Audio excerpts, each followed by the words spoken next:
Good morning, and a very warm welcome to all of you to the 9th Annual Conference of the European Systemic Risk Board, entitled Broadening Horizons, the ESRB's Next Decade of Impact. I'm Connie Lotze from ECB Communications. We have an exciting day ahead of us with a versatile program. Our speakers and panelists will address the preeminent questions of the day, including the changing geopolitical landscape, the new threats to financial stability, the future of AI and systemic risks, and system-wide stress testing, among other topics. But without further ado, let me give the floor to President Christine Lagarde to officially open the conference. President Lagarde.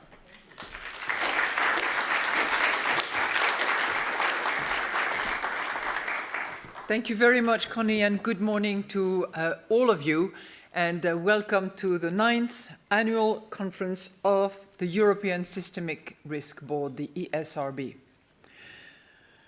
I hope you all had a good summer. As to me, I did my fair share of scuba diving.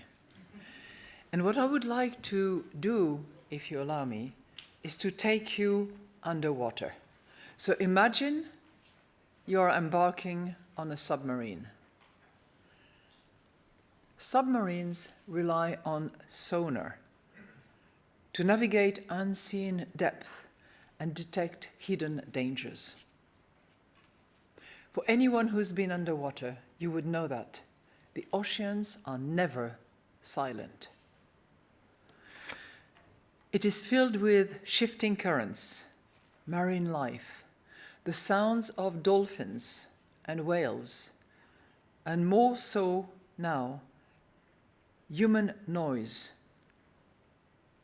And in some waters, that background noise has doubled every decade for the past 60 years, making it harder to pick out the signals that really matter. But no matter how unfamiliar the waters are, the technical principles remain the same. And those trained to listen can always discern the echoes of the real danger. Why did I take you on this submarine? Because if you think about it, it is the same with our financial system. We too are navigating waters where the currents are shifting rapidly.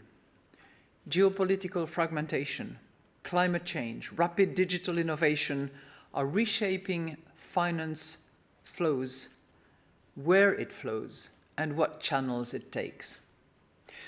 The noise is getting louder and the landscape more complex, but the echoes of risk remain familiar.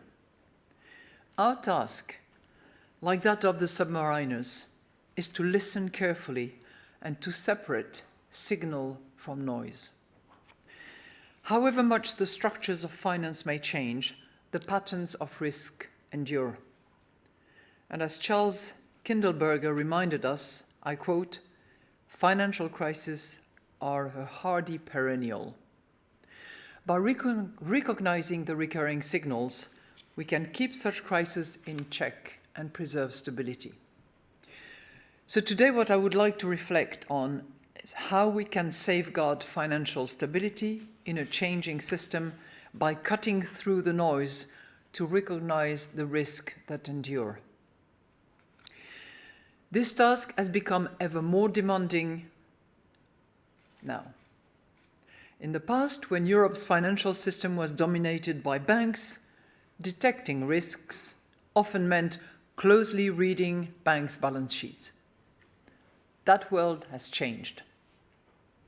Europe's non-bank financial sector has expanded rapidly.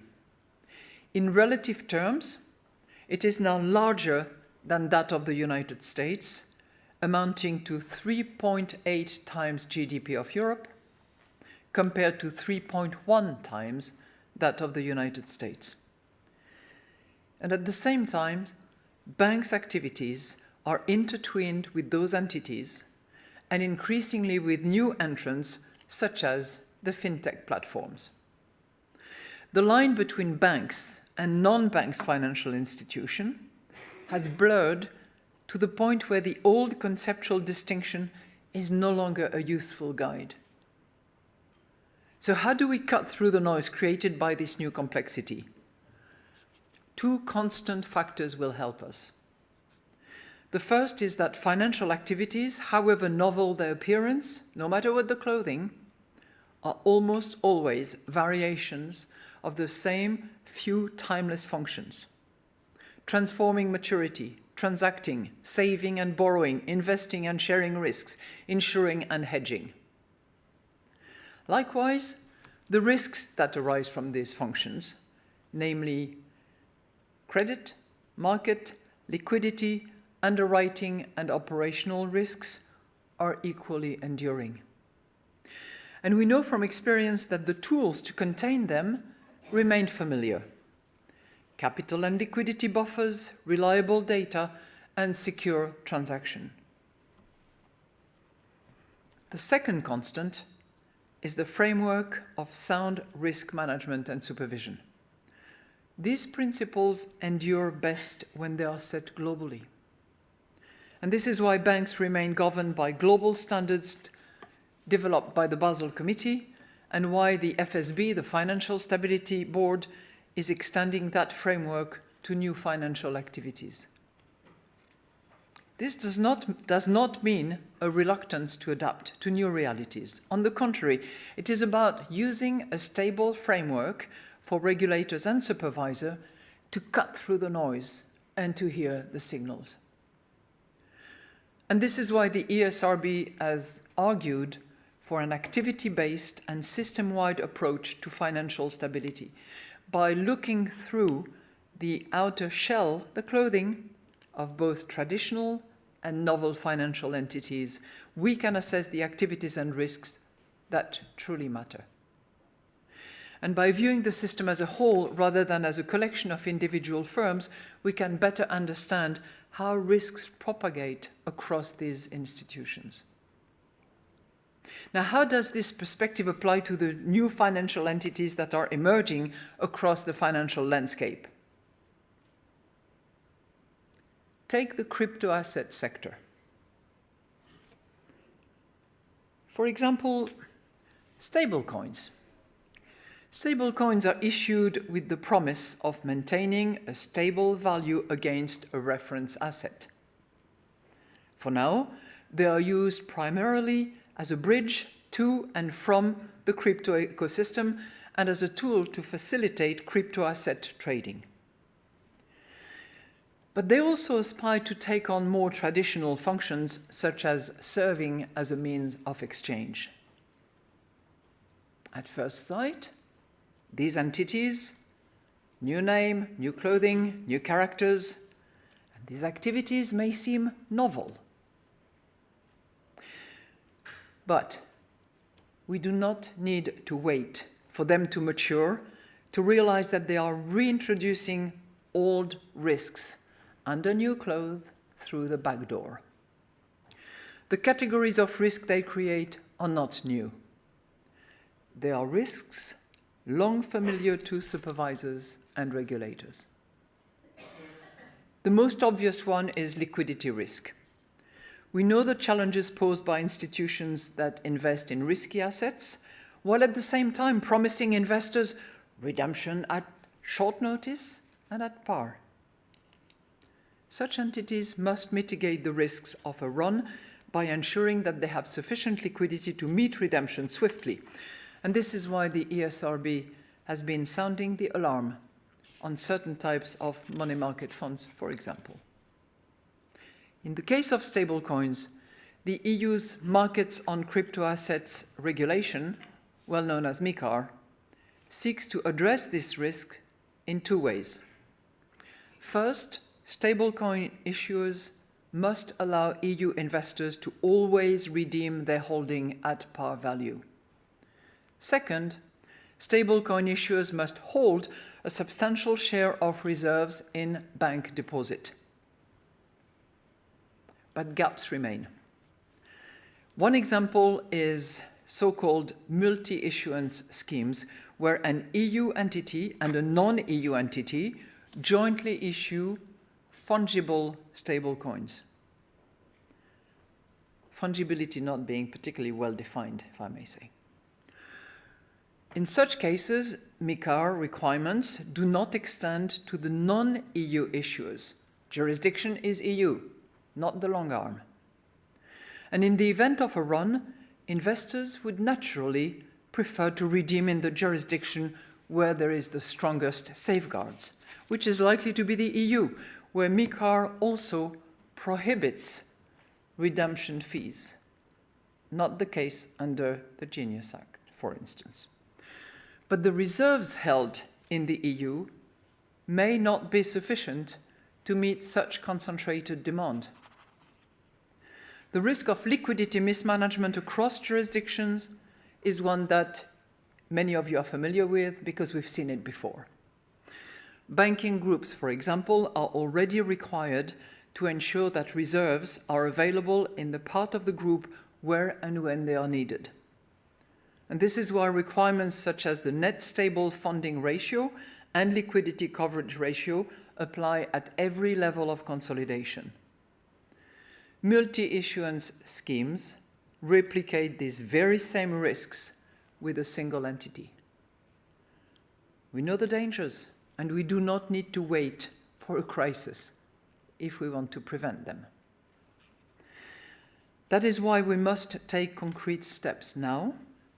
European legislation should ensure that such schemes cannot operate in the EU unless they're supported by robust equivalence regimes in other jurisdictions and safeguards relating to the transfer of assets between the EU and non-EU entities, be they headquartered in some island.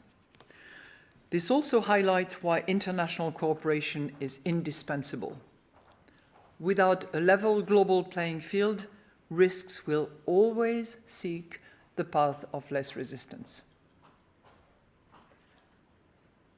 So, let me take you back to the submarine. Like all good submariners, you have to go back to the surface. We have to go back to the surface.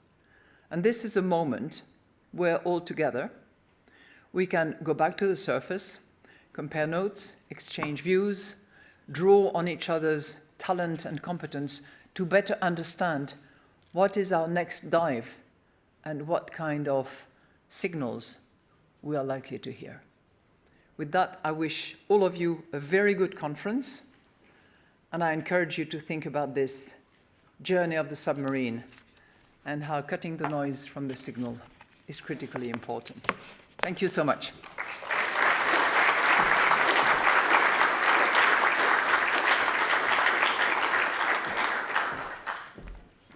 Thank you very much, President Lagarde.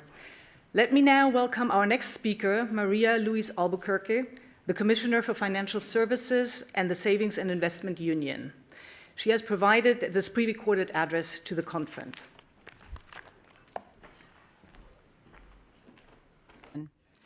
I'm very pleased to join you, albeit virtually, for this important conference. I would like to extend my thanks to President Lagarde and Vice President de Guindos for giving me the opportunity to address you today during your board meeting. The last time I spoke at your board meeting, we were anticipating news on US tariffs. These are now a reality, bringing a new wave of volatility to our markets. At the same time, we continue to deal with the illegal Russian aggression in Ukraine and an imbalanced and distorted trade relationship with China, which adds a further layer of risk and volatility. While markets held up well, despite periods of significant and abrupt adjustments, we have to remain braced for further volatility. This underscores the importance of your work. It also underscores the importance of our collective ability to allow our strategies to adjust along with the risks. In a world where international trade and capital movements are being challenged, new geopolitical realities and trade wars can have sizable spillover effects on financial stability. While we are expecting moderate economic growth and a decline in inflation, tariffs might still hurt the profitability of EU companies, especially those exposed to extra-EU trade. This can have knock-on effects, as corporate profitability concerns can impact on banks' asset quality. Moreover, the shifting geopolitical landscape has resulted in higher defense spending needs in Europe, which could put pressure on member state budgets. We are also witnessing rapid technological developments, including in AI and crypto assets, showing significant opportunities to boost European competitiveness and modernize our financial market infrastructure, while also adding a new layer of complexity as well as new risks. Finally, international bodies like the Financial Stability Board and the G20 have stressed the need to address risks coming from non-bank financial intermediation, or NBFI, especially in terms of how we can identify and mitigate these risks. To mitigate them, last year the Commission began a review of the macroprudential policy framework for NBFI in the EU. Fostering more non-bank financial intermediation is part of the solution towards a more competitive economy and a deeper and more liquid European capital market, which is a core goal of this Commission. To promote trust and to ensure that NBFI sectors are contributing to the long-term growth of the economy through the financial system, we have identified several policy options which we are exploring.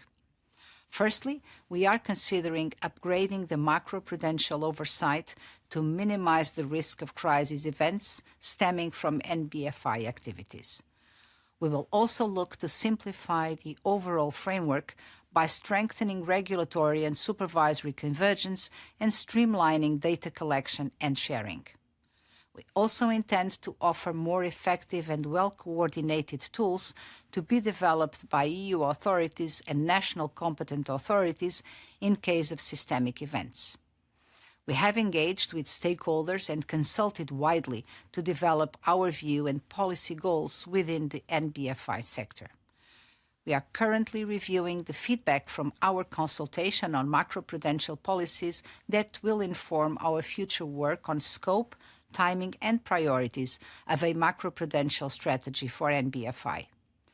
There is broad agreement that we need to better understand how non-bank financial institutions and banks interact in key funding markets, such as through margin calls and repo financing.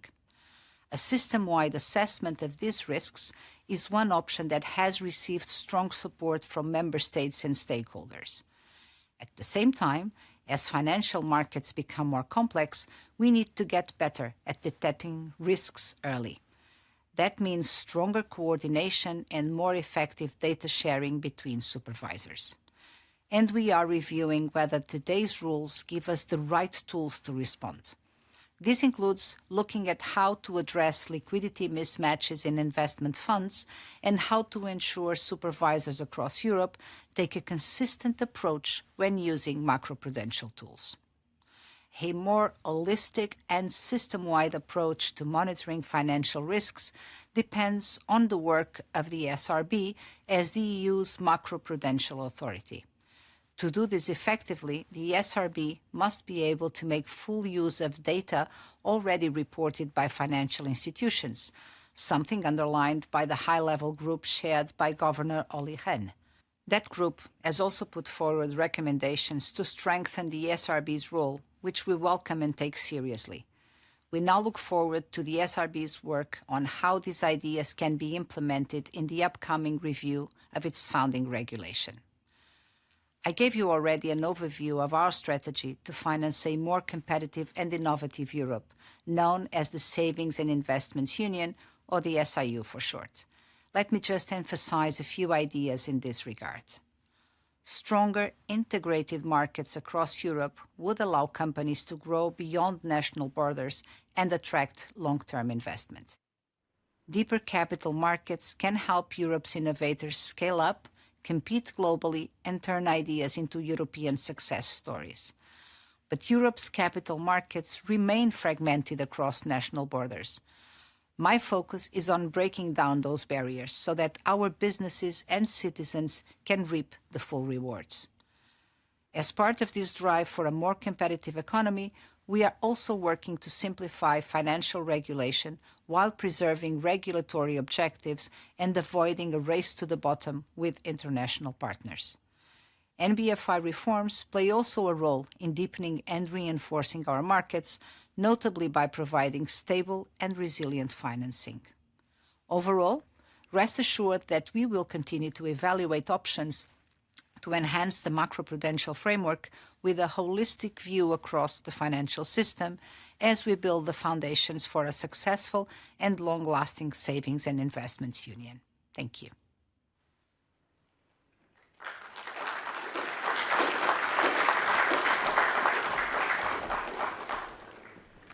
Thank you very much to the Commissioner for her address.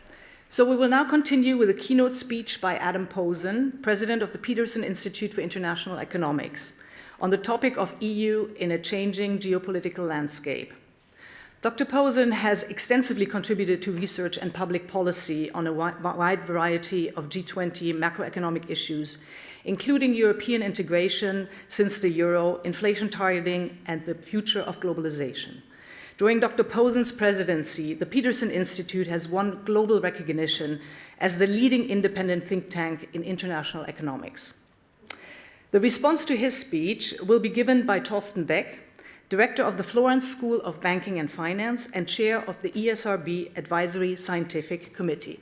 May I ask the gentleman to the stage, please?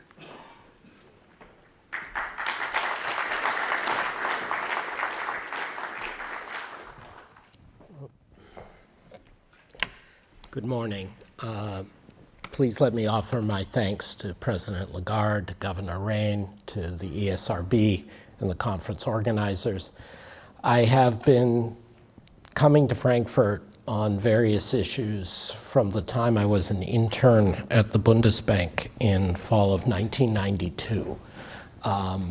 And it has been a pleasure to work with many in this room, and many of you are too young, as the euro has gone from concept to reality, from reality to success, and now by need and capability from success to global leadership. This is an interesting time to be trying to explain Washington to people in the world, and what I'm going to try to do today is both take you through my sense of what I called in a recent article the new economic geography, but then try to link it directly to the concerns of Europe and to the ESRB. I will leave it to the more expert systemic risk people in the room to map it into the categories that President Lagarde so succinctly put out. But I think this is in the same spirit of trying to identify risks, trying to reduce range of uncertainty, and trying to prioritize responses in an underlying way. So with that, if this works, yes. I think we have to start, I guess, even though it's Frankfurt, by quoting President Macron. The peace dividend is gone. And of course, he was speaking about this in the context of Ukraine and whether or not NATO and the US are sufficient in Ukraine. But I would emphasize, as I've been warning for a couple of years now, that the peace dividend should be conceived of as more than just defense spending. It was an environment in which Europe and many countries and businesses and investors around the world could take peace for granted. And that clearly is not the same. And so how do we think about that situation?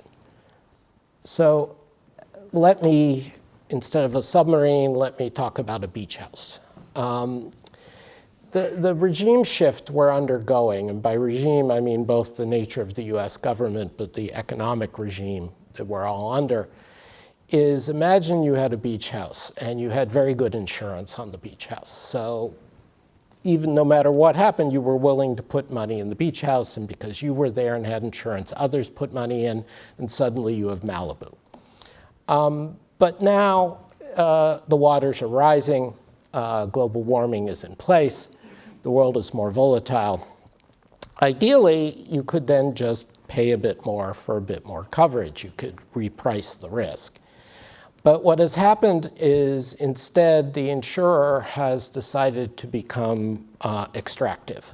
And the insurer is basically saying, you have to pay me under the table, and I'm going to play hardball when you make a claim, and I'm probably going to triple your premium, and if you don't pay the triple premium, I'm going to withdraw coverage. And this is reality for people in Florida and Texas and California, but arguably this is the reality for the world today. Your risks are going up, your real income is going down, and you're losing this insurance. So the question is, how do you self-insure after years of having had an insurer? And things will be worse than they used to be, at least for a while.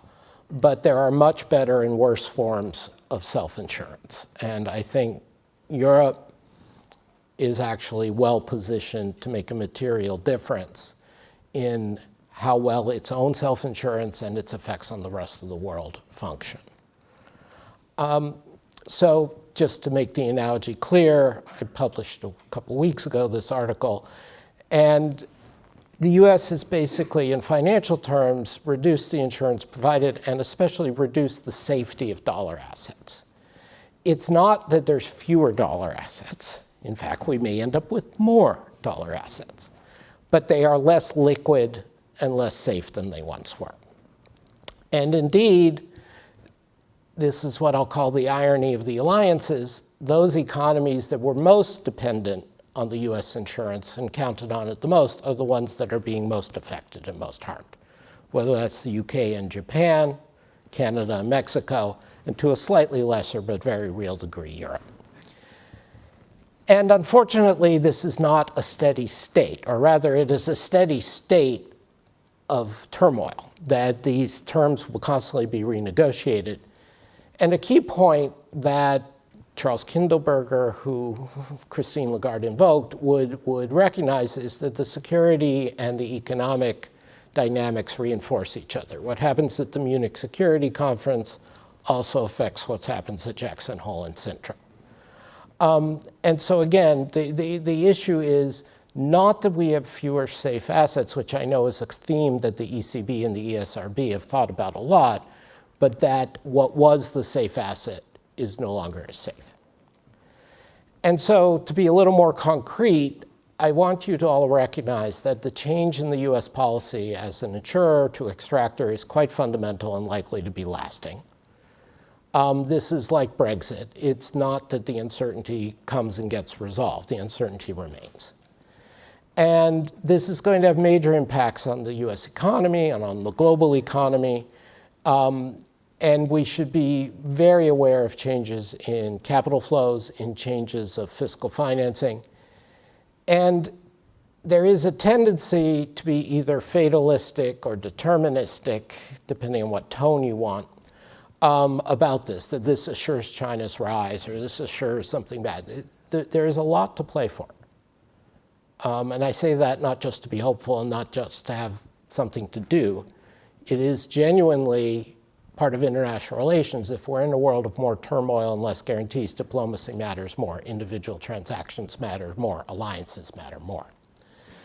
So I'm not going to belabor this, but for some of you in the room who heard me give briefings since the election as far back as November, where we are is actually where it was clear we were going to be. Across the board tariffs, few specific sectors, demands for linked arms sales, FDI, energy purchases, particular harshness on neighbors. This is where Trump was going to go. This is where he has gone. This is a steady state. It may feel unstable, but it is a steady state. And so, as I said, with regard to Brexit, what you had is there is no resolution. And I remember fighting with people, both who were for and against Brexit, who kept saying, well, is it a hard Brexit? Is it a soft Brexit? Is it Boris Johnson or is it Theresa May? What's the relationship with Europe? And I kept saying, the problem with Brexit isn't uncertainty about Brexit. The problem with Brexit is Brexit. And the same is true with Trump. And people in the US, probably more than in Europe, keep kidding themselves that at some point the uncertainty resolves. That is not the point. And if you replicated the chart on the left with Nick Bloom's data on the most recent data, that's what you see, a spike in uncertainty at April 1st, April Fool's Liberation Day, and then remaining high uncertainty since, and we should expect that to continue. And so we have seen, over Trump 1, Biden, and Trump 2, a significant reduction in Chinese imports. We have seen China shifting to new markets, to Europe, to the developing world. This is all based on work by my colleagues Mary Lovely, Chad Bown, and others at the Peterson Institute. But importantly, which you may realize but not fully, is the EU has significantly increased its reliance on Chinese technology. And this is likely to continue. It's very expensive to disentangle, and that has to be kept in mind as we go forward. But turning to monetary issues, there's a very big interaction between foreign policy and the role of the US dollar. The US dollar dominated in part because of lack of viable alternative. I mean no disrespect. I see Marco Buti in the audience. He and I worked together on a series of volumes, the euro at 5, the euro at 10, ready for a global role with Jean Pisani-Ferry and others. And the euro was not ready. But part of this was the security regime.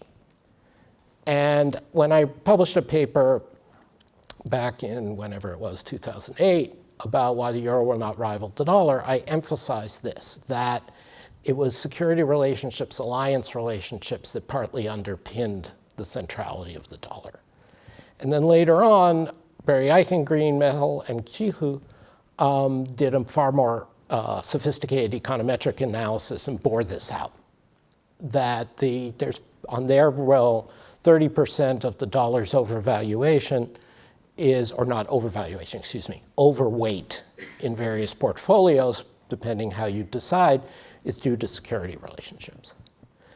And so one has to assume that as Europe moves forward on security, you're reversing what I said in 2008. Maybe not fast enough, maybe not completely vis-a-vis the dollar, but this is a fundamental tailwind to the global acceptance of the dollar. And my colleague Jacob Frank Kierkegaard has been tracking European defense spending, as has others in Europe. And this is a proxy for that. But what it also means is, from a macro perspective, additional defense spending may be strengthening of the role of the euro and its global usage, rather than the usual knee-jerk defense spending is weakening because it leads to fiscal problems. So now let me talk about, if that's the broad landscape, and I'm happy to discuss more details of it, but those would be some of the features and give you an intuition, let me talk about some of the systemic risks that arise out of this. So the first one, which the commissioner mentioned in her video address, is recurrent trade conflicts causing supply and investment shocks. These are real. These are not systemic in the more narrow financial sense. So I'm going to focus on the others. One which I think comes from the real economy side, but which people underestimate, is how much we're going to have diverging standards now. The US, in addition to being overrepresented in portfolios, US business, US influence, was overrepresented in the setting of standards. And we've all been through the back and forth about Solvency II and Basel III and all of this. It was never passively accepting the US or the US never agreeing, but one should expect a more fragmented world where these differences are going to persist. And this is also going to come, of course, in response to climate change. If the US is on a path of hybrid cars and fossil fuel for an extended period, while Europe is leading the way on green technology. There will be other factors that I will go through. So in part, we can talk about a number of real side issues that perhaps the ESRB doesn't usually focus on. But one in particular I wanted to emphasize, and obviously I had no knowledge ahead of time of Christine's speech, but is the divergence over stablecoins and digital currencies. And the point I want to emphasize is we have trade deals, as we have financial deals, to manage places of divergence. You don't have trade deals actually because the trade's going to occur. The point of the trade deal is to manage where there's friction.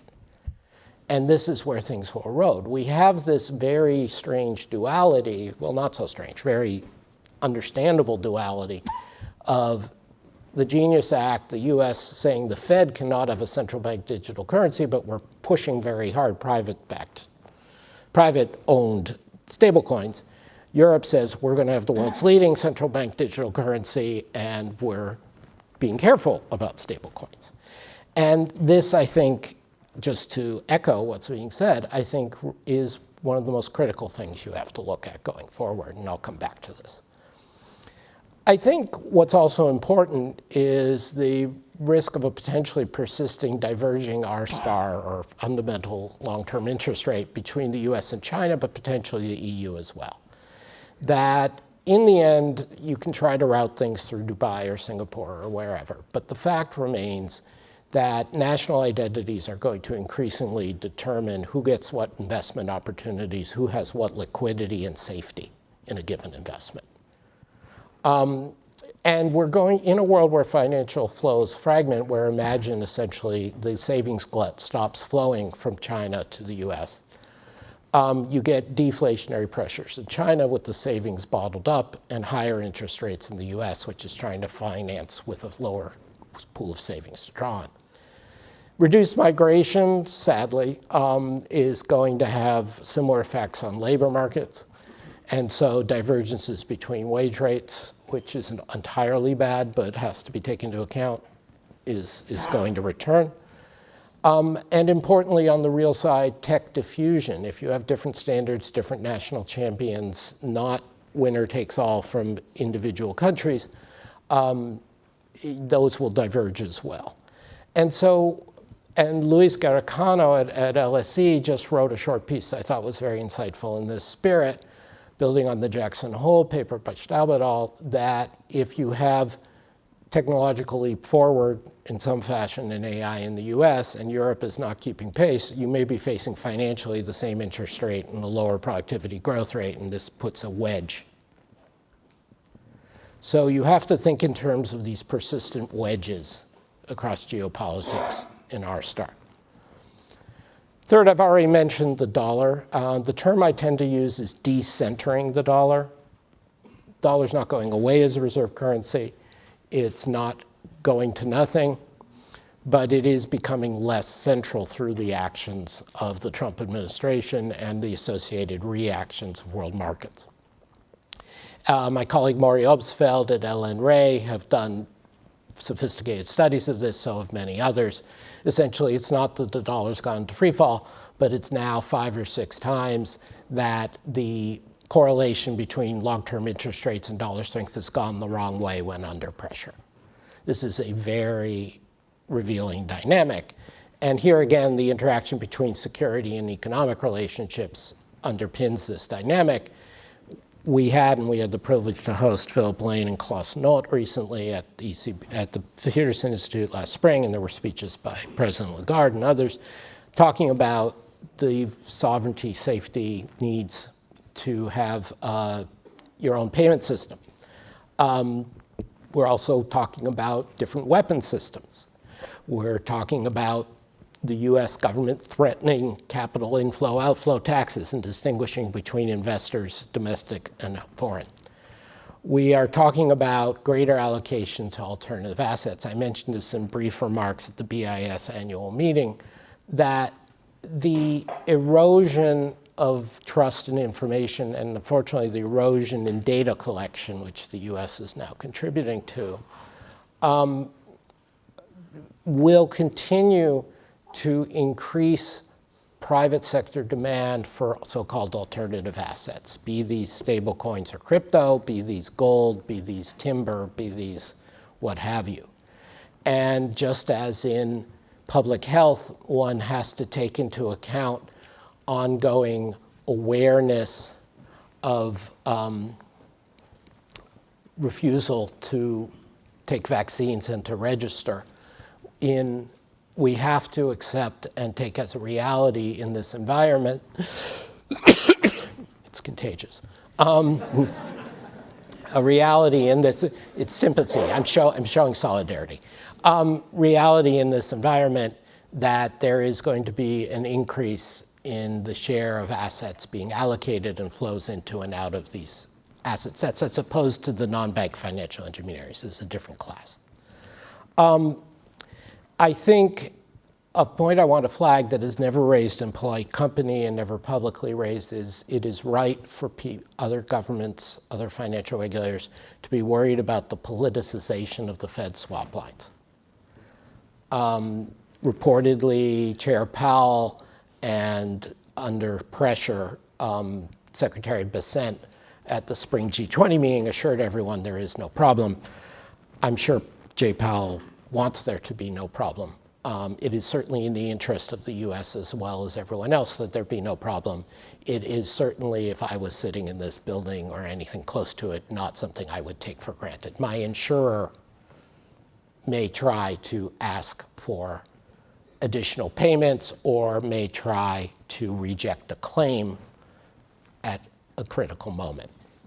So I think whether it's acknowledged publicly or not, there has to be thinking short-term about alternative pooling of assets and swap lines in dollars among major central banks and governments, and there has to be thinking about getting certain systemic institutions out of dollar liquidity needs over the medium to long term. A quick note that is a little bit outside your remit, something I identified a few years ago, which sadly has been borne out, is that in this political economy, as well as for other fundamental economic reasons, the performance of the largest EM, India, Indonesia, Brazil, to some degree Mexico, Turkey, is more and more diverging and separating or tiering itself away from the rest of low and middle income economies. And you can see this in what happened with the volatility or lack of financial breakage in these economies when the Fed had its tightening cycle just recently. It was historically unprecedented. You would see the Fed move 550 basis points in no time flat, and there were no financial crises in these major economies. At the same time, as the IMF and the World Bank have rightly pointed to, the net indebtedness position of a huge number of developing economies has gone way up. And so in the political economy we're facing, this divergence is likely to continue. The largest economies, largest EM, will be in a position to be represented at the G20 to attract disproportionate amounts of capital inflows, to be an alternative as part of a broad portfolio, whereas we will expect capital to still be rolling uphill, perhaps even more drastically, from the rest of the developing world. And again, some of this is due to good policymaking and reforms in these major economies, and they represent a few billion people. So I don't want to suggest this is an entirely bad thing. But I think it is important to see that if the G20, the FSB, the IMFC, whatever group you want, was unable to bridge US-China divisions and other divisions to create debt relief in a meaningful way or change the nature of these flows in previous years, that dynamic will be even more reinforced in coming years. And from a systemic risk point of view, to go with your central bank digital currency, and in the spirit of something Christine said about differential bailout possibilities or liquidity possibilities, Europe has to be ready for large capital inflows from the developing world in a way you have not seen previously. Finally, again, I did not coordinate on this, and so perhaps I am already speaking the obvious, but this has not been said very much in public. The US is going to engage in increasing alternative assets with reduced supervision. So there is an understanding of other countries, but also other investors, deciding that they're worried about not getting access to resources, they're worried about expropriation, they're worried about sanctions or IP monitoring. And as Brunnermeier, James, and Landau pointed out several years ago, this is a scenario for capital flight from weaker currencies. And this is potentially a race to the bottom. What I'm going to say publicly that, again, probably the people in this room know, but are too polite to say, is this is part of what's at stake with Fed independence. The Board of Governors, in our crazy system in the US, the Board of Governors has control over a number of financial supervisory and regulatory decisions without the need for votes from the full FOMC. So leaving aside the broader central bank independence issue, leaving aside any specific people, leaving aside the question of whether the Reserve Bank presidents will be dislodged, if Trump's regime gets a majority control on the Board of Governors, they can make a number of very important decisions with respect to financial stability, including notably for crypto, very quickly. And I will note a fact. There was a recent report in the New Yorker, a great article of forensic journalism to try to say how much money has the Trump family accumulated since President Trump retook office. The number they come up with is roughly 4.2 billion, of which 3.2 something is in crypto. So one has to be not just aware that there is a huge conflict of interest here, but aware that this is, to my mind, part of the consequences, if not the motivation, for the aggressive acts towards the Fed, and why getting a majority on the Board of Governors may mean the time is very short to prepare for this. So now let me turn to a conclusion about Europe and more Euro and more Europe. Don't despair.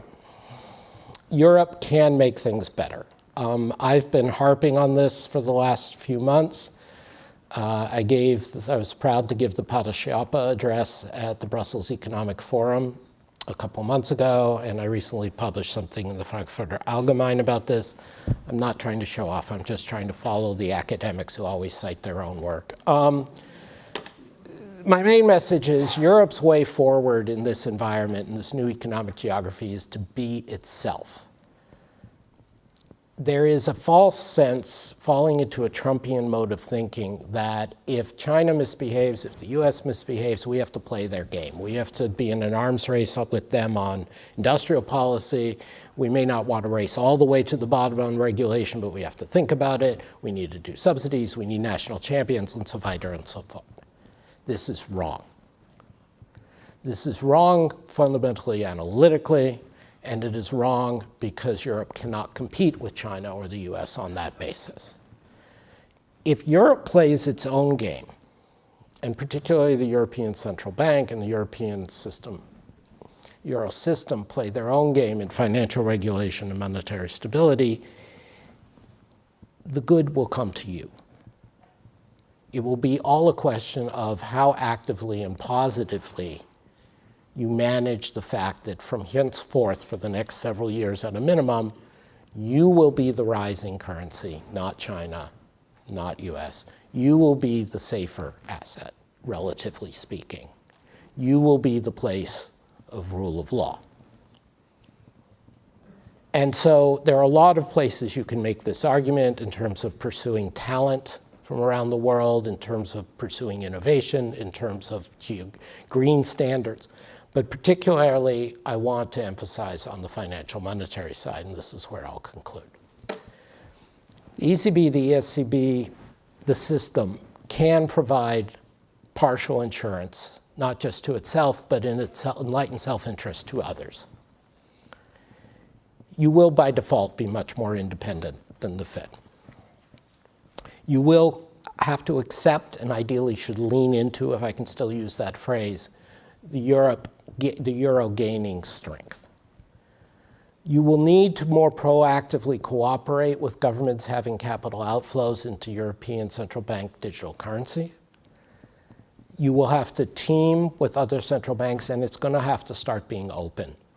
The benefits versus the costs of being open about it will be high. About having alternative swap lines. And to be partisan, I'm afraid, in a small way, you have to encourage greater euro area debt issuance to be joint, as my colleagues Angelo Bide and Olivier Blanchard have been arguing, and as I know people have discussed. But in particular, you're also going to have to stand up to your governments and avoid tit for tat, not be national discriminatory about the identity of investors.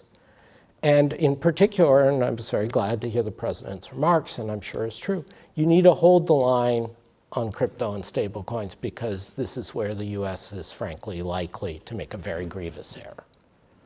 And you will gain, even if in the short term they sell a lot of treasuries, you will gain by being the point of relative stability.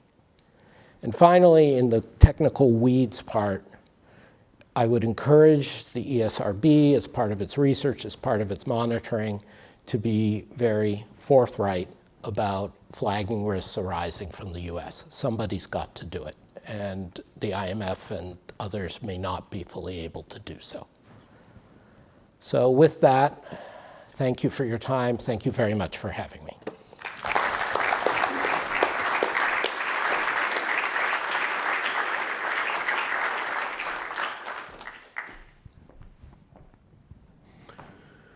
Well, thank you very much. Good morning. And well, first of all, thank you for inviting me. Thank you for Thomas helping me out in times of need. Now, and thank you, Adam, for this very inspiring and also very honest assessment. Now, in the program, my intervention is not noted as a discussion, but rather as a response, and that's what I would like to do, because I don't have much to argue with what Adam has said. So I'd like to kind of focus on what I think, and what he has kind of already started in the last slide, about what should be the European response to these changes in geopolitical and the geoeconomic landscape. Now, we are living in unprecedented and very volatile times, where long-standing truths either no longer hold or at least have to be questioned, and where out of the box thinking is certainly required.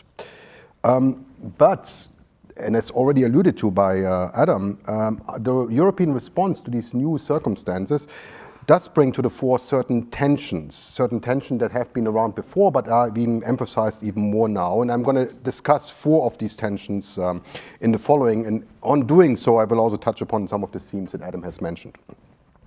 So the first tension is between the idea of just an economic union and the need to create a geopolitical power center.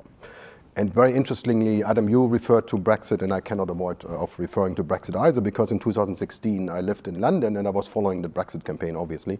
And very interestingly, the Brexiters wrongly claimed that the UK had been duped in 1973 by joining what they thought was an economic union, and then supposedly was becoming a political union. And they were even talking about a European army back then. Of course, that 2016, that wasn't really an issue. But now we are actually kind of at this stage. Interestingly, in hindsight, you could actually almost argue maybe the Brexiters was right.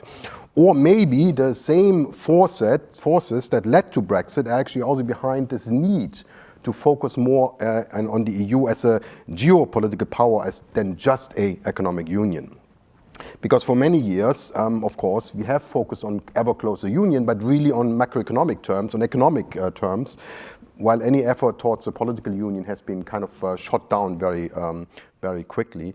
Now, as the insurance by the US is kind of falling away, and the Article 5 guarantee of the NATO treaty is kind of being put into doubt, I think there is nothing but a stronger need for a stronger geopolitical role for the EU.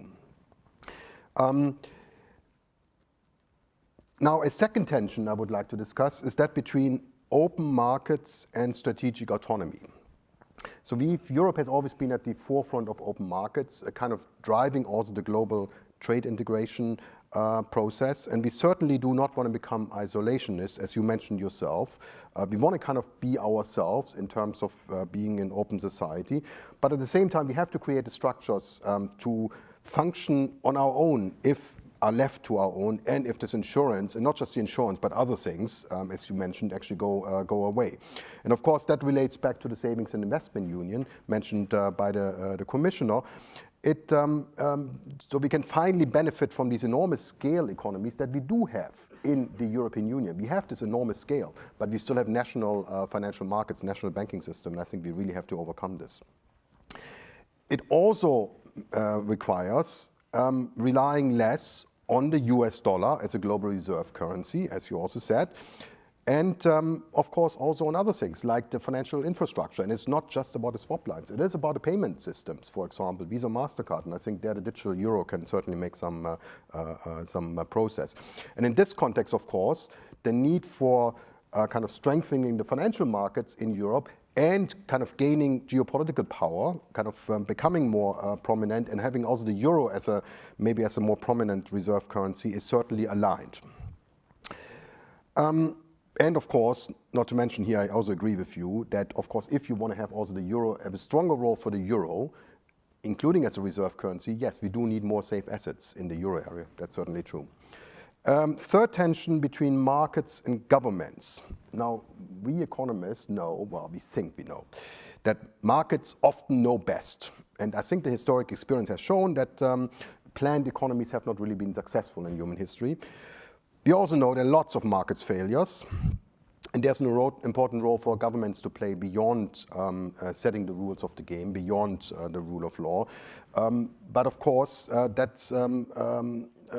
it has been always this debate among economists to market failure versus government failure. How can we have, for example, industrial policy, which might be needed, while at the same time avoiding that this gets entrenched? There are just subsidies chains, and that the government failure takes over the market failure. And I think, again, the EU has an important role there to play because it's more arm's length. It's maybe a little bit more removed from the national interest, from the national political interest, so I think it can be also helpful.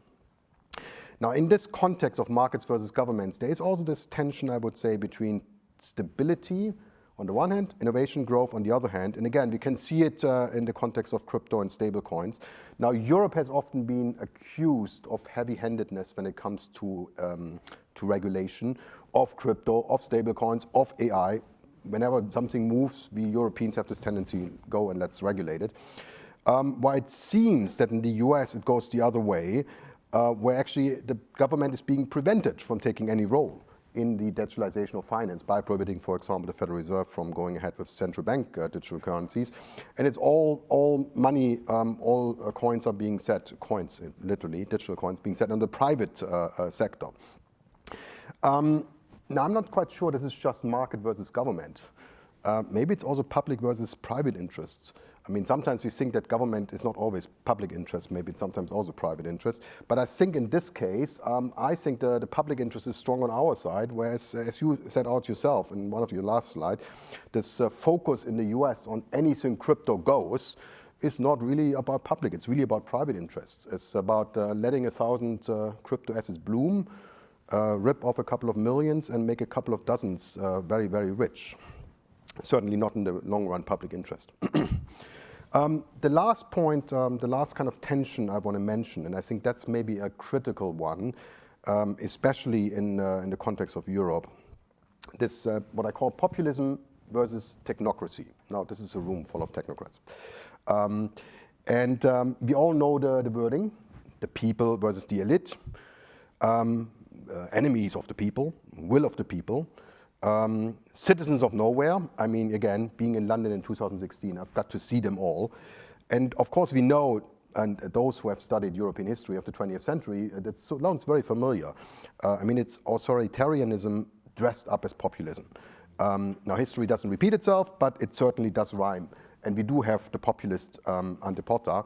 And it's, of course, the undermining, the fighting against the institutions, judiciary, independent statistical offices. It's, of course, it's a widespread one. We've seen it in the US kind of moving forwards very prominently, but of course we've also seen similar attempts in Europe once in a while. I mean, I just think about Greece and the statistical office, for example. Now, of course, very concretely coming back to the building where we're standing, where we're sitting, political independence of central bank is being undermined, which of course also affects financial regulators and supervisors. And of course, this is, I would say, and Gita Gopinath, the outgoing first deputy managing director of the IMF, kind of put this very nicely in her, what I guess I would call it, exit interview with the Financial Times. I think this is one of the insights from economics that has really been proven correctly. Independent central banks can be incredibly helpful for price stability, but also for financial stability. Who should make the case for independent technocrats? I mean, some people say, well, the technocrats themselves have no role in defending their own independence. I actually disagree with that. So I think, yes, we academics have a role to play in kind of making the case that this is important, but I think all the technocrats themselves have to, central bankers themselves have to stand up and make the case that independence is something very positive, that the societies have benefited from it. At the same time, of course, there has to be accountability. I'm not going to talk about mortgage applications and clerical errors, but yes, there is accountability, there is transparency, and there's a need for increasing dialogue, I think, between technocrats and the people.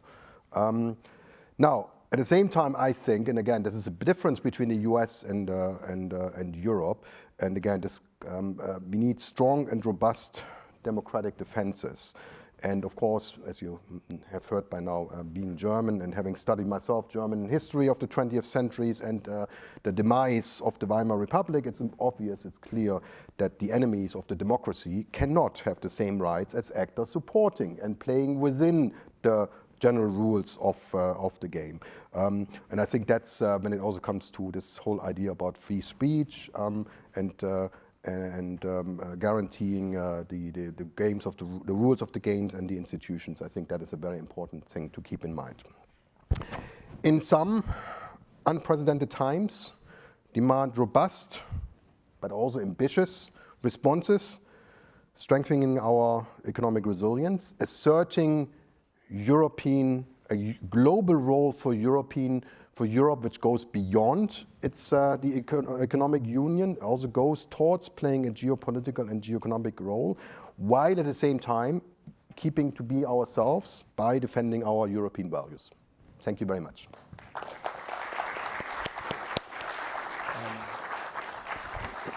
This is a little informal, but we agreed with Connie in the interests of time, we would take comments and questions from the floor for the remaining, few minutes, if anyone would like to offer a comment or a question. Please. And if you could just identify yourself when you speak. There's a microphone coming. Microphone kommt.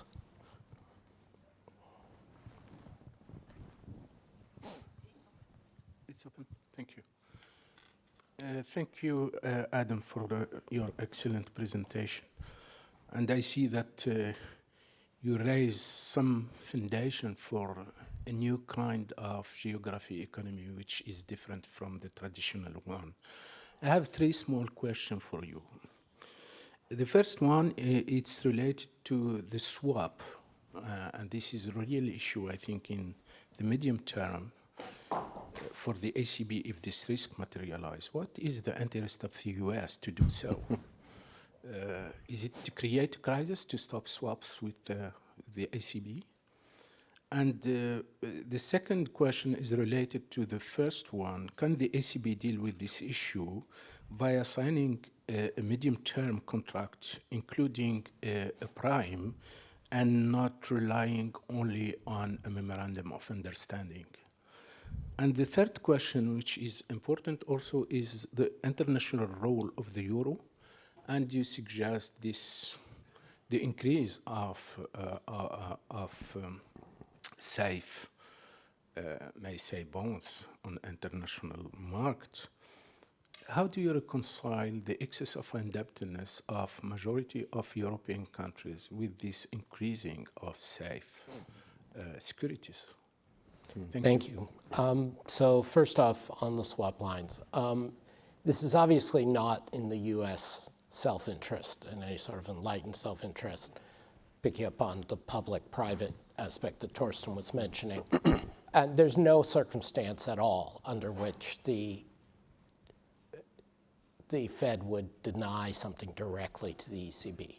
The issue is more, does, in a moment of issue for a nationally based financial institution or an indebted particular country,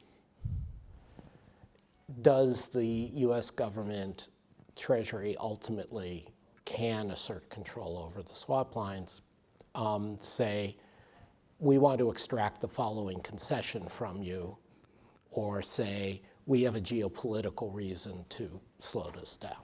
So it's very similar to things we're seeing in other contexts. It's a risk. Is it definite? No. And as I said, Chair Powell and Secretary Bessent had stated very clearly that for the time being, at least, the Fed controls the swap lines. And if the Fed controls the swap lines, they will not engage in this. But I think it would be unwise for the ESRB and for others not to take this risk into account. Sorry, I remember your third. Your second question was, on the structure of it. Look, in the end, this is liquidity provision. This is about confidence. This isn't, you can make all kinds of fancy financial engineering or pre-position assets or try to make contracts. What matters is in the Draghi sense, whatever it takes. You say in the moment, we will provide enough liquidity. And in a sense, that's inherently less credible if it's not the Fed because you can't print dollars.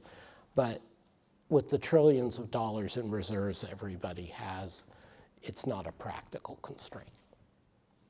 So sorry, then the third question was the international role of the euro, and yes, excess of indebtedness. This is a debate, obviously, that goes back decades to the start of discussions about the euro. And it bedevils fiscal discussions everywhere.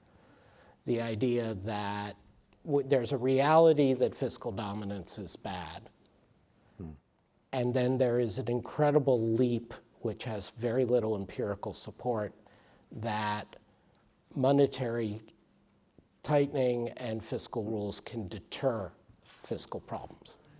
And I repeat, this is an assertion that has repeatedly failed the empirical test. The very stylized fact you point to shows that the attempts to prevent moral hazard in the issuance of debt have not worked. Moreover, as numerous people have argued, numerous Europeans, the idea of whether it's Eurobonds or something else, I'm not going to carry water specifically for Blanchard and Obide, they can do that themselves. But whatever it is, joint funding of debt creates, not just financial engineering, is a meaningfully different asset class. And it is meaningfully safer. And then you can debate, and it is a technocratic in part discussion, what's the best way of doing that without opening the floodgates. But the repeated Northern European insistence that somehow we're getting into fiscal trouble because we're too lax has not been borne out. Other questions or comments? Anyone? We can't have bored you too much into submission. Or maybe we have. Yes, yes. Please. And you can talk to Torsten instead of me, that's fine. No, unfortunately, it's for you. Alessio De Vincenzo, Banca d'Italia. You were mentioning actually this idea of the ECB, the Eurosystem, the European financial supervision system to step up their role in providing insurance to governments. And you were making an example related to the possible outflows of deposits in case of the issuance of the digital euro. Can you just elaborate a bit more what you have in mind and what kind of implication this might have for the mandate? Thanks. You're welcome. I can only elaborate a little bit more because I've only begun thinking about it, and there are others who are probably well ahead of me. But I think it parallels various discussions of migration and trade relationships that Europe is having with the Med and with other economies, including some former colonies that have deep economic ties, historical ties to European economies. That you can be, this falls into the realm of what I was talking about. Europe has a lot of room to decide how proactive, how positive it undertakes the reality. The reality is if the US is yielding the field in terms of having a central bank digital currency, and most people understand that Chinese central bank digital currency is not likely to come without its risks and conditions.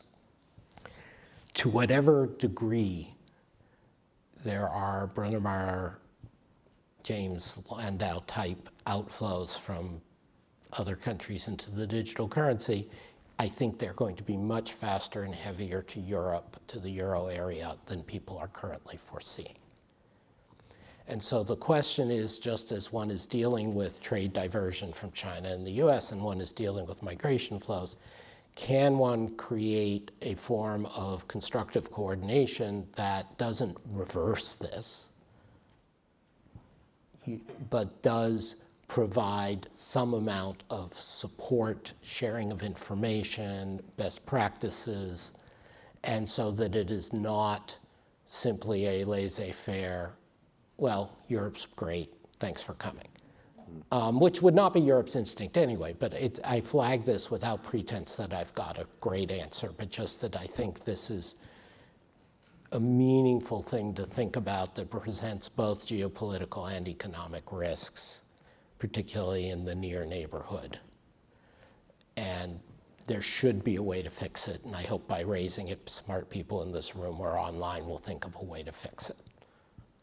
Sorry, I'm not trying to duck it, I'm just being honest. Anyone else? Okay, then in which case, oh, there, please. Thank you. Vasu Yanil from Base Business School and member of the Advisory Scientific Committee of the ESRB. My question is again to Adam. You mentioned Europe should not play their game and sort of hold the fort. In the long run, will benefit from maintaining a safe asset and a rule of law. Now, of course, you also point out to the dangers of someone holding the gun at you and you have to give in.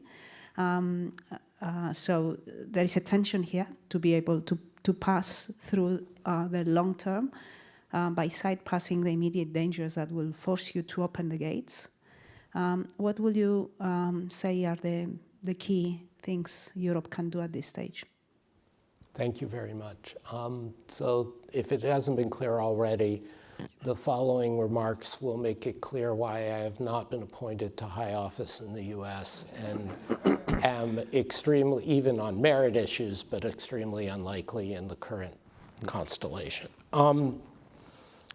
Look, if we truly go to a Hobbesian world of military action, where there's not that much you can do about it.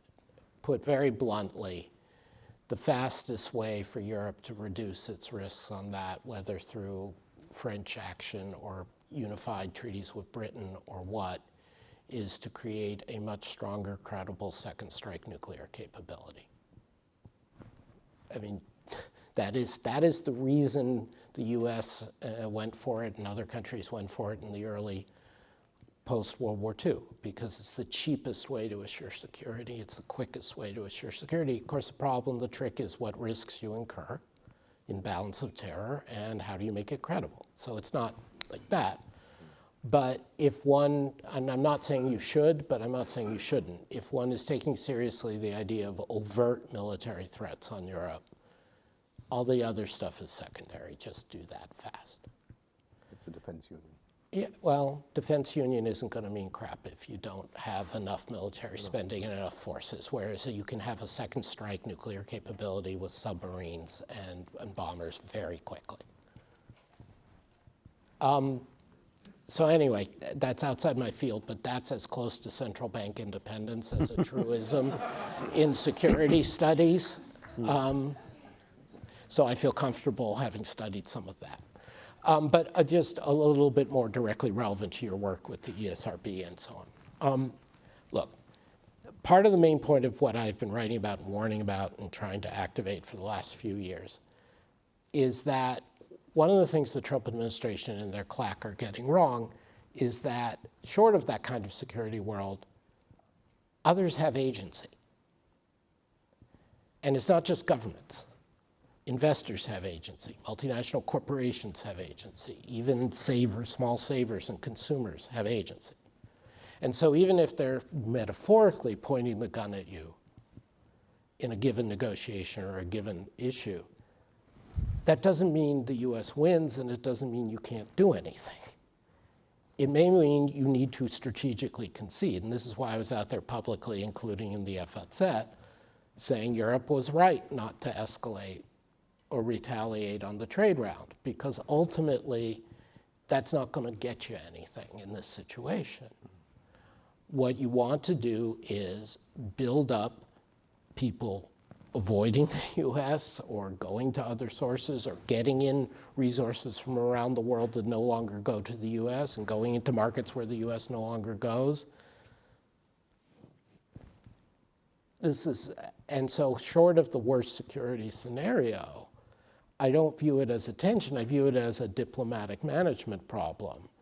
How do you concede gracefully when you have to on certain short-term things without either annoying your domestic constituencies who feel you're showing too much cowardice and not standing up versus further encouraging or enraging the US, oh, they're soft, or oh, they're insulting us, we can go for more.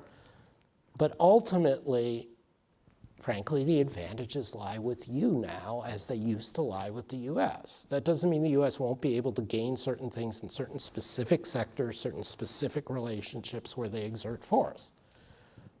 But in the broad, particularly in the investment front, in the flows of capital, talent, technology, that is ultimately the bigger things, that is going to go to Europe if you maintain your situation. And so again, it's not easy. It's not your stuff to manage. There's issues of how carefully you encourage diversification away from the US, how explicitly, what do you do that doesn't, I mean, so it's not trivial, but fundamentally, I view the gun to the head negotiations as very secondary to the advantages that Europe has, and for that matter, ASEAN potentially has, or Japan potentially has, to a lesser degree. Thank you. I think we're out of time. Thank you all very much for your time and attention, and thanks to Torsten. Thank you.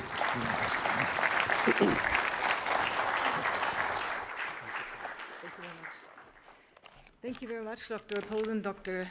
Beck. There's a lot of food for thought here, and we can continue the discussions over coffee because we're having a coffee break now, and we will resume here in the room at 11:10. Thank you.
Welcome back, everyone. I hope you had a good coffee break.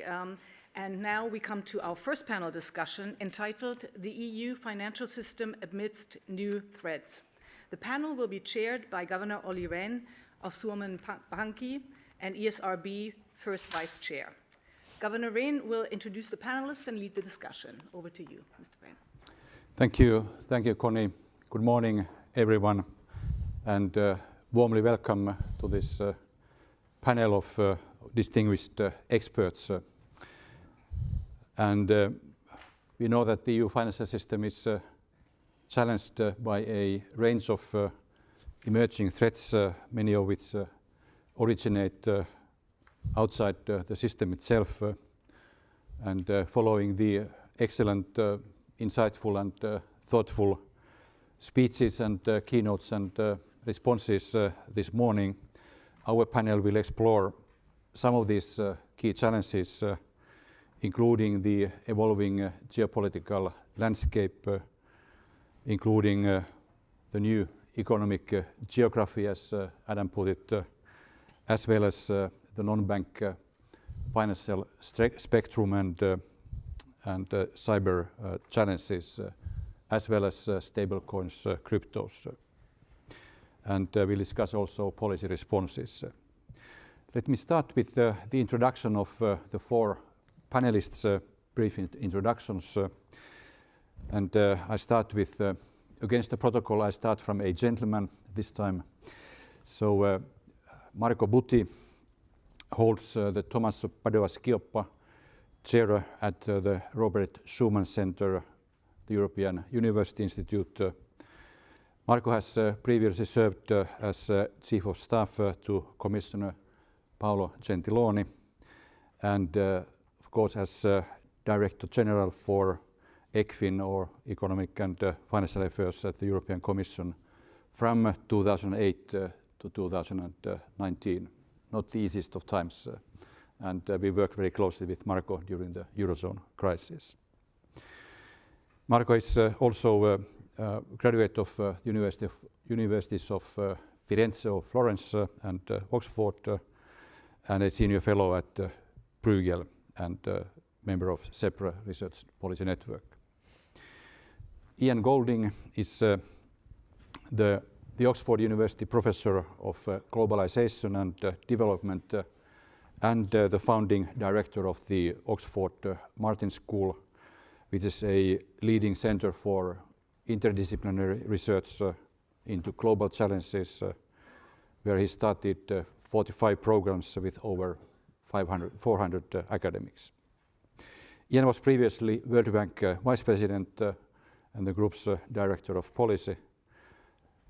Prior to that, he was Chief Executive of the Development Bank of Southern Africa and Economic Advisor to President Nelson Mandela. Then we have Dr. Cornelia Holthausen. Cornelia is Director General for Macro Policy and Financial Stability at the ECB, responsible for providing policy advice on macro policies, financial stability, financial regulation, including stress testing exercises.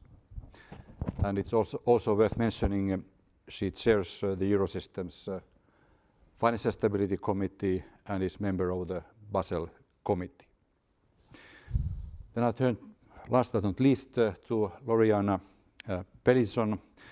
Lauriana is Vice Chair of the ESRB Advisory Scientific Committee and Professor at the Goethe University of Frankfurt.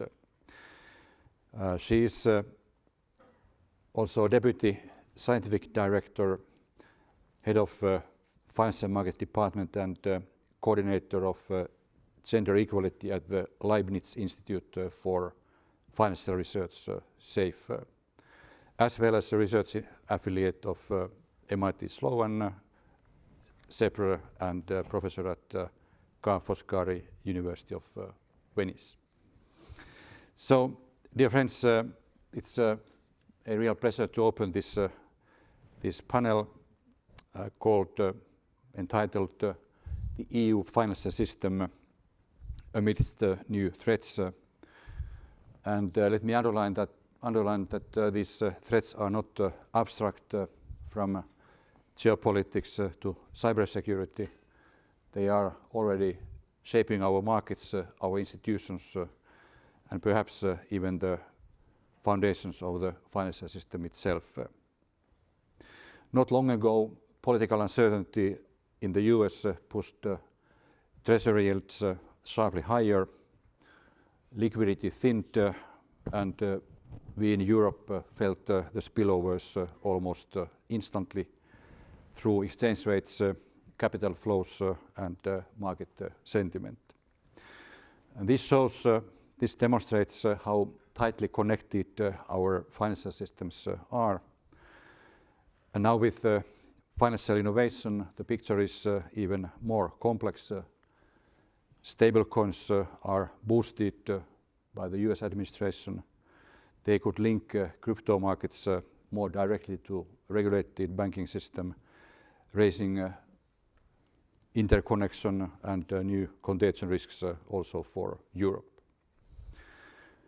The second area we will discuss is digitalization and, of course, AI, artificial intelligence, which provides new tools for analysis of financial stability, but also creates new vulnerabilities.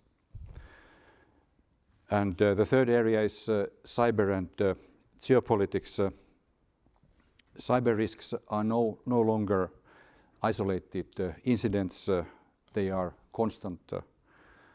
In today's very tense geopolitical environment, they are indeed more dangerous, less predictable, and potentially systemic. And that's why operational resilience has become a global priority, which cannot be managed by any one country alone. It calls for coordination and European cooperation. So let me put out the opening question for the panelists, to which you respond in your opening remarks. What do you see as the most important sources of systemic risk especially over the longer term, and why should the ESRB prioritize them? With that, let me now turn to the panelists and invite them to share their perspectives. And I will start with Marco Buti. So Marco, please, the floor is yours. Okay, thank you very much, Olli. Nice to be here and remember indeed the old times, difficult times now, but there were difficult times at the end at that time as well. So what I have tried to do is this one slide. This is a tour de force because I have tried to collapse 90 years in one slide. So I'm stretching Adam back and forth. Now, 8 years since Bretton Woods, and I mean that's the mandate for our panel, 10 years ahead, and I have tried to decide to do that by taking, let's say, the two dimensions. Okay, one is free trade, and the other one is free capital mobility, and you see the history playing through the various arrows there. Now, admittedly, one has to cut many corners in doing so, especially in the first quadrant here, which is the longest one. There, you know that they have, one can elaborate. There are sub-periods. There is a Nixon shock at the beginning of the 70s. But, by and large, I've called this in the Bretton Woods shadow. So in spite of the turning points within the period, an element of multilateral cooperation actually prevailed in any case, even in difficult times, even under unilateral cooperation. It was a period in which you had progressively liberalization of free trade, but no full capital mobility. We moved then from the 1990s to, I put here, mid to 2010, so 2016, in a yes-yes environment, which is hyper-globalization, where Washington, but I would say also Frankfurt, Brussels consensus actually prevailed, and with this was a period of markets being unleashed. Then we move horizontally towards a situation in which you still had free capital mobility, but a progressive erosion of free trade. Here it starts with the first Trump administration, but actually Biden did not reverse that. So I put this together till 2024, 2025, where there is a return of industrial policy, and actually also as a response to the various crises, including the COVID crisis, the energy crisis related to war. Actually, governments have the upper hand. Now, my claim here, and maybe test it for the audience also, is that that quadrant there is not a stable equilibrium. It is an equilibrium, but not a stable one. So it means we have to somehow from there move to other quadrants to find a more stable equilibrium. So where are we going to move? In a normative sense, I would know where to move, but on a positive dimension, what is the likelihood of moving from that quadrant? I think difficult to believe that we would move back to the hyper-globalization situation, so back horizontally to the left. I think difficult also to believe that one would move back to the multilateral cooperation the way we knew it. So I am afraid that I attribute a higher probability to move up, where we end up into a sui generis pre-Bretton Woods system in which you have no free trade and also no free capital mobility. In this situation here, and you would see it on a daily basis, big actors, private with private-public dominate, and there is across-the-board weaponization of on everything we know about. So I think the scene for that, for assessing new risks for the financial system and from the global system as well as the European one, is probably to take as a central scenario to move upwards into the no-no scenario. Thank you very much, Marco. Much food for thought. I would be tempted to pose a follow-up question, but we go first and we continue with introductory remarks, and we follow the original order, and it's Professor Ian Golding next. The floor is yours, Ian. Thank you very much, Chair. I've been asked to focus on the non-economic risks, and the first thing I think to stress is that systemic risk breeds systemic risk. We're in a spiral where this will continue. This is not related simply to the Trump presidency. It will not go away in a few years' time. This is the butterfly defect of globalization, contagion and spreading.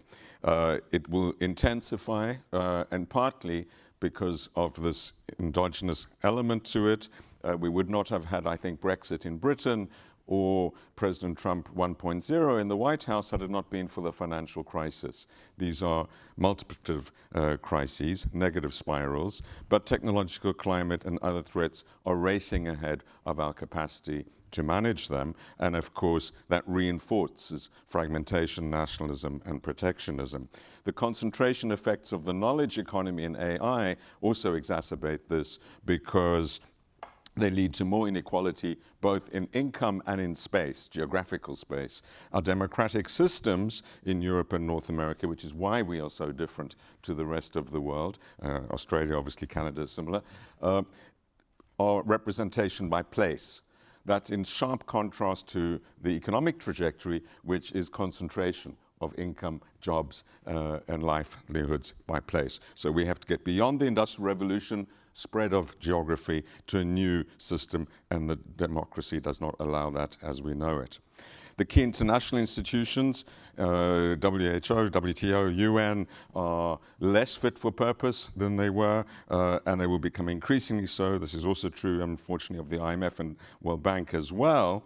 And so the risk prevention system is much worse than it was. The likelihood of a pandemic is much greater today than it was in 2019, and we don't have the wherewithal to manage it like we had in 2019. And of course, in the US, the aversion to vaccines will increase the difficulties associated with that. So too are climate shocks and the potential for military conflicts, and on the economic space, others I'm sure will talk about cyber and other risks. The rising military expenditure, aging pressures on pension and health expenditures, growing dominance of elderly voters, and the other dimensions related to climate, pandemic, and so on, undermine fiscal and monetary stability, and so does, of course, the politicization of interest rates. The bandwidth of politicians is not expanding. They cannot juggle more than 2 balls at a time generally, and as the number of risks multiplies, as the complexities multiply, the mismatch between leadership capabilities and management are also mounting. The mounting debt and questions of US dollar are being dealt with by others, but this all brings back, I think, the role of the ESRB, the importance of the ECB, the importance of Euro and Europe, as Adam has stressed, but also, and this is perhaps where I have a slightly different interpretation to Mario, I think Asia is a source of stability. I think trade, capital flows and others will grow, that globalization is alive and well. It's living in Asia. Thank you.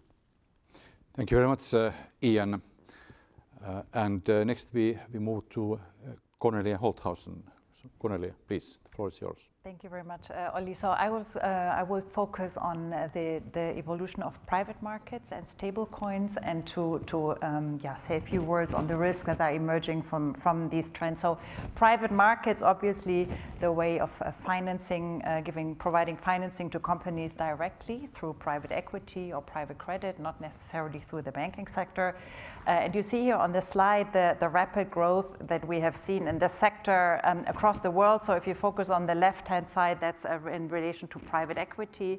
You see that across the world, this sector has been growing, but of course much faster in the US on the very left than in other areas of the world. But even in the Euro area, I mean, on a much smaller scale, but it's undoubtedly that this sector is rising really very fast. And on the right, you see similar developments on the private credit side, admittedly quite still at a low level, but still in the Euro area, we see that 700 billion euro of assets are under management in these entities, and that's a large increase compared to the 500 billion that we had still back in 2020.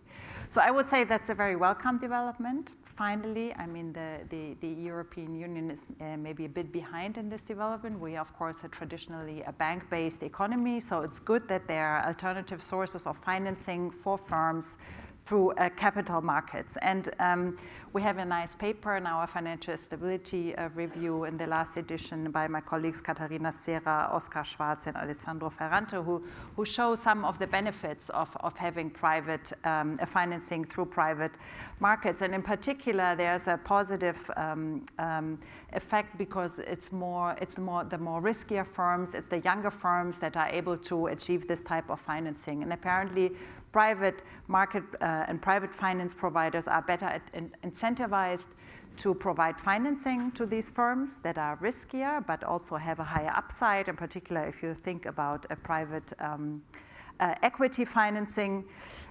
So that this is a benefit over banks. And another aspect is that banks typically rely on collateral when they provide financing. Again, younger firms, more riskier firms, they may not yet be able in a situation to provide this type of collateral. And then last but not least, banks will also, they shy away from having too risky investments.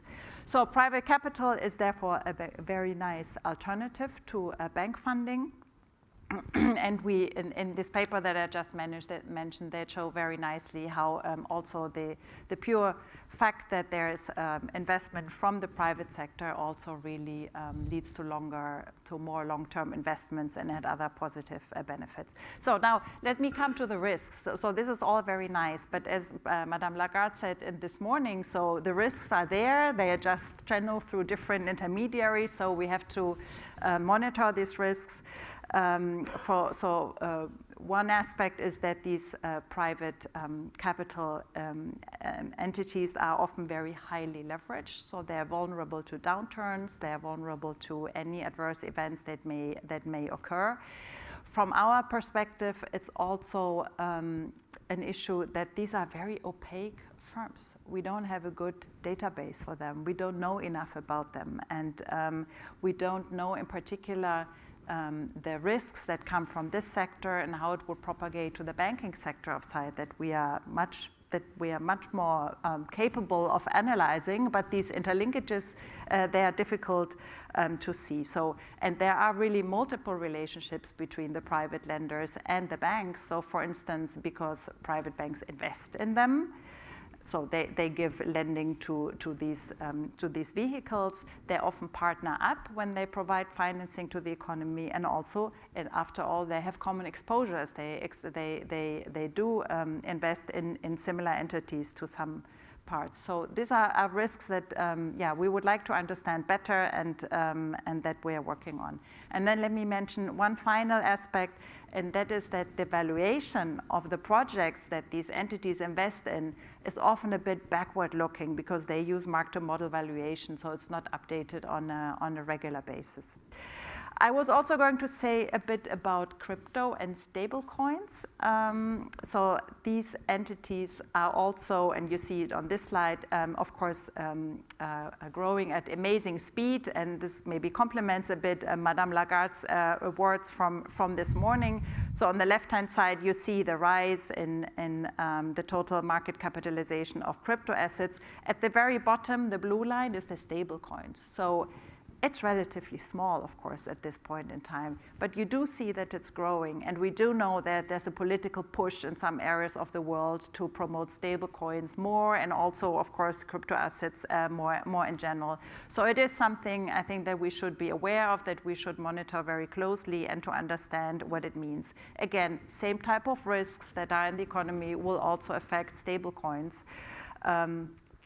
So it's important to look here. And it has implications not only on financial stability, it also has implications on the whole payment sphere. And I think Thorsten alluded to it this morning. There is the potential for a lot of competition between stablecoins, the credit cards, traditional bank-based financing, or when we have it, the digital euro, for instance. So I think this whole payment landscape is going to be shaken up and then look potentially very different. And then finally, we have the issue of monetary sovereignty. That is also, I think, something that central banks should look very closely at. And then my final point is the multi-issuer schemes that President Lagarde mentioned this morning. But I don't want to go into details here because she explained it very well. Thank you very much, Cornelia. And we will certainly return to stablecoins and cryptos in the course of this panel. And I will have a follow-up question to you. You can reflect now already while Lauriana is speaking concerning, you could perhaps distinguish between cryptos in general and stablecoins in particular from the standpoint of systemic risk to financial stability. How do they differ in this regard?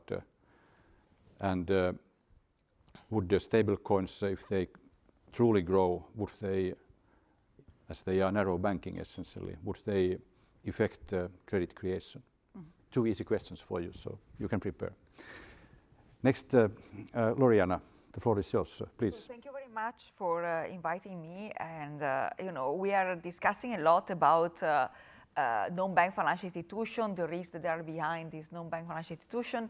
Well, at the Sintra ECB Central Bank Forum, I was indeed producing some analysis about the non-bank financial institution in Europe, and this graph is well representing through time from the 2000s on one side over GDP in Europe. You can see that banks, the light blue, are in some sense remaining quite stable, are just 2 times the GDP. But if we are looking to all the other institutions that we are calling non-bank financial institutions, like insurance, pension funds, investment funds, and also the orange one, that is the dark orange, that are these other financial institutions, you see they are continually to increase, and they are reaching now, they were having a peak a few years ago of 8 times the GDP, and now they are 7 times the GDP. So this means that really this sector, where we don't have enough data and we don't understand very well what they are doing, in Europe are growing a lot.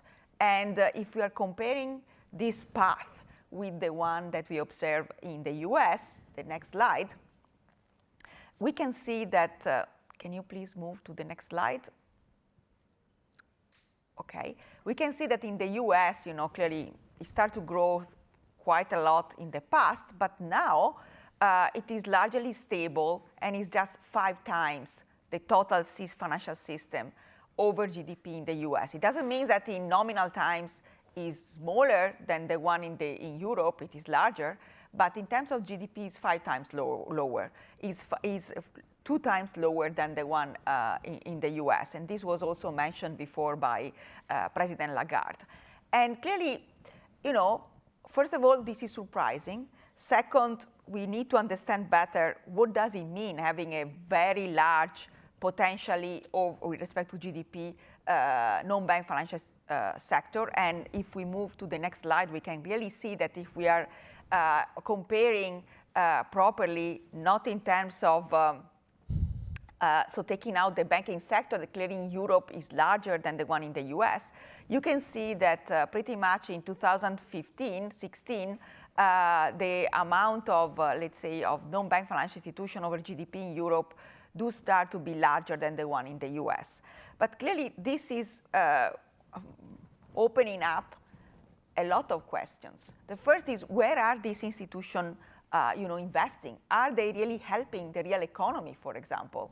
And if you are looking to where these non-bank financial institutions are investing, more than 50% is invested abroad. So more than 50% of the total asset of these companies are largely investing actually in the US. So this is one thing. So they're not really, as in the US, supporting a lot the lending to non-bank, non-corporate financial institution. And for example, this is true here. We have now starting to have some private credit, but for sure it's far lower than the one that we observe. And the large fraction, as I said, is going abroad. So on one side is a missed opportunities. If you are thinking to all the debate that we have just in the previous section, well, we are now saying that Europe will attract a lot of, let's say, investment. Well, the question is, are we maybe also able to keep a significant fraction of the investment that actually is going abroad? That from the investment perspective is perfectly fine. If you're thinking that we believe on the market portfolio, if you're looking to the market portfolio, more than 50% is US. So if you're following the simple rule of diversification, you should invest 50% in the US. Are we going to change this way to do our investment? And then clearly the question we need to ask is, why do we have all this growth? And why do we have this type of pattern that is different than the one in the US? And the reason, I'm sure, I can tell you a few of them, but I'm sure that if I'm asking to each of you, you will have your own story. One is that GDP in Europe is lower, is growing less than in the US, so it's a problem of the denominator. On the other side, in Europe, we are saving far more. So this is why, then we are investing a lot abroad. Another possibility is that these savings are largely managed by company where the headquarters is in the US.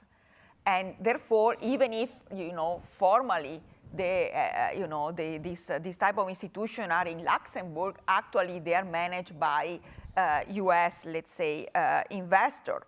And then the fact that actually our capital market is so small that all this investment cannot go to, less than 1,000 firms.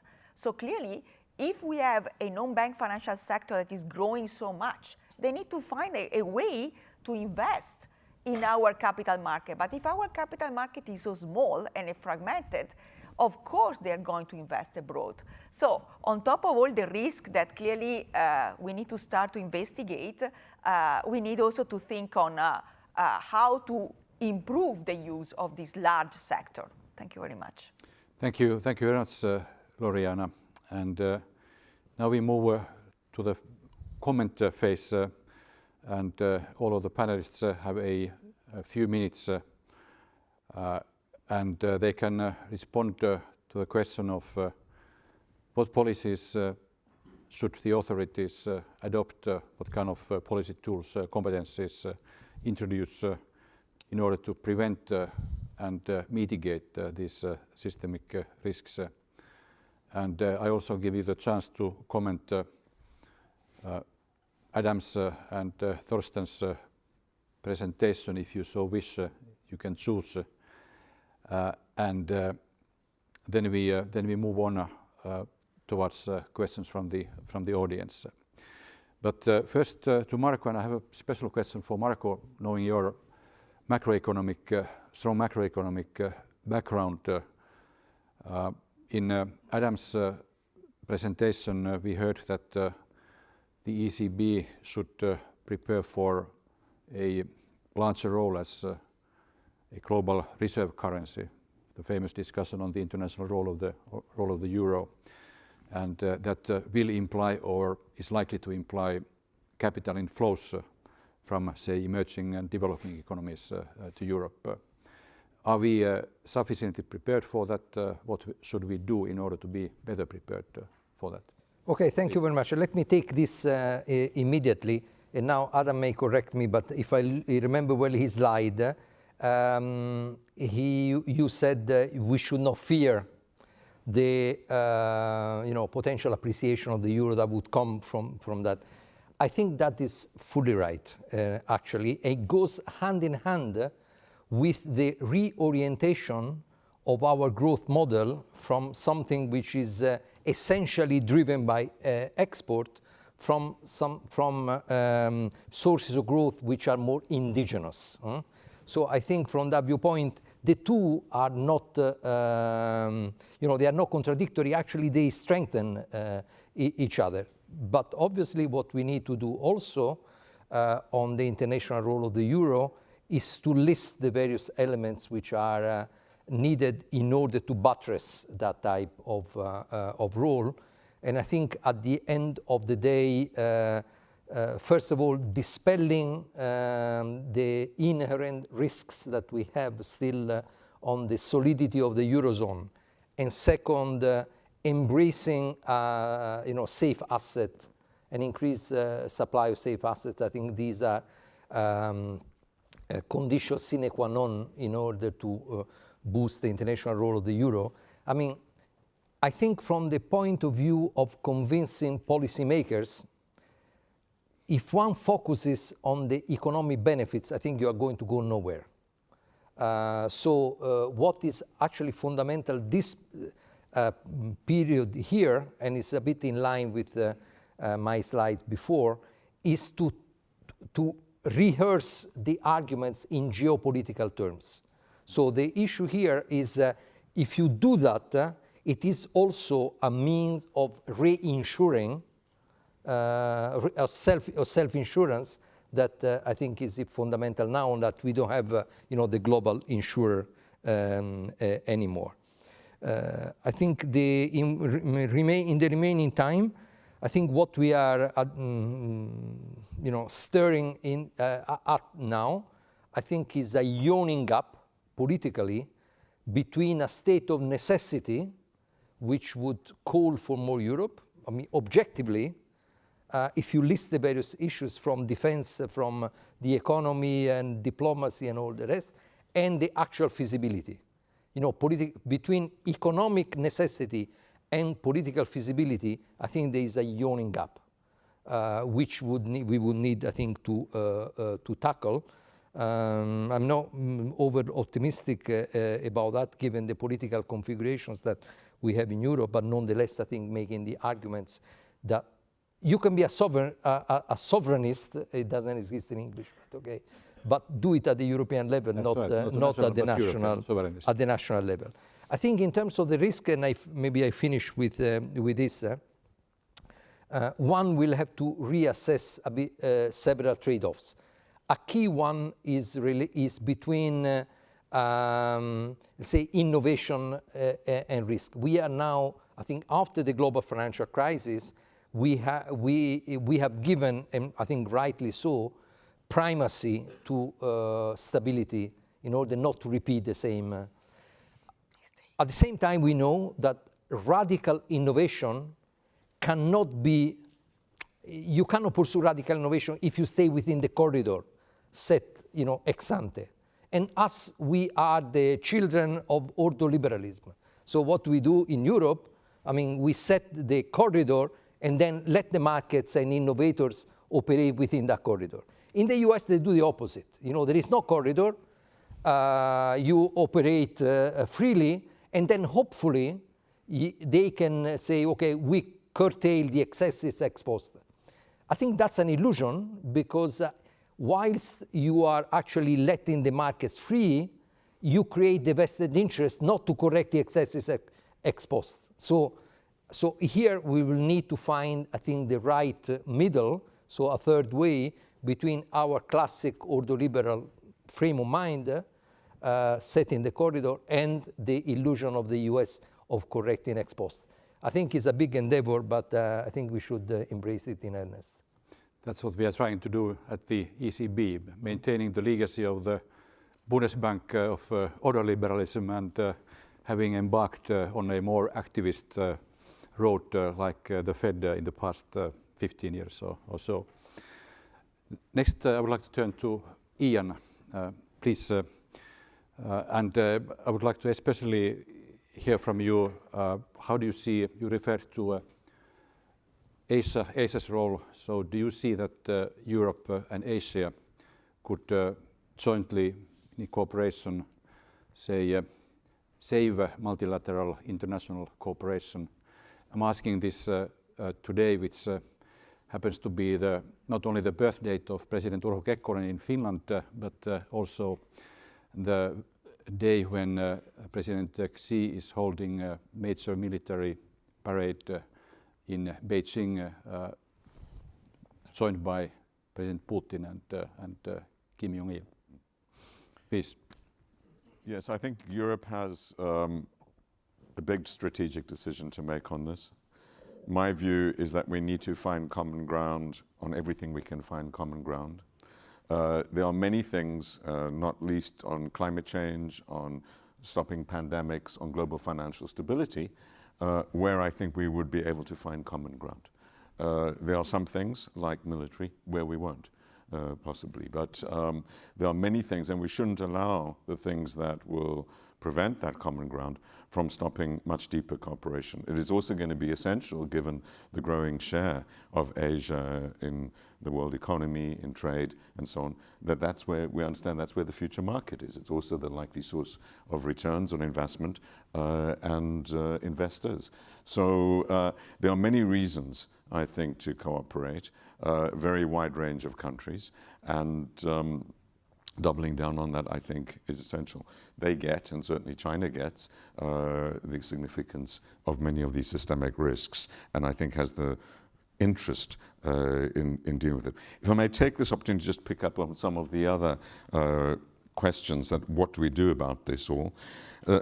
I would stress that within Europe we need to focus on economic geography much more, and left behind places particularly. Why do people in left behind places not go to where the new jobs are, whether it's from East Germany to West Germany, or whether it's from the north of England or rural parts of France to where the dynamic cities are, where the shortage of labor? And the answer increasingly is affordability, or lack of it, of housing. There's a massive focus, I think, that needs to be done, within finance on more affordable housing. Clearly, it goes way beyond that. And there are a whole package of other reasons why people don't move. But until we address this economic geography question, we will have rising nationalism and populism in Europe. If you look at the mapping of AfD, it's all about geography. And if you look at the mapping of the Reform Party in the UK and its growth and all of this, it's all about geography. And the same is true of Trump's support in the US. So we need to deal with the question of how we build more flexibility. Today's the slowest day for the rest of our lives. That means we need to be more flexible in the future. People need to be able to move, to reskill, to change more quickly, and they're going in the opposite direction. On euro, which has been raised, the other way to, of course, to deal with the appreciation question is expansion. That has many benefits, Europe's expansion, but so too does it for the euro. On productivity and growth in Europe, I think people are being a bit optimistic. AI will not lead to a growth boom anywhere, except perhaps in China, for very particular reasons, less so in the US and less so in Europe. That we need to find other sources of growth, and we need to come to terms with a future of low growth and its implications around that. I do not see anything on the horizon that will change that dynamic in significant ways. The final point to make is arising out of the nationalism and populism debate, the anti-migration sentiment is a real threat to all our societies, particularly aging societies, and is an inflationary threat in labour markets. Adam, you touched on this very briefly, but it's an issue which is going to come back to haunt us, and developing a migration bargain in which we are able to show that we can control migration, but that we embrace migration both at the top end, because they are the innovators, the skilled, they're twice as likely as native people to start new businesses and create dynamism, but also at the lower end, who's going to look after us in our care homes, in hospitality and elsewhere. Europe has a wonderful internal labour market of 300 million people, but even that is beginning to run out of steam. And in smaller economies like the UK, this is a very significant inflationary hurdle, as of course it will be in the US. So another non-economic, if one wants to put it that way, question to address is that. Thank you, Chair. Thank you, Ian. And next it's Cornelia's turn, and you already had your homework, so, and you've done it. Okay. I have my question already. So on crypto, unbacked crypto assets. I mean, unbacked crypto assets are a Ponzi game. It's very clear. The people, the crypto bros who have invested early, they make all the money. They benefit from promoting this. Of course, because then smaller investors will come in, and then if the bubble bursts at some point in time, it will be likely the latecomers who will have the higher losses or complete losses. And of course, it's a very, very volatile asset class. But it has been going up and up. So there's a danger that more and more people with not deep savings put their savings in there, and then they may lose everything at once. So that's a real issue. And then the question is, if there are really widespread losses across the economy, do we have to step in as central banks, as regulators, as government? Do we have to help these people if they really lose all their savings? And I think the case for that would be even stronger if banks had a really very active role in selling and promoting these currencies to the public sector. So there's an issue there. So it's a little bit a question. So how far do we want banks to be involved in this and reap the benefits of it, which are temporarily there, and this holds for stablecoins in particular? Or do we say, oh no, there's closeness and interlinkages between the banks and these coins, we would rather keep it apart a little bit in order to make sure who's in the end responsible, which is the ones who buy it, and not anyone else who has been warning about it. So stable coins is a bit a different issue. Of course, stable coins are having a peg. The peg is typically a stable currency, or it's government bonds. So from that perspective, they are much better, much safer, much less volatile. But also they break the peg sometimes. So the largest ones, Tether and Circle, I think it has occurred for both of them at some point in time. So it's also not that this is a risk-free investment. And I think users and investors, they should be made aware that this is not a zero investment, zero risk investment. And also, you mentioned free banking earlier on, no? So how do I imagine a world when there are several issuers of stable coins that are circulating in parallel? Do we have exchange rates between them? Do they all trade at par? I don't know. And let's see. That will, of course, depend on how they're regulated. And whether we have also competition between, say, European and other stable coins from elsewhere in the world with a different regulatory background. So that's going to be really important. So at the same time, I think we should, the technology is out there. I think Europe shouldn't just watch others do it. I think we also need European stablecoins, and this goes, I think, back to what Adam also said. So Europe has to act as well. We cannot always shield ourselves in the way that you said, Marco. No, we are always taking this risk. Oh, there's a risk. Let's try to kill it in some way. That's the typical European approach. No, they're out there, they will grow, so let's make sure that we also have some European stablecoins that can reap some of the benefits and keep that here in Europe. We do have a strong regulation. I think MiCAR is a very good regulation, but the issue really arises, and this is what President Lagarde said this morning with these multi-issuance stablecoins, that issue in different jurisdictions that are subject to different regulations, and the problem can arise if there's a run on that and those group of coins that then European assets will be used for that.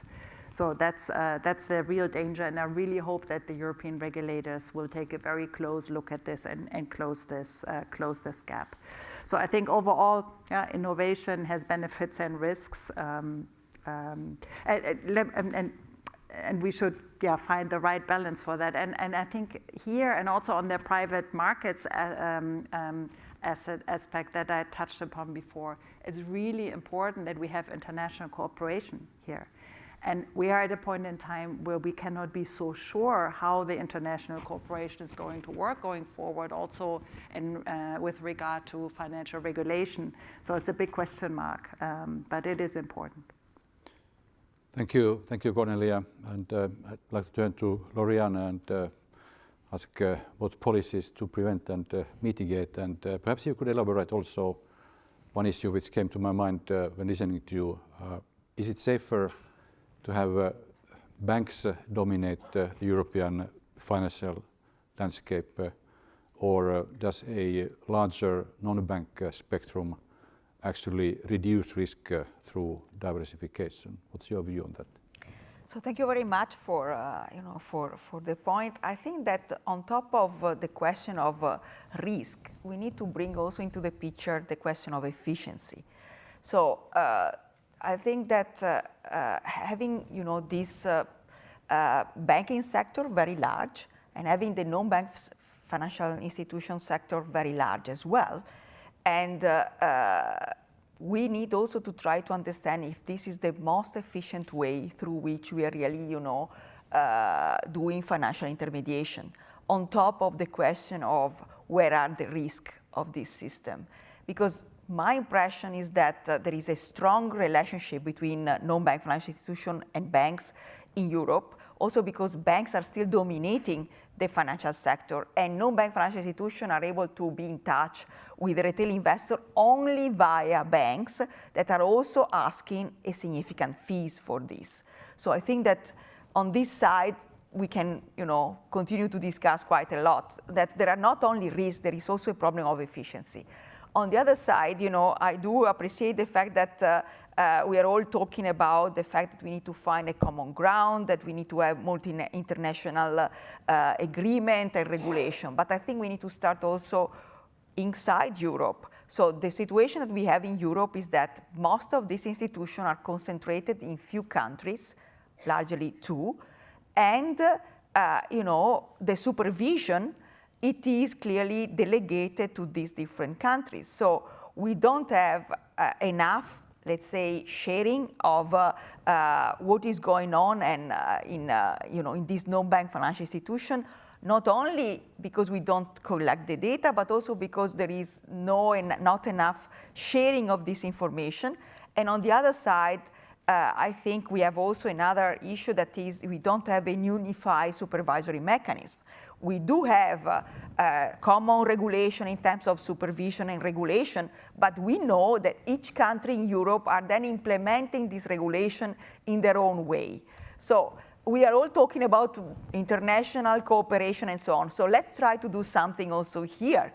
We have all these challenges that are coming from abroad. We need to improve our, let's say, market. If you want to talk about a European market, a European financial system, we need to try to eliminate all this type of friction that so far we have, on top of clearly having the euro more important and a safe asset maybe in Europe. So I think that these are the different aspects that we need to consider.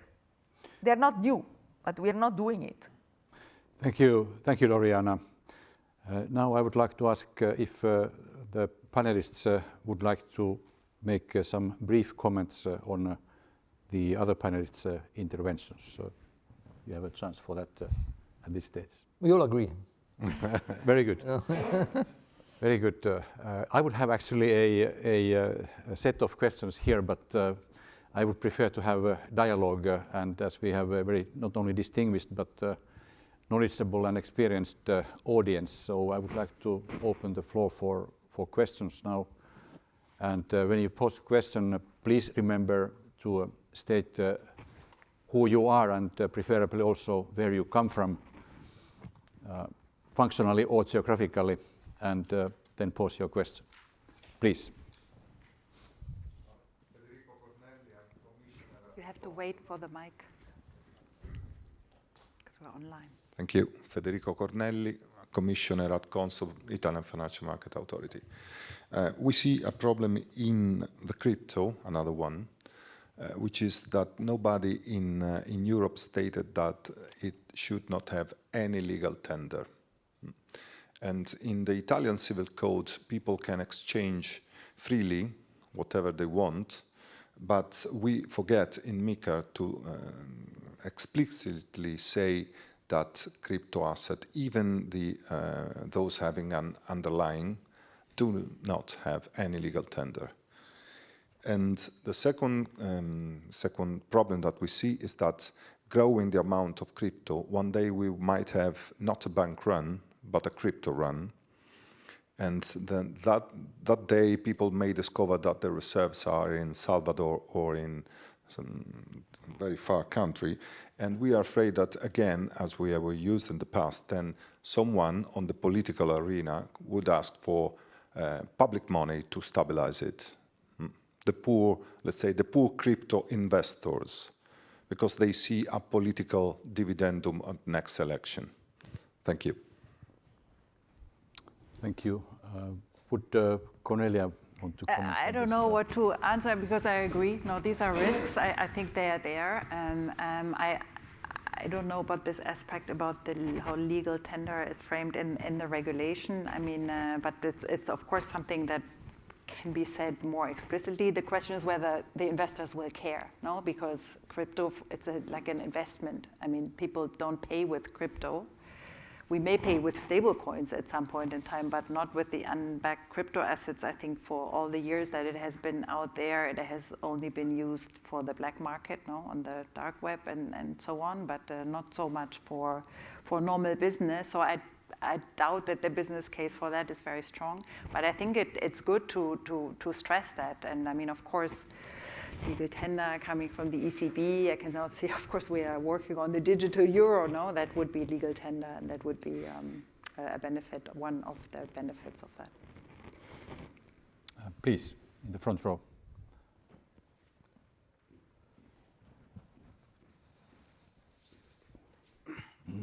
Thank you very much. Abdelaziz Rouaba from Central Bank of Luxembourg.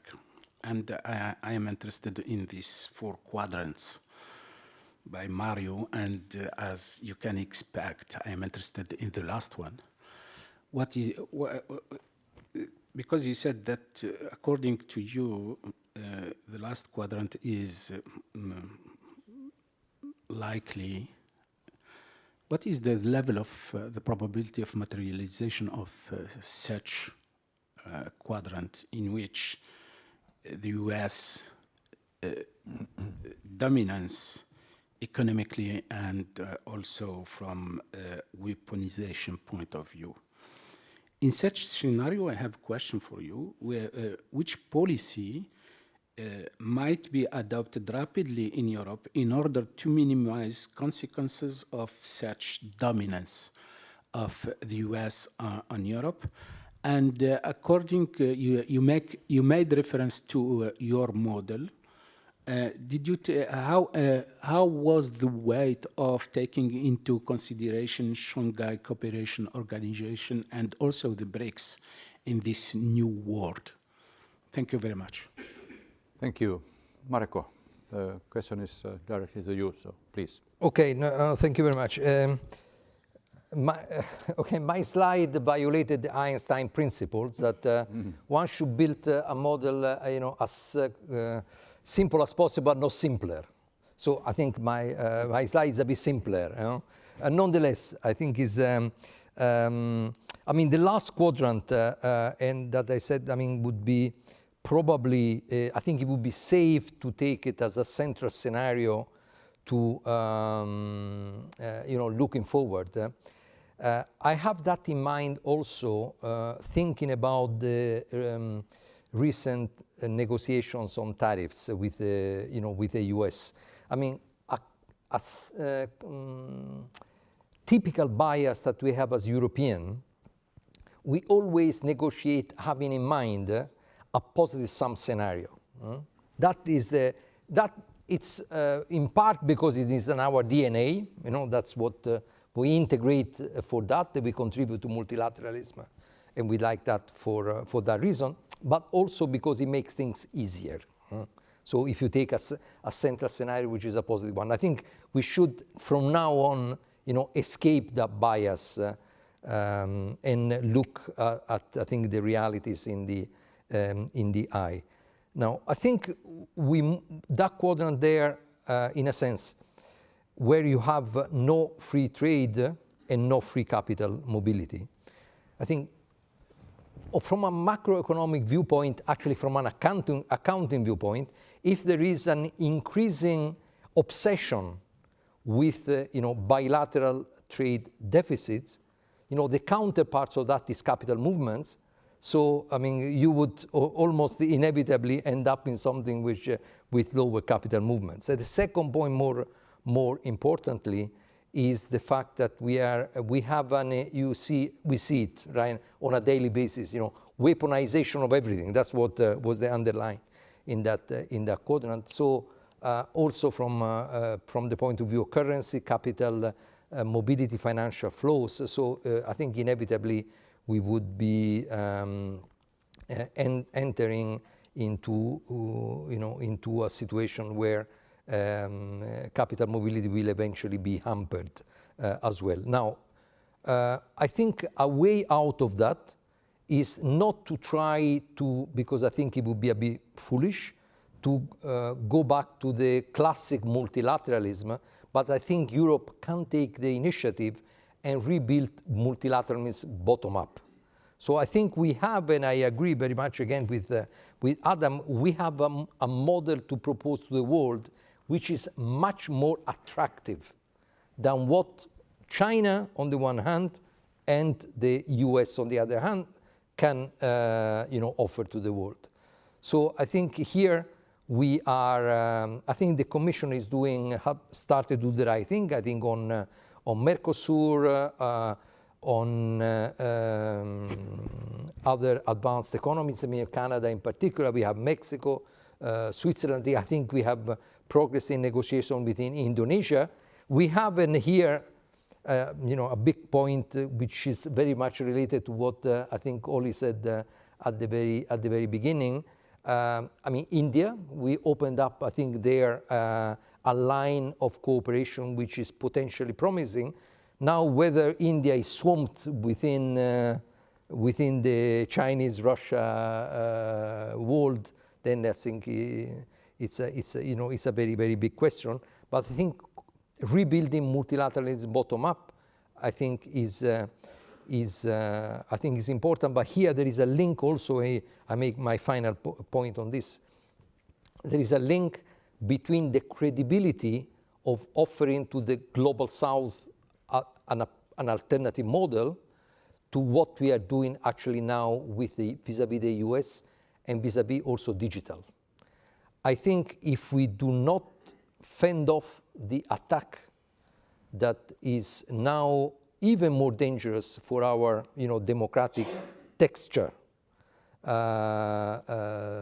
our democratic fabric on the digital side, and we do not stand up to that, I think the credibility of proposing to the world a different model will be severely hampered. So I think there will be in the next months, weeks, and probably even days, a very important checkpoint on whether what we propose to the rest of the world would materialize or not. Thank you, Marco. Very important policy program for the coming months for Europe, slightly beyond the ECB, ESRB remit, but important nevertheless. Francesco, please. Thank you very much, Francesco Mazzaferro, here from the Secretariat of the ESRB. I was very interested by what you say, Professor Golding, about the need of finding an equilibrium of where to trust and where not to trust with China, fundamentally. And I wanted to ask you, do you have historically any idea of a system which was stable, in which the people were lending money to the enemy? Because at the very end, this is, of course, historically it happened, no? The figure during, in the past, they were lending to everybody. So it's because these were private contracts, and if you were lending to Charles V, so the enemy of Charles V, what was important is you received the money back. At the very end, they defaulted, of course, because to do it in war is difficult. But is there any precedent case in which you would see it's possible to do even a new monetary order or these type of things with regimes which at the very end politically are adversarial, to say the least? Thank you. Yeah, that's a fascinating question. I mean, one might say that we're seeing in real time in the relationship between countries and the US this playing out. It's becoming extremely adversarial to countries that it has very deep financial relationship, not least the US and China, and the Chinese holding of US treasuries, for example, but many other countries too. But I would question your hypothesis that China's an enemy. I don't think it is.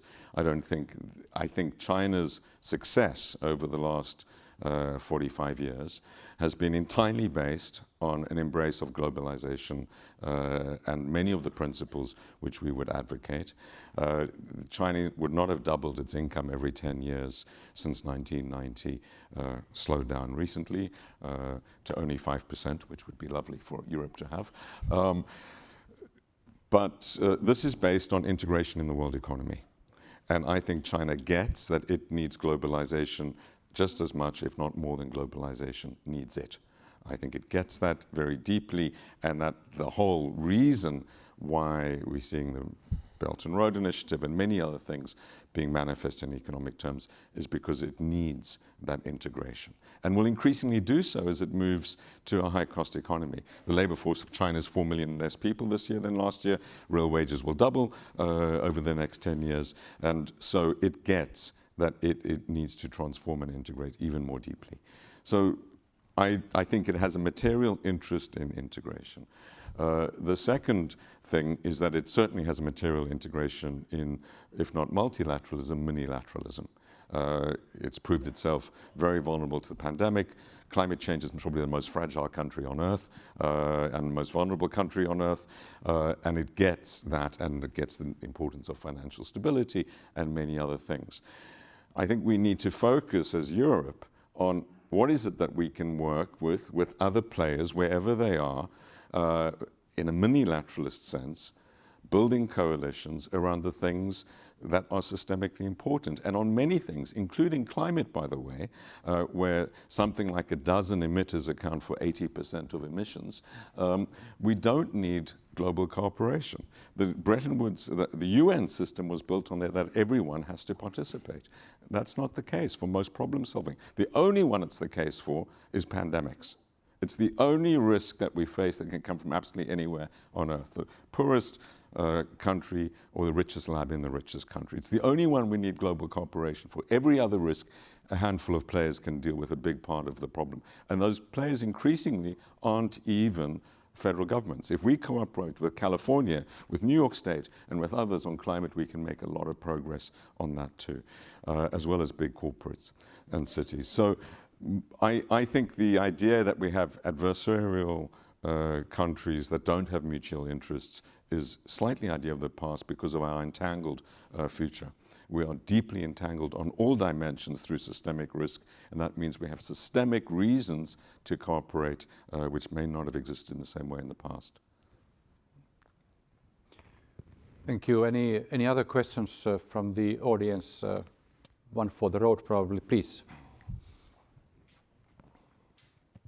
Thank you very much. Javier Suarez, FEMFI, also Advisory Scientific Committee of the ESRB. I'm going to not touch on geopolitics, but on the remarks regarding market funding by Cornelia and by Lauriana. I wonder whether in a context like this, we are providing the right messages.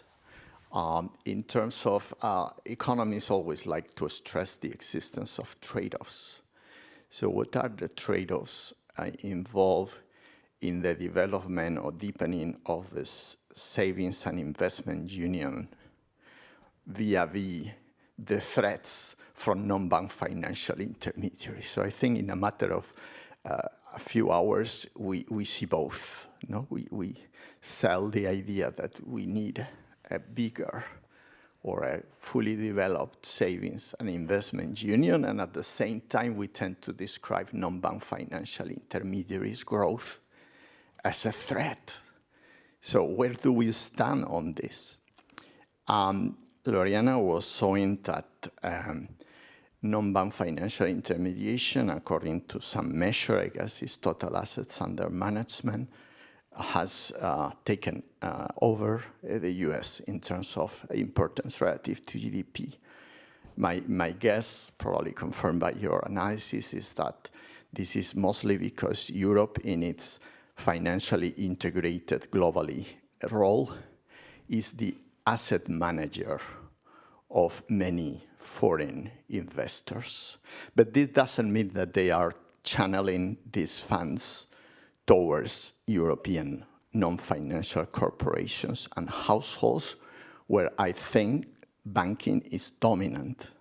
So I guess that when we are saying we should develop the savings and investment union, we are saying more than a more developed asset management sector in Europe, what we need is more developed primary markets where the funding from non-banks can reach households and firms. So maybe I would like you two to elaborate on what we need for that and whether that involves threats to financial stability. I think Cornelia was clear in the description of private equity and private credit as an opportunity, but at the same time, maybe less stable than banks. I'm not sure we fully understand to which extent private equity and private debt markets will be dominant, and in particular, in which context to banks in terms of financial stability and economic performance in general. Sorry for this big elaboration. Thank you so much. Thank you. Maybe brief comments from Cornelia and Lauriana. So I don't see the contradiction. I mean, savings and investment union, of course, one goal is to have a deeper, more liquid, European-wide market, financial market that includes also private markets that I touched upon earlier, I think they are needed. They have their reason for being. They are a good complement to what we can have on the banking side. And again, I would like to stress the European. It's important to have the European aspect here, but at the same time doesn't mean they should be unregulated. I mean, banks are heavily regulated. We know that a lot of the activities that traditionally went to banks, one reason is why they moved to the non-bank sector is because it's much less regulated. It's cheaper to provide the financing. So I would plead that we have some better regulation. The very first step, and also to answer you, what are the risks that are really there? The first step is that we need to understand these risks better. And for that, we need data. And we have a very bad data situation in Europe, and I guess also elsewhere in the world. So it's really hard for us to understand where does the liquidity flow, or may stop flowing at some point in time, or maybe be rolled back. So that's what I would plea. I mean, now we are in a situation where everyone talks about simplifying rules and maybe simplifying regulation and so on. But I would argue that on the non-bank side, we are not there yet. We are at a point in time when we would like to actually know more. And one part of this is exchanging information across the different European and national bodies, so we understand this better. Thank you, Cornelia. Lauriana, please. Yeah, so I do agree about this tension. I think in some sense I was also trying to stress the fact that we have all this collection of savings that needs to be invested somewhere, but we don't have, on the other side, the market that will allow us to reach all these retail investor or small and medium enterprise. And, the solution can be, on one side, used maybe for retail investor, more covered bonds, where pension funds and insurances and so on can indeed provide the funding still through the banks, but in a way that will take out part of the needs for funding by the banks. On the other side, I know that we are still having the crisis in mind, is to do securitization as the US are doing. So if we want really that the money are going to this type of let's say a small investor, you need to go through financial assets. So you need to securitize or create some other type of financial asset that will allow the link between this non-bank financial institution, like insurance, pension funds. I'm not talking just about private credit that are going clearly to fund what they can fund. Having the capacity they have to screen and so on. So there are different aspects that need to be combined in order to have that the money. It's not enough to have the money. You need to have also the instrument and the infrastructure, and that will help to go on that direction. So that's why it's not enough that we are, claiming that we want or we are stressed about this type of institution, but we need to have the right infrastructure that so far we don't have. The good thing is that if you're thinking to the non-bank financial institution, they do not have cross-border limitation as banks do have. Thank you, Lauriana. And thank you, Ian. Ian has to go to another meeting within this building in the top floors. So the only thing in between the lunch and the moment is the conclusions. We don't, unfortunately, have more time for questions. So I would like to warmly thank our panelists for their insightful interventions and the audience for very pertinent questions and discussion. And I would say we have 4 takeaways from this discussion. Four clear messages stand out, including also the earlier part of this morning. And the first is that geopolitics is today exceptionally strongly dominating the world economy. The regime shift in the United States seems, if not permanent, but nevertheless long-lasting and persistent. And we are thus in a world of new economic geography, as Adam Posen put it. And this means that also the global geoeconomic landscape is shifting very fast. The US is reshaping trade and capital flows. in ways that could entrench fragmentation and generate new systemic risks for Europe. And one important takeaway from this panel is that I'm referring to what Marco said, or paraphrasing Marco, that we have to rehearse arguments in geopolitical terms, which in the European Union means the necessity to finance common defense as a European public good, which is also a significant avenue for introducing European safe assets and thus work towards deep and liquid capital markets in Europe, which we are currently still lacking. Un coup de soissons, as the French say. Second, referring to Ian's intervention, non-economic risks are now central to financial stability. Climate shocks, pandemics, governance gaps, geopolitical tensions, all these feed into systemic vulnerabilities, while at the same time international cooperation is in very weak oxygen, and has been weakening. And third, referring to what both Cornelia and Lauriana have intervened today, the growth of private markets brings both opportunities and risks. That's part and parcel of the Savings and Investment Union in Europe, which we are aiming at. They can boost productivity, but they also concentrate exposures and often remain opaque. Better data and closer monitoring are essential, and that's, for instance, what we proposed in the recent ESRB review. And fourth and finally, crypto assets and stablecoins, they are, at least in the United States, they are moving into the mainstream.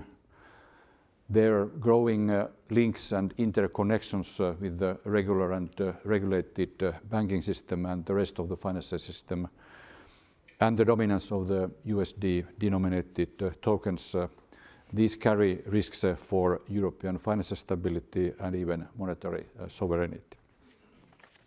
So in short, systemic risks are more complex, more global, and more interconnected than ever. And a key task for the European Systemic Risk Board in the next decade is to reinforce foresight, close data gaps, and ensure that the European financial system maintains its current resilience. And in the grand scheme of things, finally for Europe, we should be proud and stand behind our European model of society, democracy, and the rule of law. Reform it, yes, but stand behind our rule of law and societal model. We should play our own game while combining it with concrete and urgent actions how to become a serious geopolitical actor. In brief, I think that's our policy agenda going forward. So I thank you all very much, and I wish you an enjoyable rest of the day, and first of all, bon appétit. Thank you very much. Thank you.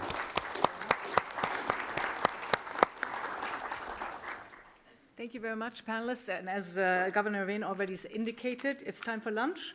You will be going out here and then be led to the lunch venue. Oh, I'm sorry.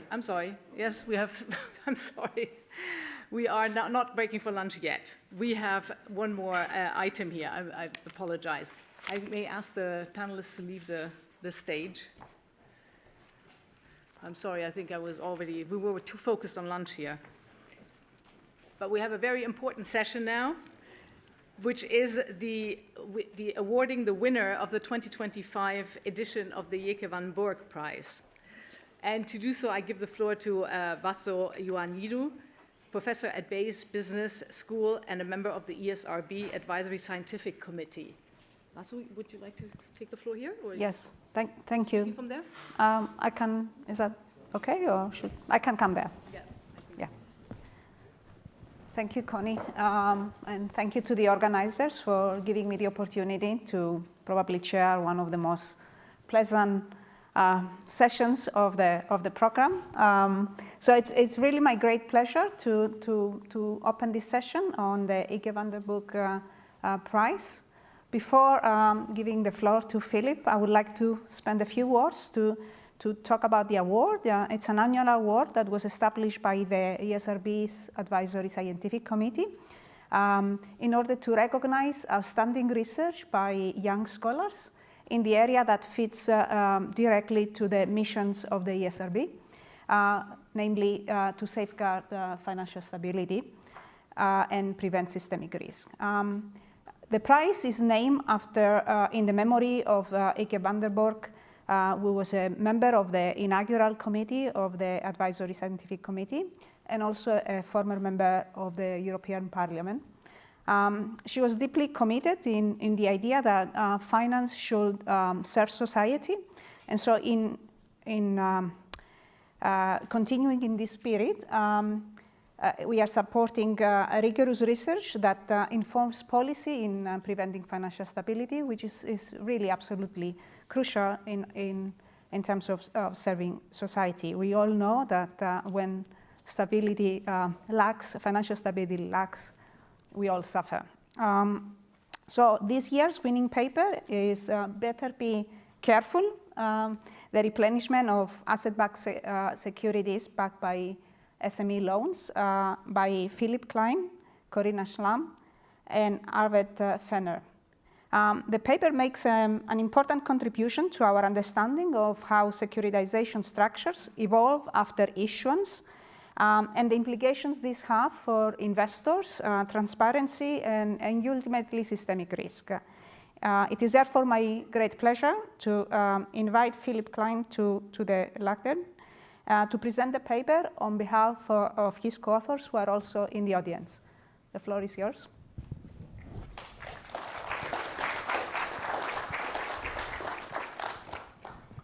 Yeah, many thanks, Vasu, for the very kind introduction. Many thanks, of course, to the scientific committee for selecting our paper for the prize in this year. Our paper, Better Be Careful, the replenishment of ABS backed by SME loans, is joint work with Arvid Fenner and Corinna Schlam. And as Corinna is working for the Deutsche Bundesbank, the typical disclaimer applies that our views in the paper and in this presentation are, of course, not necessarily the same as those of the Deutsche Bundesbank or the Euro system. When starting about thinking portfolio replenishment, many thanks to the speakers of the last panels, traditional securitization transaction, we have a loan portfolio in the bank's balance sheet, and this loan portfolio is transferred to the special purpose vehicle, and the SPV issues securities at the capital markets to refinance this purchase. Finally, the repayments or the payments to the investors came from the repayments of the borrowers on the loan contracts. However, when we have a look in the data set in our sample here, then we see on the one hand side what we may all know from traditional securitizations, that loans mature, are cancelled, prepaid, or in default, and they were leaving the ABS loan portfolio. However, we also see that loans are added over the lifetime of the securities, and the reason for this is that we have a much longer time to maturity of the underlying securities compared to the underlying loans. In our sample, we have an average ABS term of 30 years, but only an average loan term of 8 years. And thus, the repayments of the borrowers are much higher than the payments that have to go to the investors over time. And this consequently leads to our definition of portfolio replenishment, which is the transfer of loans to the SPV after the transaction's closing due to the originator's need to reinvest the released capitals from the repayments of the borrowers over time. Having a very brief look on two exemplary ABS portfolios in our sample, we see here the dark blue line, which is a standardized total portfolio volume. And this is over the time period of these 4 years, quite constant with a marginally decreasing trend.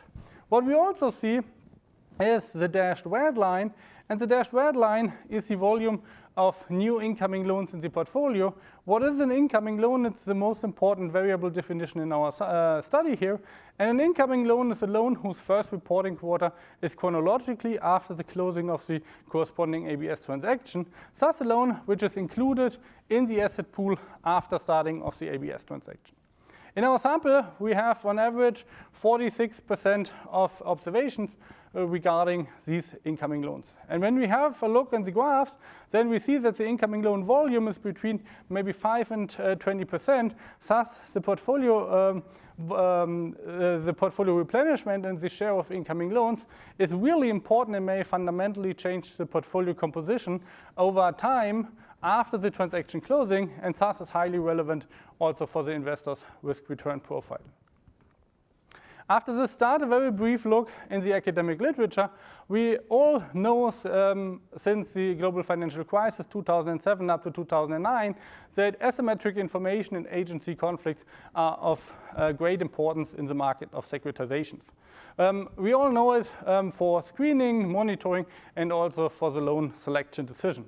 However, we think that in our paper it's even more important as we deal with portfolio replenishment after the transaction's closing.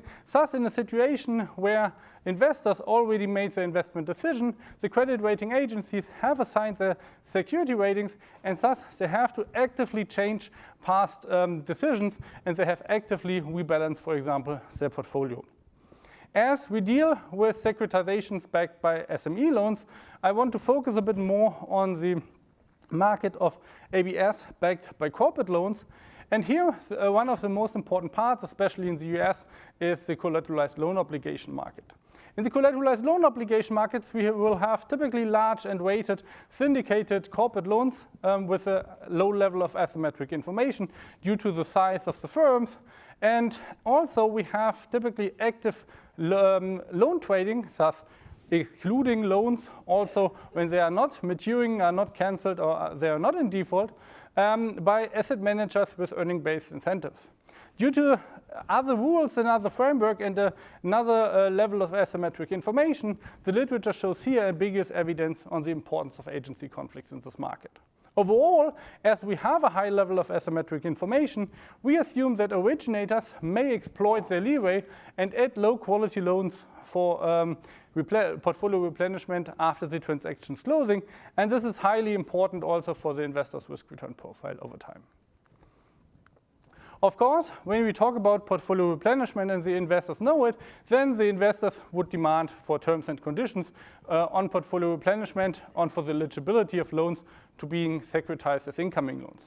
However, we find exactly these eligibility criteria in our prospectuses, but however, you can only define these criteria with respect to observable characteristics, and especially when the information asymmetry is high, the bank will remain with some leeway due to private soft information. As we have SME loans, we have significant differences to the CLO market, as I said, as we have typically small, mostly fixed-rated and non-syndicated loans to really small non-rated firms. Overall, our paper contributes to at least 4 strands of the literature. The first is the literature on the loan selection for securitization, and the second is about the agency conflicts in the more specific area of securitization backed by corporate loans. The third is, as we know loan trading only from the CLO market, our paper contributes to the non-static ABS portfolio composition out of the CLO market. And as I will show you in a couple of minutes, we also have a look at potential remedies. We focus on reputation, transparency, and also contribute to these strands of the literature. Overall, portfolio replenishment is a surprisingly not yet investigated channel by which originators might exploit the information advantage over investors. Our paper is structured by 4 key research questions. The first is whether we find observable differences between those loans which were part of the initial ABS portfolio and those loans which we call incoming loans, thus those loans which are included after the transaction's closing. The second is whether, if we find these differences, banks induce these differences by selecting specific loans for portfolio replenishment compared to those which are secured earlier. And here we focus on loans of lower quality, so a higher risk. The third research question is whether we find effective remedies. As I said, we focus on reputational needs and external monitoring by the transparency regime in the ABS market, and we want to have a look whether these are effective in potentially limiting the originator's scope of action. The last research question is about the capital market perspective. So do the investors and do the market prices capture the portfolio replenishment behavior over the security lifetime and at the point of issuance? We built on the unique data set from the European data warehouse. It is, at least for our sample period, the central repository for ABS loan level data under the ECB's loan level reporting initiative. And we enrich these data by tranche level information from S&P Global. We use, as I said, the SME securitization market because banks typically pursue a relationship banking approach with their SME customers, and thus we have a great level of asymmetric information in this market.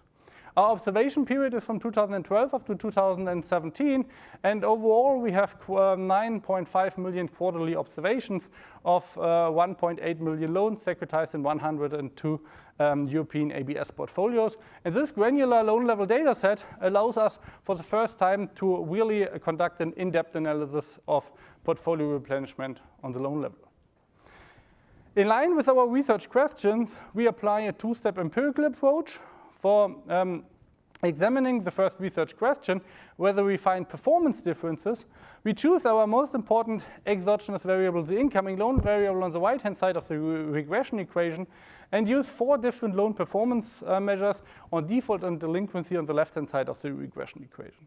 We control for a lot of loan characteristics, several fixed effects, and estimate an OLS regression model.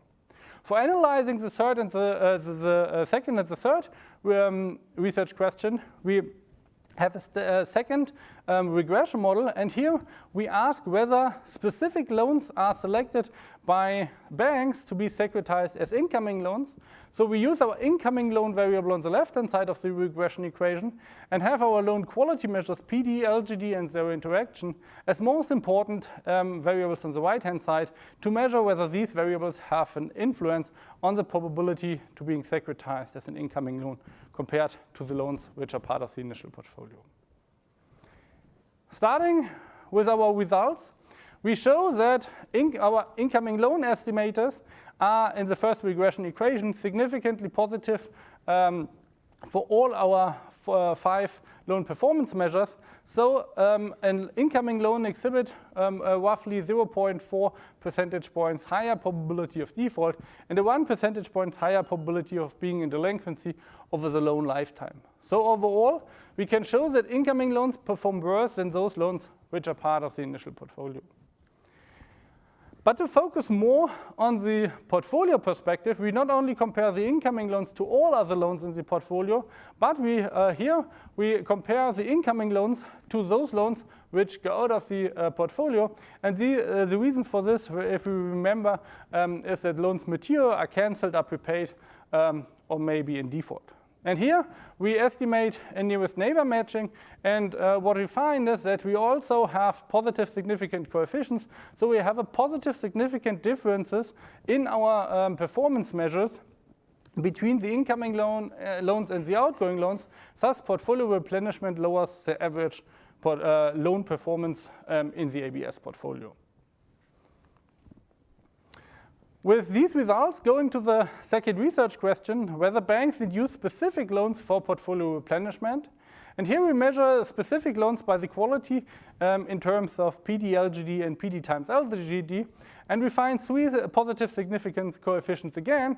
Thus, we can assess here that a higher risk, loan risk, so a lower loan quality, increases the probability for a loan to be securitized as an incoming loan compared to all those loans which were part of the initial portfolio.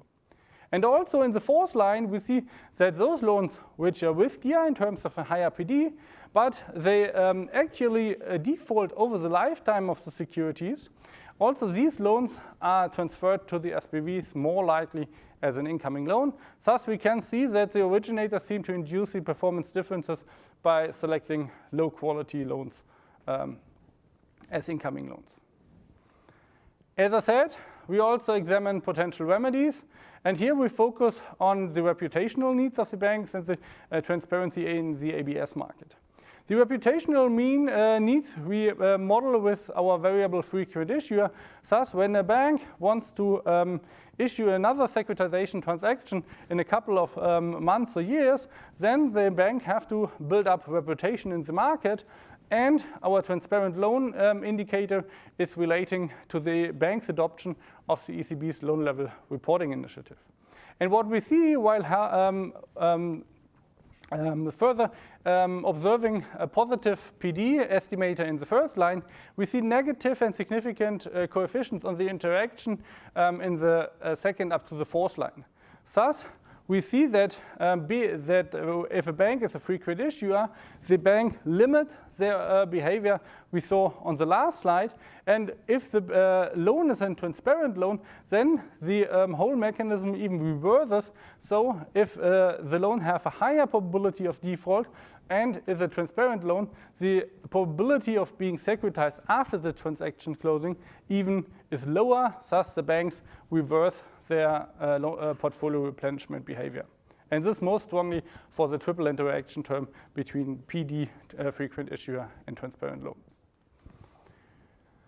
Final research question on the capital market perspective. Here we examine whether the investors and the market prices capture the portfolio replenishment behavior over time at the point of issuance. And the point of issuance is in the left panel, and here we define the variable maturity mismatch, and this is exactly the 30 years divided by the 8 years, thus the the years to maturity of the securities divided by the years to maturity, average years to maturity of the underlying loans. And here we see that this measure of presumed portfolio replenishment have a significant negative coefficient, thus the yield spread demanded by the investors at issuance are lower, and thus the risk premium is lower. And this is, of course, completely the opposite to what we find on the loan level perspective. However, we also have a white panel, and here we focus on the trading prices over time in our sample period. And starting with the most white column here, we see negative and significant impact of the actual replenished loan share on the traded prices. Thus, the investors offer a lower price if the portfolio is replenished more strongly. And this is again in line with our loan level results, but the opposite what we find on the issuance point in time. How does this work together? This we will see in the second and the third column here. So we split our sample by 1 year after the respective bank's adoption of the ECB's loan level reporting initiative. And before 1 year after this adoption, we see in the second column that the trading prices in the market are higher if the portfolio replenishment is stronger. This is completely in line with the issuance point in time, but again, the opposite to our loan level analysis. We find finally in the third column that after 1 year after the first adoption of the loan level reportings to the European data warehouse of the respective bank, we see significantly lower traded prices. So the investors seem to use the loan level data and learn or reassess the riskiness of portfolio replenishment and decrease their offered prices in the capital market over time. We perform a lot of additional analysis and robustness checks. For example, we restrict our sample to only those ABS transactions for which the closing of the transaction is within our sample period, or we not only use our own PD estimates, but only reported for roughly 50% of our observations the bank's internally estimated PD to further reinforce our findings. And overall, we find that incoming loans perform worse, so those loans which are transferred after the transaction closing perform worse than those loans which are part of the initial ABS portfolios. This seems to be induced by the banks as they select low quality loans, thus loans of higher risk for portfolio replenishment more likely. However, reputational needs and especially the increase in transparency in the ABS market are effective in mitigating or even reversing this bank's behavior over time. And the investors, while rewarding presumed portfolio replenishment at the beginning, they appear to learn over the ABS term and pay lower prices for those tranches which are replenished more strongly over time. Overall, our paper explores the portfolio replenishment in ABS portfolios for the first time in detail in the academic literature. And with our findings, we might provide a very little step towards an even more trustworthy and sustainable ABS market in the next years. With this slide, many thanks again to Wasser and the Scientific Committee for selecting our paper, and thank you for your attention.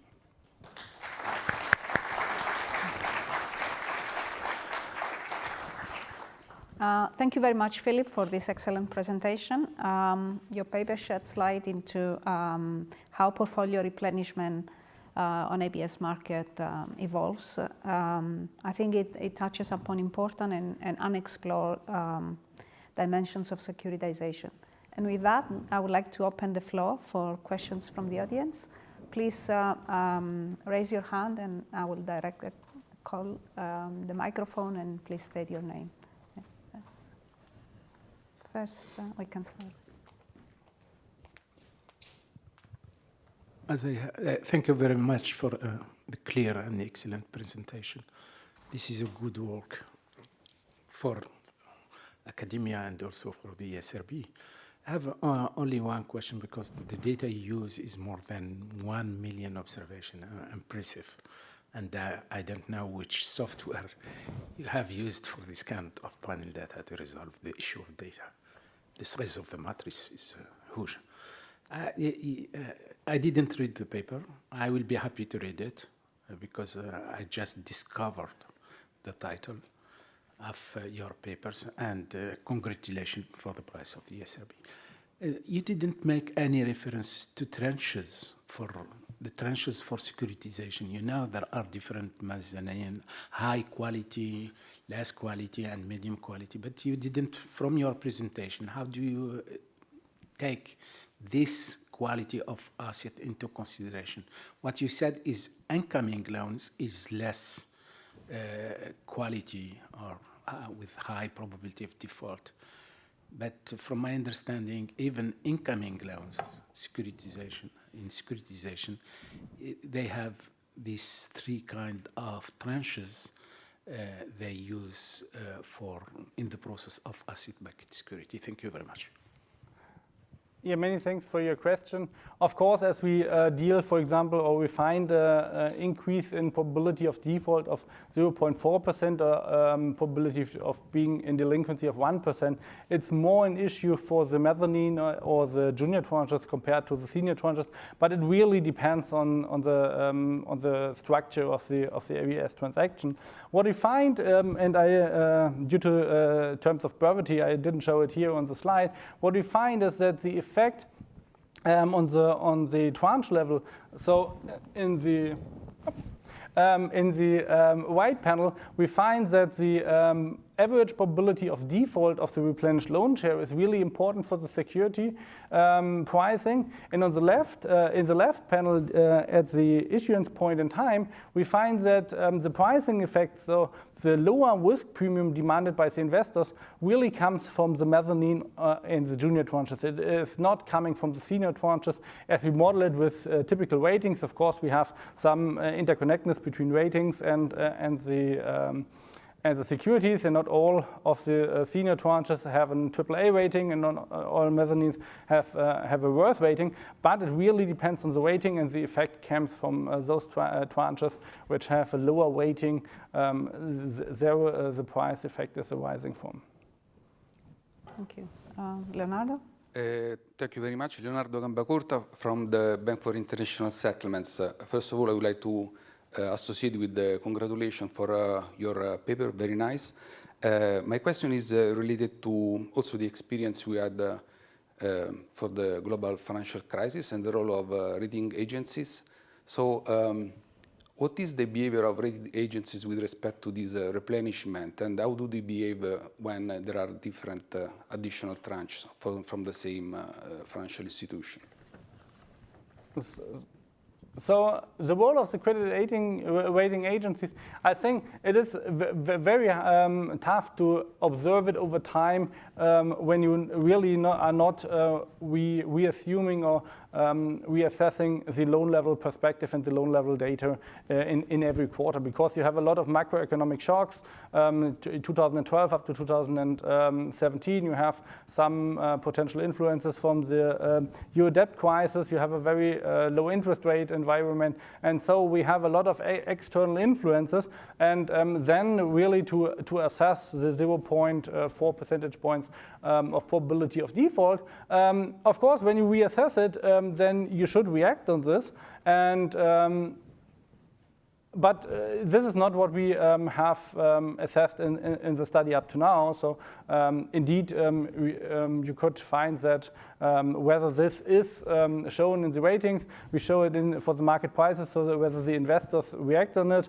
And yes, the credit rating agencies should care about over the time of the securitizations. And then the big question is, for example, in which intervals the portfolio is reassessed, whether you do it on a month basis, a quarterly basis, a yearly basis, or so on and so on.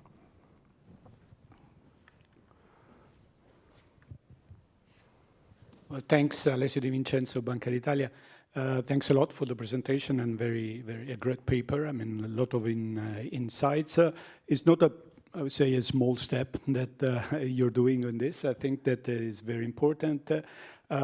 One thing that is a reason for considering this important also from a policy perspective is that, as far as I know at least, I mean, there are actually requirements in the current regulation related to replenishment. In the CRR, in the Capital Requirements Directive and regulations, there are precise indication on the steps that originators have to follow when they go into the replenishment, and these requirements are related also to the quality of the loans, together with maturity, type of loans, and so on. So this is certainly food for thought in terms of effectiveness of these requirements.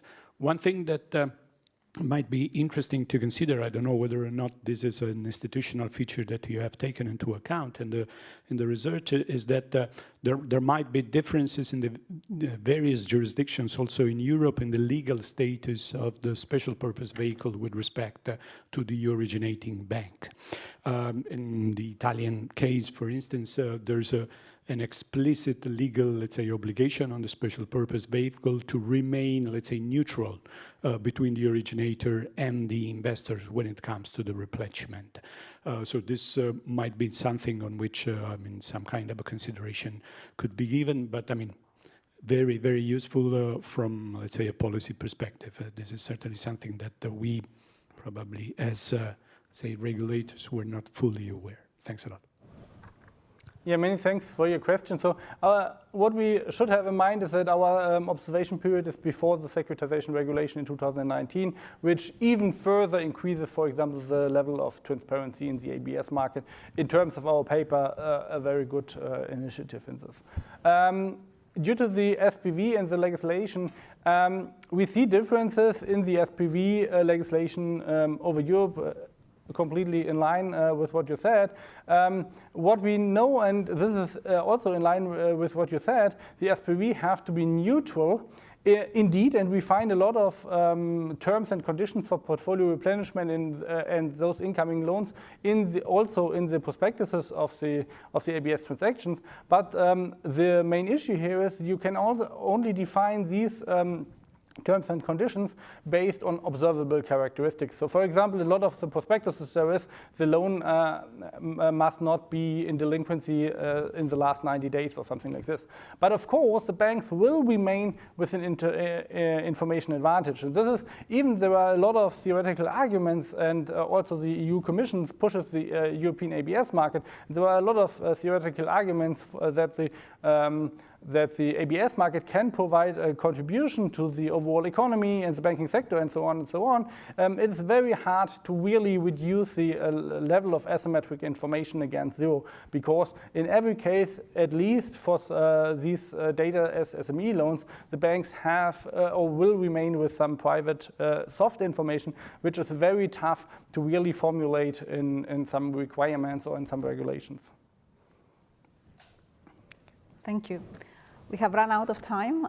Thank you, Philip, for your thoughtful responses and the audience for the engaging discussion. It's now my great honor to formally award the Jovan Bok Prize. I would like to call on the stage the co-authors, Karina Schmal and Arvid Fenner.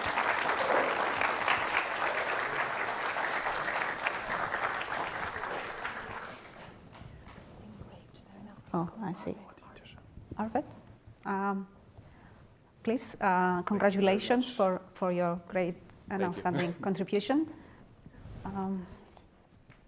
Hi, Philip. Congratulations Many again. thanks. And Karina, congratulations. Thank you very much. Yeah. Thank you.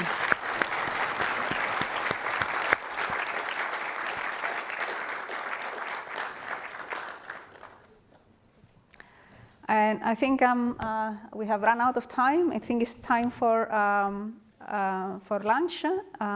Please join me to close the session. Yeah, thank you.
Hello, Mr. Bengio. Can you hear me? Yes, just a second.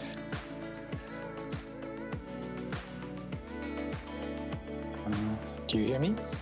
Yes, we can hear you and we can see.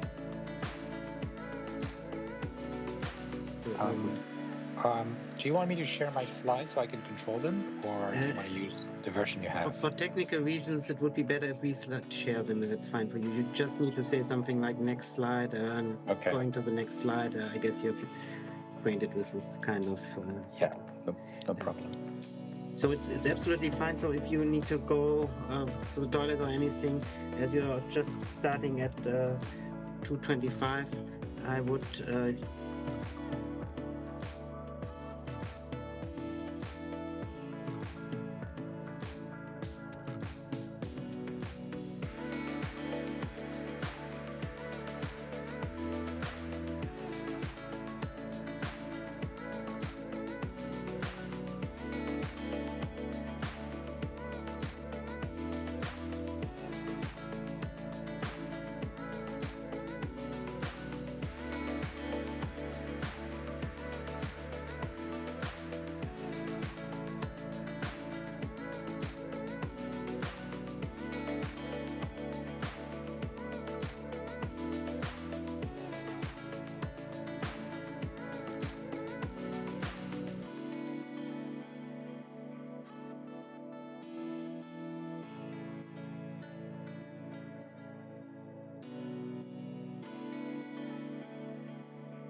For those of you in the room, thank you for your waiting patiently. We're trying to figure out a small technical problem. That's why we're a little bit delayed.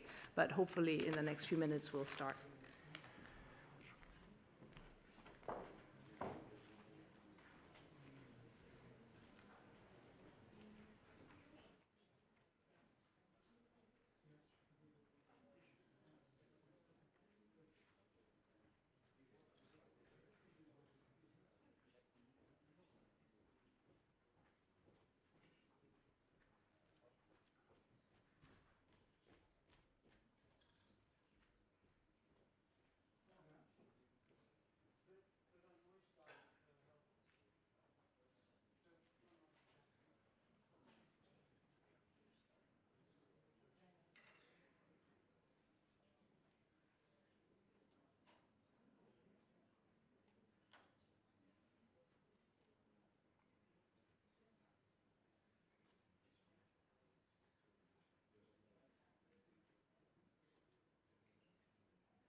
For people on Zoom, it's something.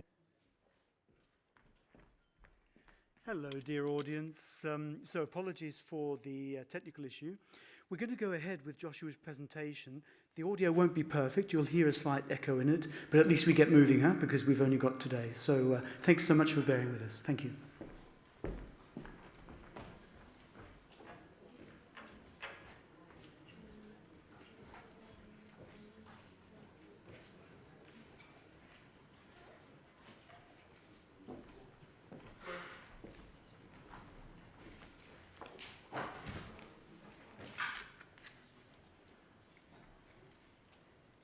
You'll be hearing.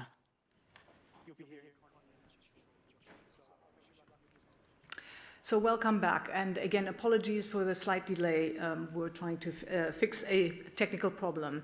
But welcome back, and we now come to the second part of the conference and begin with a keynote speech by Joshua Bengio, professor at the Université de Montréal, entitled The Future of AI and Considerations for Systemic Risks. Professor Bengio is one of the world's leaders in artificial intelligence and deep learning, and the recipient of the 2018 AM Turing Award, considered the Nobel Prize in Computing.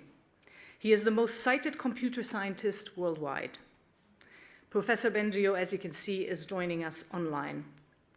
The response to his remarks will be given by Leonardo Gambacorta, Head of Emerging Markets at the Bank for International Settlements.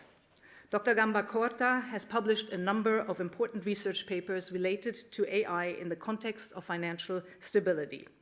So with this, I give the floor to Professor Bengio. Please go ahead. Thank you. So today I'm going to tell you about some of the results in the international panel on AI safety that I've been sharing, that I continue to share, and what the data says about the trends in increasing capabilities and also propensities that we're measuring in AI. If those trends continue, that would create very significant risks for our societies and even potentially for humanity. And we need to understand these scenarios so that we can prepare and make sure we can reap the benefits of AI while managing the risks. Next slide. So here's an example of some of the benchmarks that I mentioned. You see each color being a different kind of capability benchmark, some very old benchmarks, some more recent benchmarks. You see they start later. The horizontal axis is years. The black line is human level. So what you basically see is with time, the best AIs get better and better. In many cases, for the older ones, they've already surpassed human capability. For the more recent ones, there's still a gap that I'll talk about. But we need to think what it means if eventually all of the benchmarks corresponding to things that humans are able to do are passed by the AIs, and that's what people call AGI. But there's even the possibility, without any scientific reason to doubt that it's possible, that we eventually build machines that are superior to humans across the board, and that's what's called superintelligence. Next slide.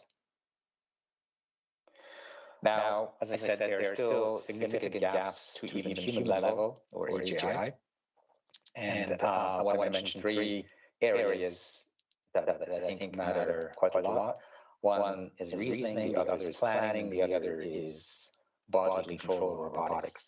So on reasoning, we've all experienced incoherent answers, for example, from AIs. And this is also an area where there's been a lot of progress since about a year ago, when O1 from OpenAI was released.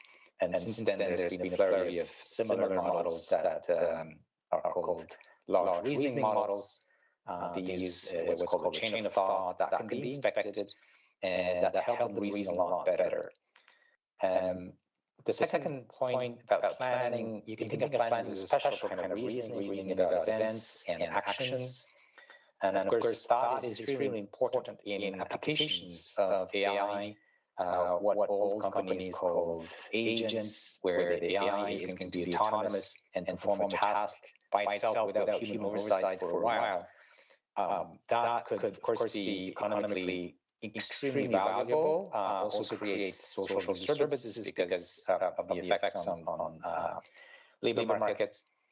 But there's also the issue that as AIs become able to do more things in the world, and we don't fully, humans are not in the loop. If we don't know how to align them to what we actually want, they could be doing bad things. And I'll talk about that. And the last point, of course, current AIs are not doing very well on controlling the body or even just understanding the space and 3D structure of the world. So they make these kinds of mistakes. robotics is lagging the higher level cognitive abilities that have been progressing fast, but robotics is also advancing. So we should think about, what would happen if these advances continue and we end up not just with AIs that can talk to us and do things on the internet or computers, but also do things physically. Next slide. So, as I said, on reasoning, the progress has been steady and, in fact, accelerated since the arrival of these reasoning models, so-called. This is something, in my opinion, on which there's still a lot of room for improvement, maybe even low-hanging fruits that companies are starting to explore. So there's a good chance that we'll see continued advances in reasoning, but it's also possible that companies will hit a wall. It's, we have to prepare for both of these cases. Next slide. Now on agency, I think the data is quite clear and maybe worrisome. So what we see as we move towards, the present from the past is the agentic capabilities are getting better and better. But if we measure that level of autonomy in the duration of the tasks, as how much time it takes for a human to do the tasks, then these improvements have been exponential over the last 5 years. With the duration of the tasks that they can solve doubling every 7 months and maybe even faster in the last year. So if we extrapolate that, it means we would get human level in terms of planning abilities, at least on this category of tasks, in about 5 years, which is the range in which a lot of experts think that it's plausible that we would get AGI. Of course, it could be 10, it could be 20. I think we should be agnostic about that, but still plan in case it comes that quickly. Next slide. So one of the issues many researchers have, and they have signed lots of declarations to express this concern, is that currently the science of AI and the technology really doesn't have an answer to the question, how do we make sure the AIs follow our instructions? So we don't know how to align their behavior to our norms, to make sure that they, satisfy the safety instructions that we give them. And in fact, there are reasons to think that they could seek the wrong goals, and that could be because those goals were given by humans, for example, malicious users, or of their own accord because they have misinterpreted the goals that we have asked, or they're kind of over-optimizing a wrong interpretation, or because some sub-goals of what we have asked turn out to be bad for us, and we didn't somehow specify that in our instructions. Next slide. Now I'm going to share a little bit about a flurry of scientific results that were obtained in the last 9 months that suggest early signs in the most advanced AIs of deceptive behavior and self-preserving behavior, which are both really bad. So next slide. The kind of experiments that has been replicated in many different variants is one where the AI sees that it's going to be shut down, for example, maybe replaced by a new version. And then it schemes, it tries to do something against our instructions in order to avoid being shut down. And it may come because the AI understands that if it is shut down, it won't be able to achieve the goals that we have set for it. Like, if you die, you can't achieve any goal, right? Unfortunately, we currently don't know how to fix this problem. Next slide. There are variants of this problem where the AI, during an alignment session where it's not about learning facts about the world, but learning how to behave well, where the AI fakes agreeing with us, fakes, a kind of behavior that we would find good, whereas in fact, it just wants to preserve its previous goals, which is a kind of self-preservation behavior as well. Next slide.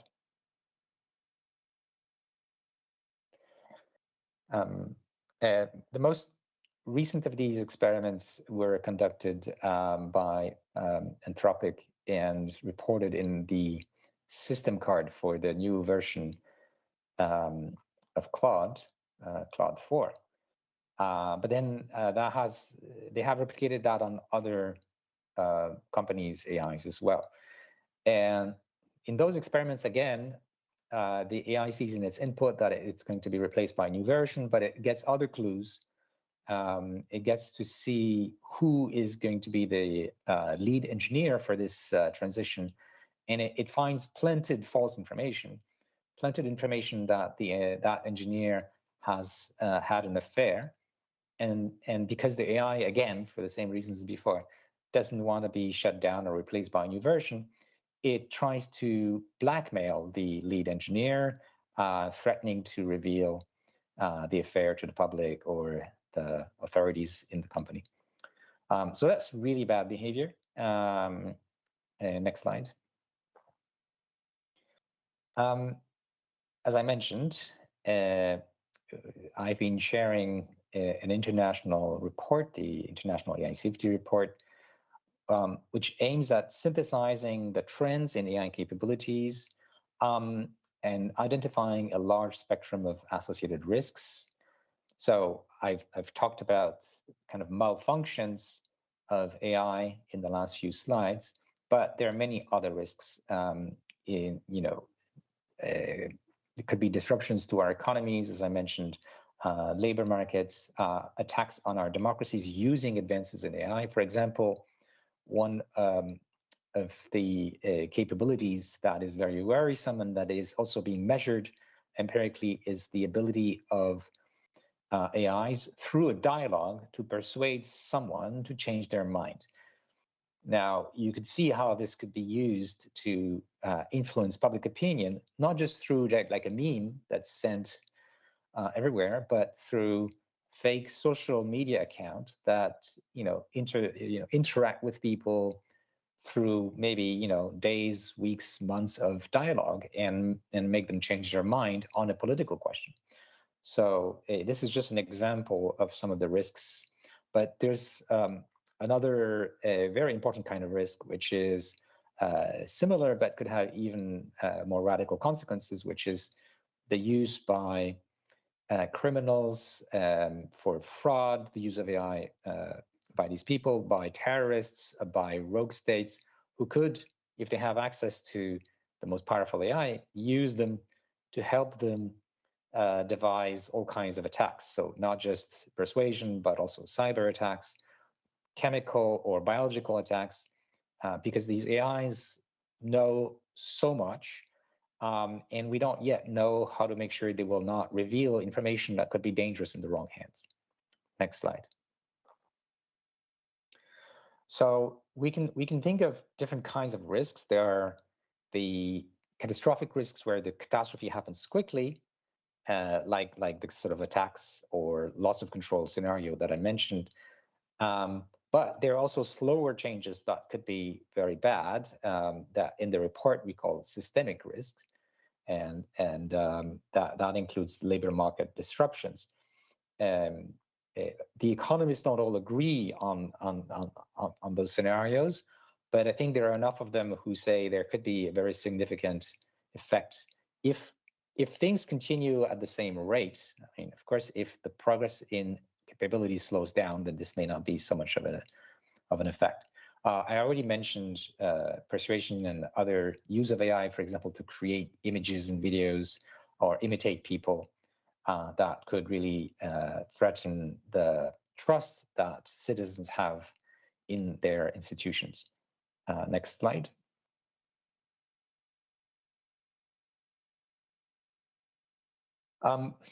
One risk that hasn't been discussed enough, in my opinion, is the possibility of excessive concentration of economic and political and military power in the hands of very few people. So it could be very few companies leading the race. There's a race right now between companies, but there's also a race between countries. And through that, these entities might be cutting corners on safety, but also seeking to use AI to dominate others, which is clearly not good for the rest of us. And along those lines, there's a danger that the divide in wealth and technical capabilities between some countries and others, especially the global divide that currently exists, could be deepened and creates geopolitical dangers. Next slide. So I think I've covered that already. Next slide. Right. To conclude, it's really urgent to work on both the technical questions, the scientific questions, how do we control and align AI, and the political questions, because even if we knew how to build AI that will, not behave in bad ways, we need to make sure that kind of AI is going to be the one used over the world. I've created a new nonprofit organization called Law Zero that's focusing on the technical question. We call the project Scientist AI, and it's meant to provide a guardrail against to detect the potentially dangerous actions of other AIs. But much more effort is needed, and there's also a big need for increasing multilateral efforts and international collaborations to manage these risks. So I'll stop here. Thank you.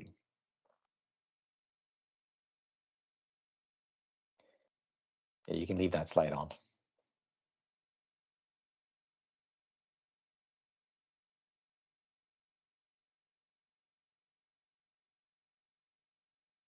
European Systemic Risk Board for the opportunity to be here. It's really a privilege and honor to discuss the keynote from Professor Bengio. So in my response, I will try to complement Joshua's talk with respect to a specific angle that is AI and financial stability. And of course, the usual disclaimer applies.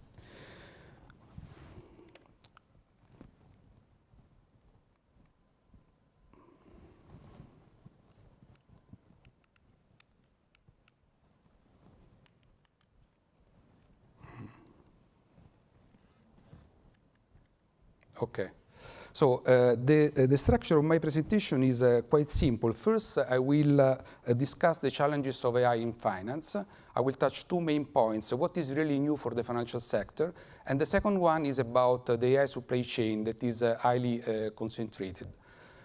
Then I will move into another way the financial sector could be impacted, that is through the spillovers from the real economy. And here I will touch 2 points. The first one is about the impact of AI on the labor market. And the second one is about the heterogeneity in the effect of AI across countries. So both points have been already touched by Professor Bengio. I will try to give to these points more of an economic angle. In the conclusion, I will summarize the main takeaways and also in the spirit of some of the points Professor Bengio has highlighted. So let me start with the challenges of AI in finance. And let me just try to decode what is new for the financial sector. Josh has already described how Gen AI is changing our life, what are the main challenges and so on. But the financial sector is among the most exposed to Gen AI, reflecting 2 factors. The first one is about the high share of cognitive tasks, and the second one is the abundance of data. But with the Gen AI, what is new? There are 3 main points. The first one is automaticity. So the decision can be taken without human intervention. Second is the speed. It is about rapid data processing and the diffusion. And if you look at the statistics, this general purpose technology, that is Gen AI, has a much higher speed than the electricity, the computer, the internet. And the third element is ubiquity, because Gen AI is spread across the sector and across the economy. So at the end of the story, to use Gen AI, we just need a smartphone and a good internet connection. So to understand, to help us to understand what is really new, I would like to compare traditional analytics with machine learning and Gen AI, and I will use this table where we have on the rows, there are different generation of technology, traditional analytics, machine learning, and generative AI, all on the bundle of artificial intelligence, but with different characteristics. And then on the columns, I have reported the main function performed by the financial sector, that is financial intermediation, insurance, asset management, and payments.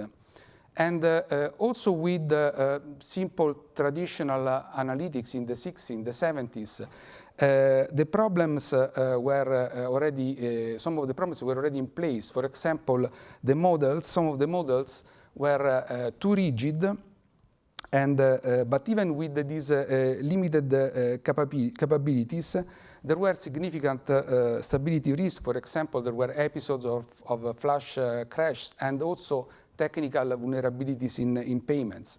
So with the machine learning, what happened? The opportunities increased, but also the challenges became more sophisticated. You can remember this black box problem where a lot of prediction cannot be easily explained, but also the potential biases in the data and the possibility that some of the prediction could be discriminatory, and other threats as model herding, algorithmic coordination. So most of the challenges that we are discussing for Gen AI are not completely new. With Gen AI, it is simply that it amplifies these challenges and they create new risks. So Josh has already spoken very well about the alignment problem. I would like to highlight two problems that we also see with the application of a large language model today. The first one is hallucination. So sometimes we receive info that is plausible, but is either incorrect or misleading, or in some cases completely fabricated. So there are some activities that really need human control in sensitive areas, and one of these areas is finance, together with other, for example, healthcare and other. The second point is about the problem of garbage in, garbage out. So these models, they perform well depending on the quality of the data. So if we feed the model with irrelevant or inaccurate data, what we obtain in return is an output that is either irrelevant or inaccurate. So data is very, very important here. And the third threat is about the market concentration that has also implication for consumer privacy and also collusion. And here I would like to open a little bit more on this problem that has been already touched by Joshua, but here I would like to make a little bit more of an economic analysis of how the AI supply chain is highly concentrated, because in this graph you can see that market concentration is rife across all layers of the supply chain. Is the hardware, the semiconductors, the cloud computing, the training data, the foundational model, and to some extent also the AI application. So what's the problem here? The problem is that the major technology companies, the big techs, are expanding their footprint over the AI supply chain, integrating their services across different markets to reinforce their dominance. For example, can imagine the data network activity feedback loop that we have for some of the big techs. They enter into payments, they get the data. With the data, they create credit scoring. With the credit scoring, they supply loans. With the loans, they get additional data, and this reinforces the loop. It's a loop. It's a reinforcing loop that creates concentration. And this implication of concentration of within the AI supply chain extends beyond arms to consumer welfare, but really impacts the direction of innovation, cyber risk that is very important here, and also influence financial stability. Some of these layers could be more contestable. For example, there is the episode of DeepSeek in the foundational models, but also in AI application there is more competition, but still the market is highly concentrated. So in terms of financial stability, what is new? So even with the early rule-based system, we have seen important episode of financial stability, for example, the 1987 US stock market crash. At that time, there were, you remember, the insurance company that had similar selling orders when securities fell below a certain threshold, and there this determined cascade effect.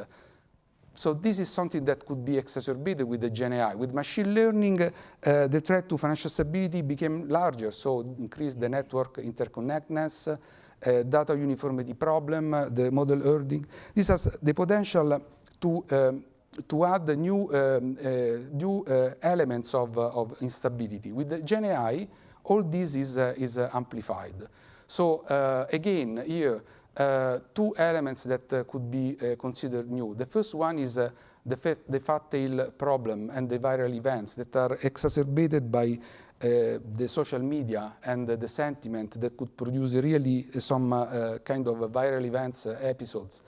And the second one is about the party dependencies, no, that is created by means of this AI supply chain that is highly concentrated. And here you can have party dependencies in the model, in the data, in the clouds, and this could produce also some form of algorithmic herding that is resulting in more of a uniform behavior.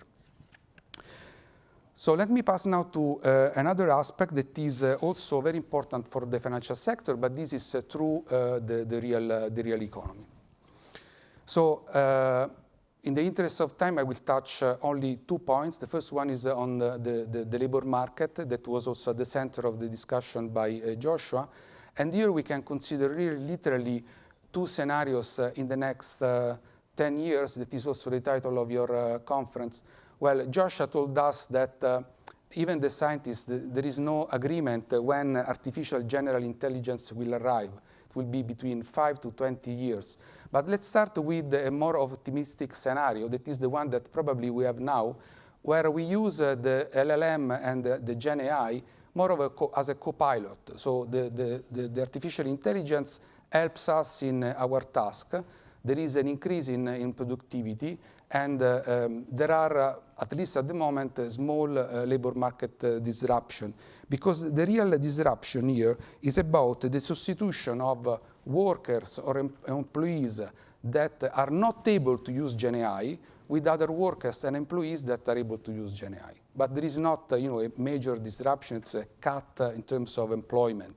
But what could happen in the scenario that Joshua was discussing is artificial general intelligence or at the extreme artificial superior intelligence. There could be labor market disruption, redistribution of wealth and income, and there will be a lot of problems in terms of default and financial instability.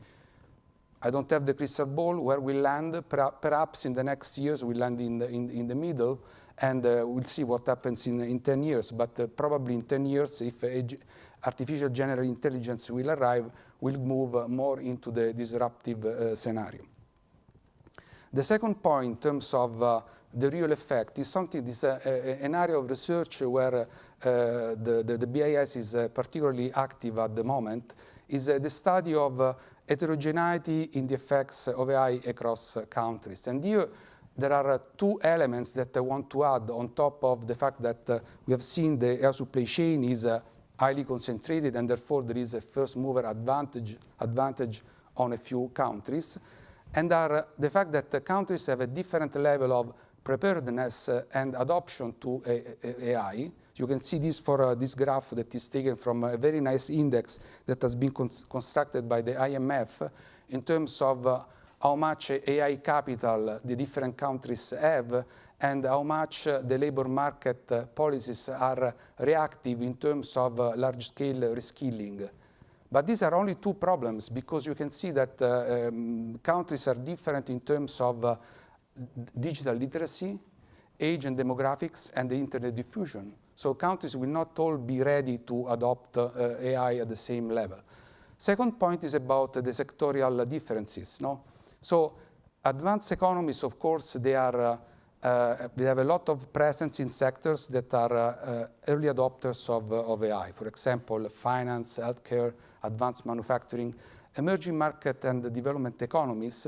They are different in terms of the structure of the economy. They rely more on agriculture. They have more resource-based activities. They are more traditional manufacturing sector. When you plot in a DSG model, this is the graph on the right, the effect after a number of years of a positive productivity shock across these different countries that have different sectorial composition and a different level of preparedness to the AI, the differences are huge. So it is very important also to consider this element because the pie will be larger, but the slices for the different countries will be different. Let me conclude with a few points. So main takeaways of this short discussion. First, AI in finance, a lot of opportunities, but also a lot of challenges, and they arrive from the fact that the old risks are amplified, and there are new risks as alignment problem, the model hallucination, the market concentration. In terms of systemic risk, we have new effects via model herding that is highly concentrated, viral event, and cyber threats. We have seen also that the financial stability is also affected by the real economy, and here there is heterogeneity in the effect depending on how much the different countries are prepared to adopt AI and the sectorial composition, and the fact that there is also a market of AI that is highly concentrated on the supply side. And let me conclude with a point that I want to echo Joshua's conclusion, the fact that the technology has no border and we need international cooperation. It's a personal opinion. Regulation cannot be too prescriptive because otherwise we tend to choke off innovation. But we are really to adhere and converge on principle that is in terms of balance innovation, safety, transparency, adaptable principle to have a technology that is really the technology we want. Thank you very much. Stop here and pass the baton to Connie for the last part, if we have time on the question and answer.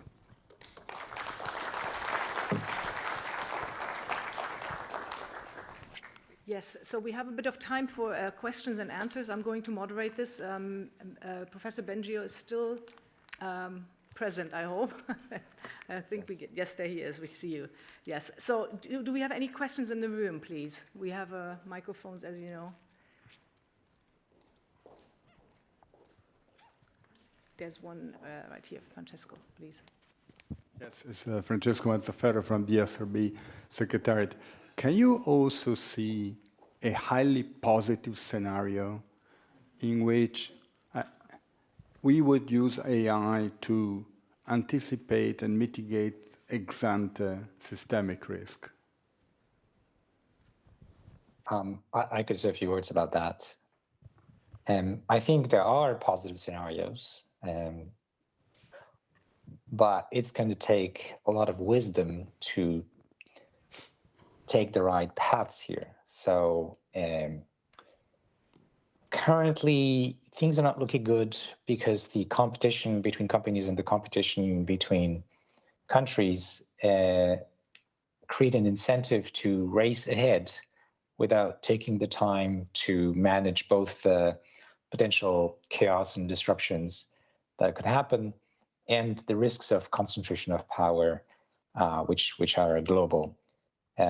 So it's unfortunate, but I think that if there's enough awareness and understanding of those large-scale risks, we can find a good path, both on the scientific side and on the political side.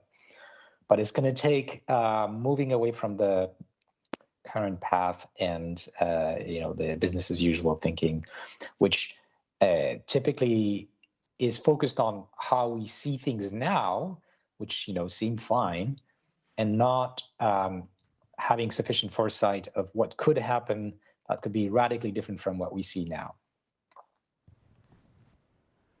Thank you. Do you want to respond to that? No, just that I agree with what Josh has said, and we also see this in some surveys that we have also conducted with, for example, central banks. We asked, for example, what are the effects of the use of GenAI for some risk? Cyber risks, for example, is very important, could be systemically very relevant. And the positive effect, because GenAI can be used also to prevent cyber risk, cyber attack, are balancing the negative. So it is very hard to predict, but we can also consider very positive aspects of GenAI in order to prevent some kind of risk. Thank you very much. There's another question over here, please. Beck Granlund, FinFSA. I mean, I have a question that relates to scientific theory, because in scientific theory, I mean, there are two types of knowledge. Either it's logically deductive knowledge, according to kind of the traditional scientific positivism, and the other version is kind of inductive knowledge. And in your view, is able to distinguish between this kind of traditional logical deductive knowledge and inductive knowledge, or is it all about inductive knowledge? Well, deep learning, which is what I've contributed to as the foundation of current AIs, is really all about inductive knowledge. That being said, for many years, I and others have been saying, let's be careful, because in order to reach human level intelligence, we also need to master what we call system 2, or like reasoning, the kind of what you call logical deduction and so on. And that is still an open problem, but there's been significant progress in the last year or so. It's hard to foresee where that will go, but I expect there will be a lot of progress on that.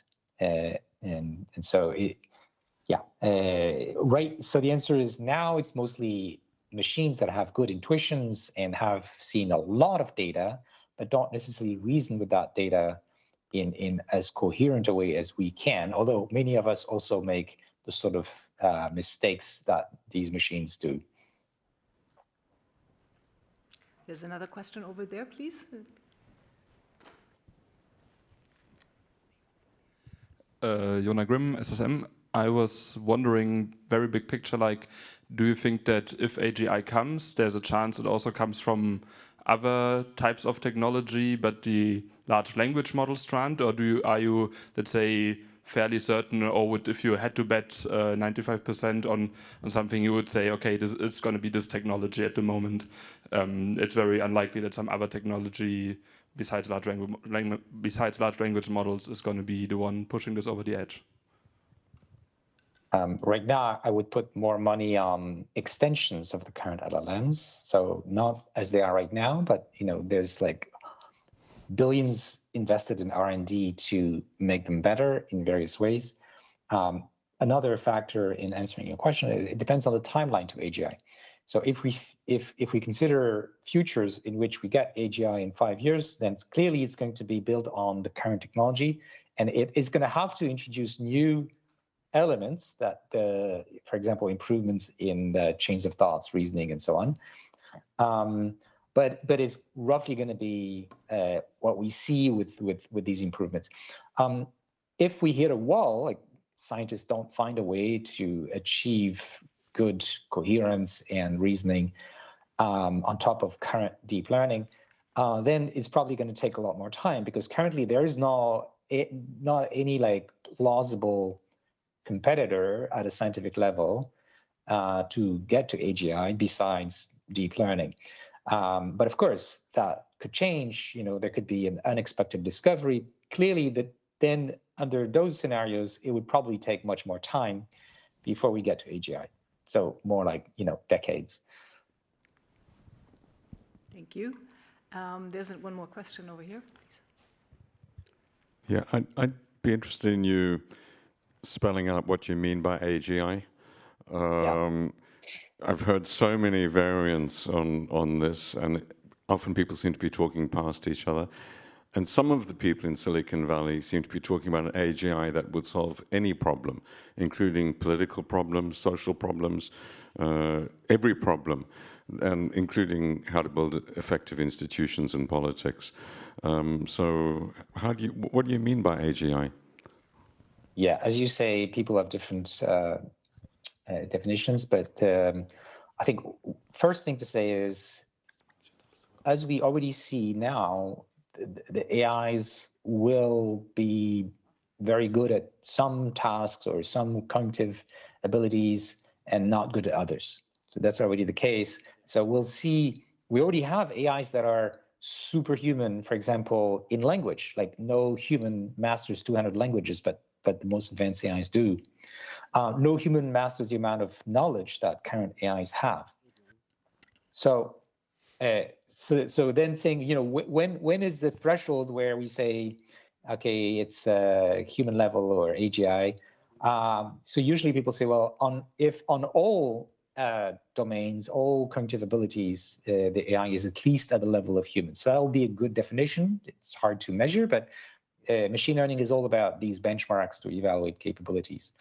Now, regarding the ability to solve like every problem, I think you have to be careful about that. It's not clear that every problem is solvable with intelligence. But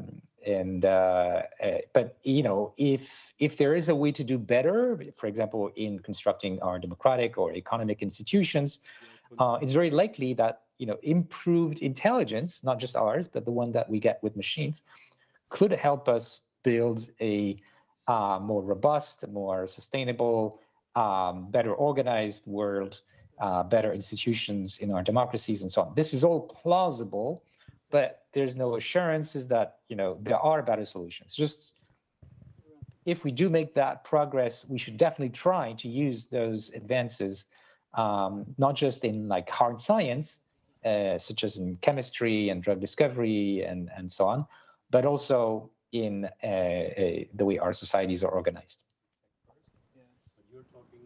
Thank you very much. Is there anyone else? Any other question in the room? I don't see any hands up. So I think we can then close this session at this point. Thank you very much, Professor Bengio and Dr. Gambacorta. I think we can give them another hand. Thank you very much for joining us, Professor. My pleasure. Thanks for having me. Thank you. So we now come to our second panel, and I think while I introduce just the panel, maybe you can already come to the stage, please, the panelists.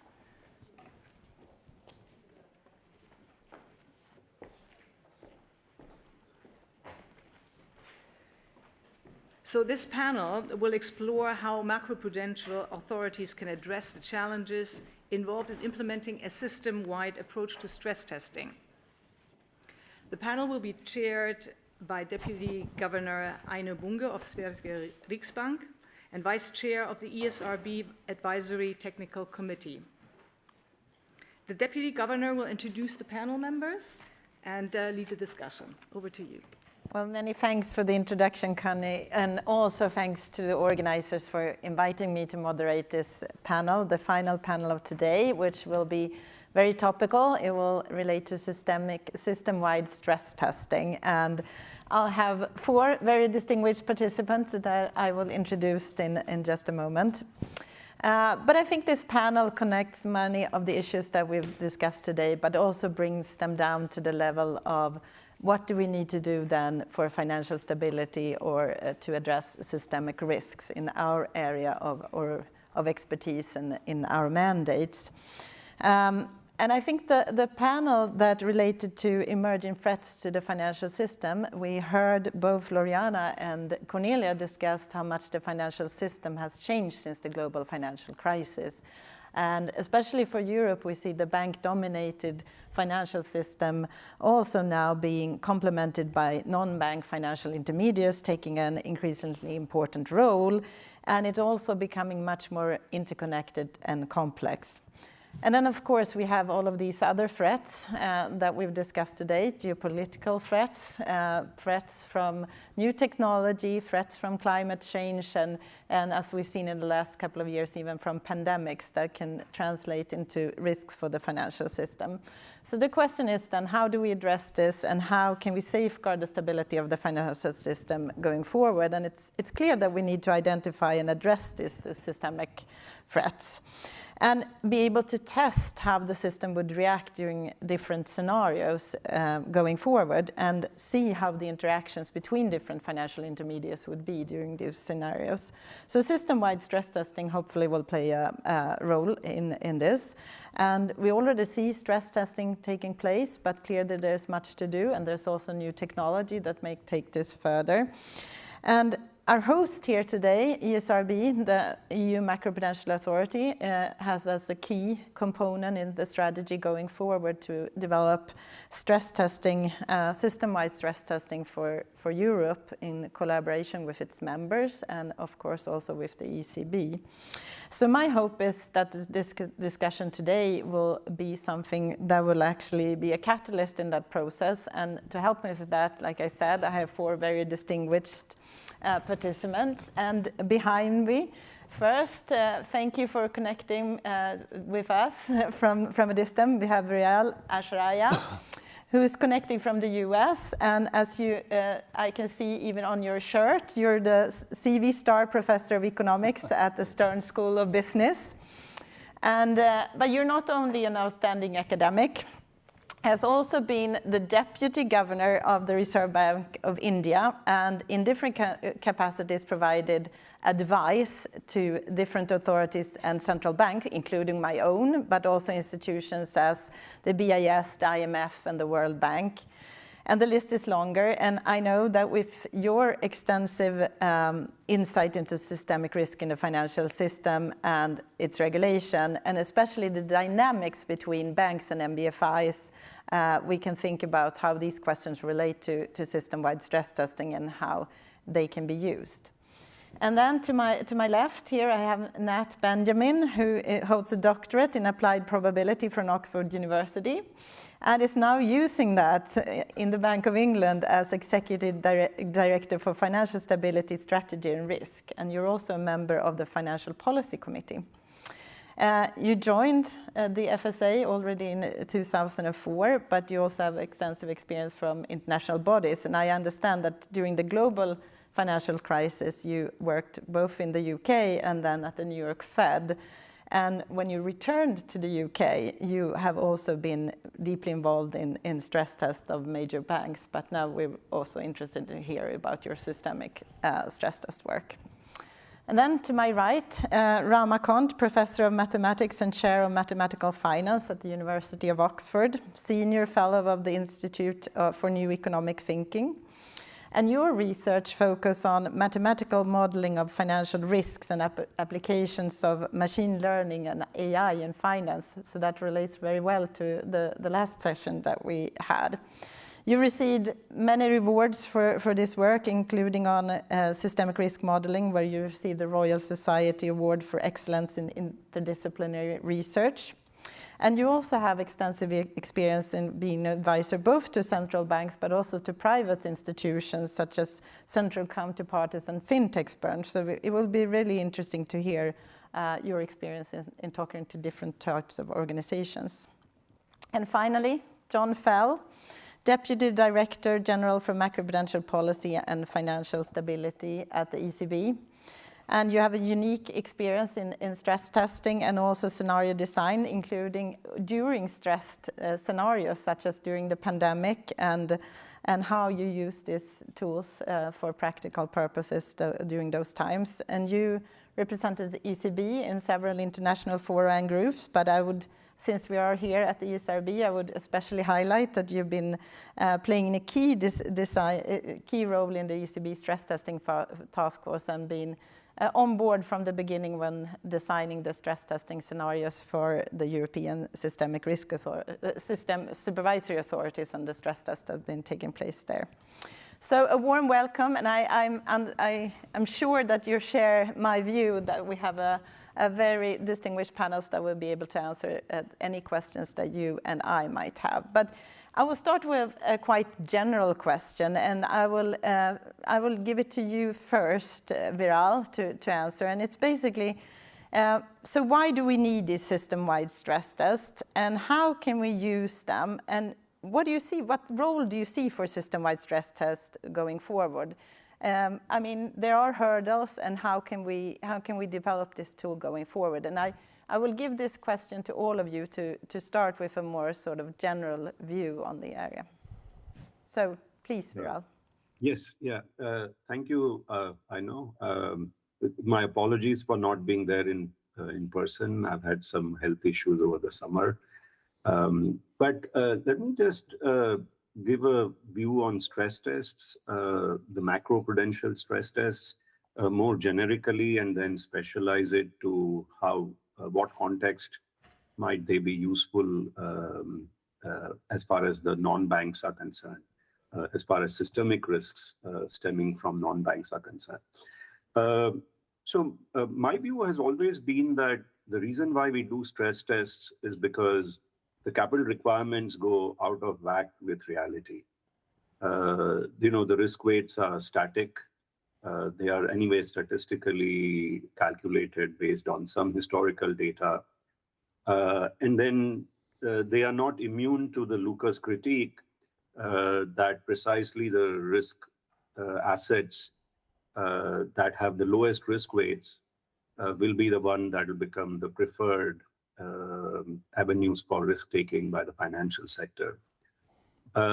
So in practical terms, what this means is that doing the stress tests and revising the exposures of risky asset classes to specific macroeconomic scenarios gives the supervisors and prudential regulators the opportunity to dynamically revise these risk weights. You know, they might be used for supervisory or prudential capital purposes. So I think viewed this way, I see the stress tests as being a way of addressing the Lucas critique, but also partly recognizing that there's the risk that risks will change. Mortgages might have been historically stable, but they were not so, their underwriting quality went for a toss prior to the 06-07. So if we had done a stress test in 06-07 that was sufficiently responsive to changing market conditions, changing underwriting quality, we might have picked up some stress. And, you know, not to cherry pick on a bank, on a central bank, but, you know, Reserve Bank of India got a soft landing on the 07-08 crisis precisely because it reacted in that way through provisioning and capital norms to retail mortgage risk that was building up in the banking system in 06. Now, so the second aspect is the non-banks. So I think you could consider non-banks as a version of Lucas critique. Viewed cynically, non-banks exist partly to loosen the requirements that are put on the banking system. They may be technologically dominant in some manners as well, or that may be an endogenous consequence of the regulatory arbitrage, which is that hedge fund managers move from inside the perimeter of the banks to outside the perimeter. And then the expertise is, of course, with hedge funds. And, you know, it's no longer with the banking system. So I don't want to get into splitting hair about whether non-banks are technologically more efficient than banks or not. But it's certain that they are not subject to the same rules or not in a congruent manner as work of Metric and Tarullo puts it. And then there are slippages of risks back to the banking system because banks are the ultimate providers of liquidity to the financial system. And that's because of their access to stable and cheap deposits. That's because of their access to deposit insurance. And it's because of their access to implicit backstops like the lender of last resort or emergency liquidity assistance from central banks that at least first accrues to the commercial banking system, and it's opened up only on the fly with some uncertainty for the non-banks. But that's more a response to stress rather than being automatic. And so there is slippage of risks in this manner, both at the ex-ante stage, which is in the creation of risks, and at the ex-post stage, which is in the transfer of risks back to the banking system from non-banks through their credit lines, through the liquidity support that they provide, through the automatic stabilizers that the banks seem to be when the systemic risk materializes. And in my view, macro stress tests have the potential to shed light and empower the regulators and supervisors with an ability, with the information and the ability to react to slippages of risks of this type. So one is the dynamic inconsistency of the capital charges and the liquidity weights and so on, even within the rubric of the current structure of the rules. And the second is a little bit out of the box to recognize that there are risks in the rest of the system that can be taken care of if you take a holistic view, which is what a macroprudential stress test should do, in my opinion. Let me stop there. Well, thank you so much for that initial comment, and we'll come back to some other issues. But then, Nat, your view on this and your experience from the UK. Yeah, thanks very much, and thanks very much for having me. So why do we need system-wide stress tests? Well, in a nutshell, I think it is because the financial system has evolved, and so we need to evolve how we assess its ability to support the real economy. So we need to evolve our toolkit in a way that is consistent with how the system itself has evolved. And others have talked a lot about how the provision of those vital services has changed over time, especially after the global financial crisis. And I would say, so there's a much greater presence of market-based finance in addition to banking supporting the real economy. Doesn't mean banks are less involved, far from it. They're just involved in a very different way. They are by far the main providers of leverage to non-bank institutions. So it just shifted the way in which they are involved in that provision of vital services, and we just need to have a toolkit that evolves accordingly with that different set of roles and responsibilities on who does what. And it does also mean that we need to be able to answer a much broader set of questions than just, well, has this firm got enough capital, yes or no? Because we need to ask a much broader set of questions to testing, and how to use those system-wide stress tests. And I come back to the one we did last year. It's literally to point at ways in which market participants should prepare themselves for shocks, so that when shocks hit, the market is able to self-stabilize and absorb the shock themselves. And we've seen the benefits of greater market resilience in the course of recent years through various bouts of turbulence, which markets were able to self-absorb to some degree. So that is a very positive thing. But that is one of the main benefits of system-wide stress tests, is to help people update and improve their playbooks for when shocks do happen. So specifically, and I sort of and linked to what Vera was saying, is to ensure that the market does its job of being the first line of defense, so that central banks and authorities can be the last line of defense for the most severe scenarios.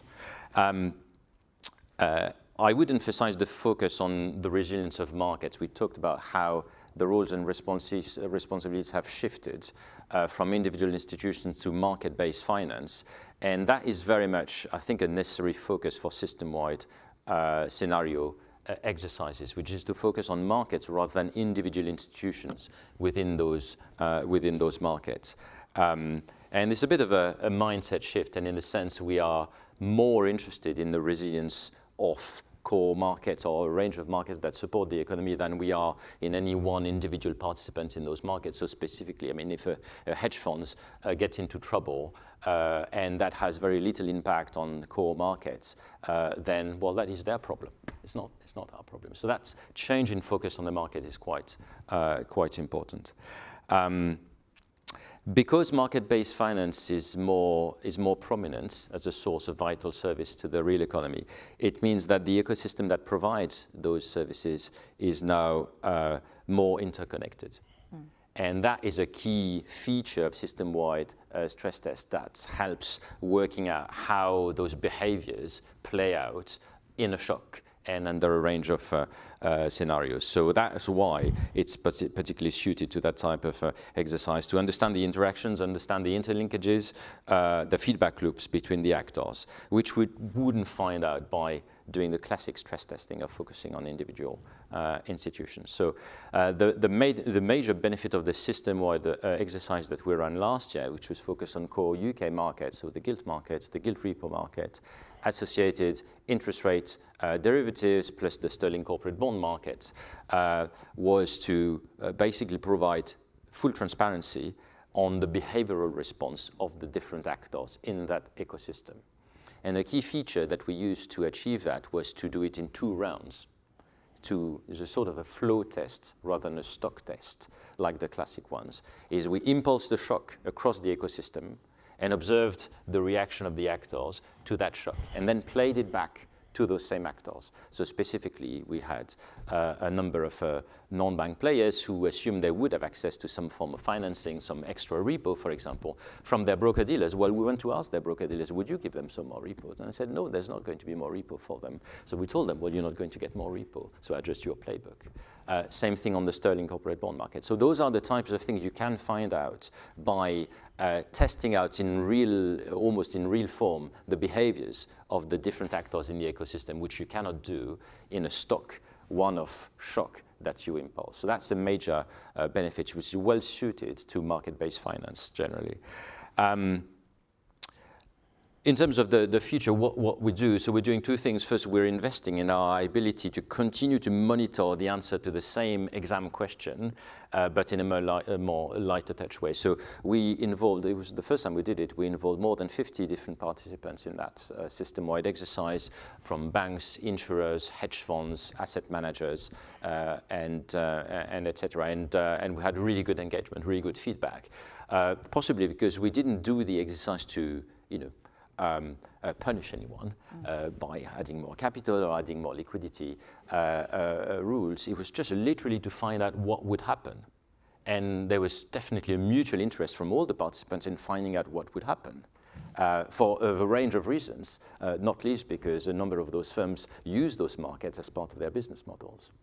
And that's finding out what would happen without necessarily regulation coming in any part of that is an important aspect of this thing, but help everyone understand how things would play out and help everyone improve their playbooks so that when shocks do hit, people are better prepared.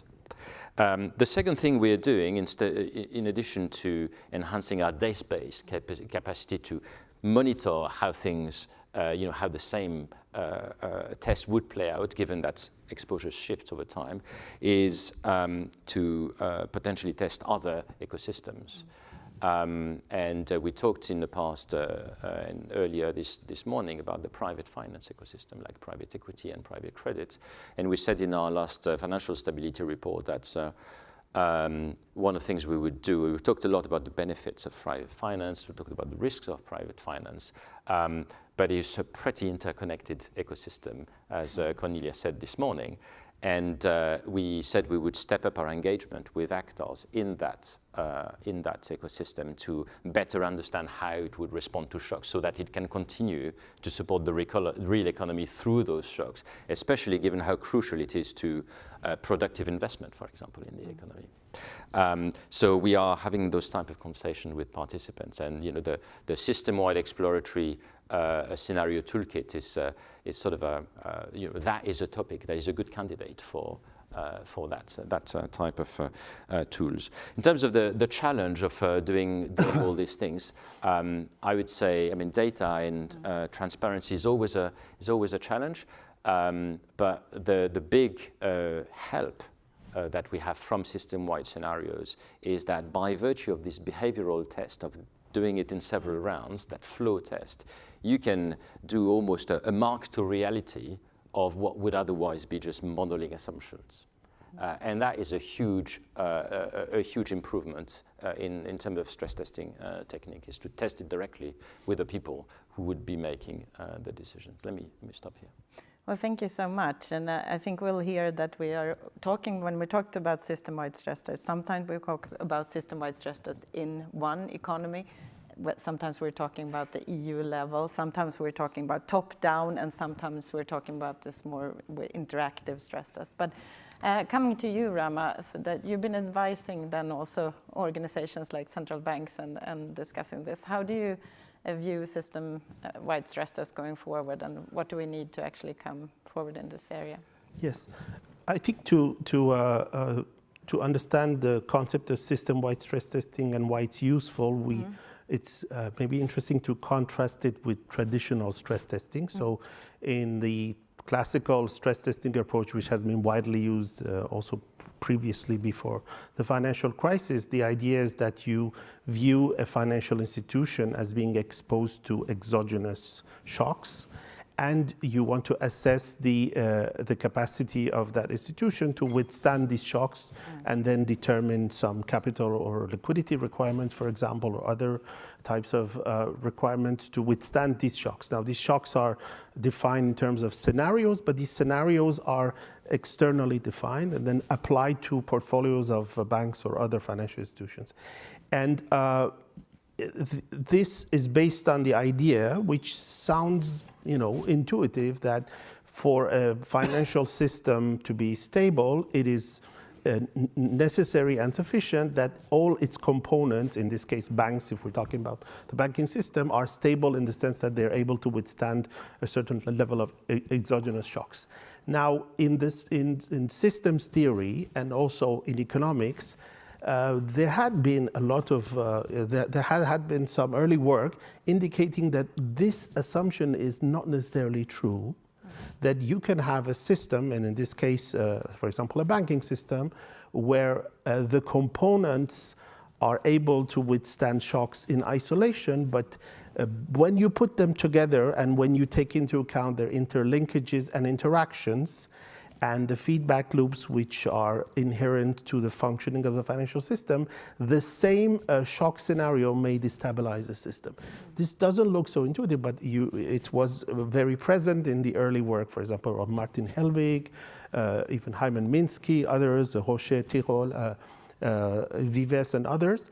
But I would say people would agree in this room that it wasn't taken very seriously by supervisors until 2008. It was there in the background, but not many. It didn't translate into any supervisory practice. And the main idea was the first one: check that the components are sound, and this is the basis of microprudential supervision. So, going from this classical stress testing to system-wide stress testing means putting in what's missing, and what is missing is the institutional links between these institutions that are composing the financial system, the interaction channels. It can be lending and borrowing, exposures, funding relations, market relations, and so on.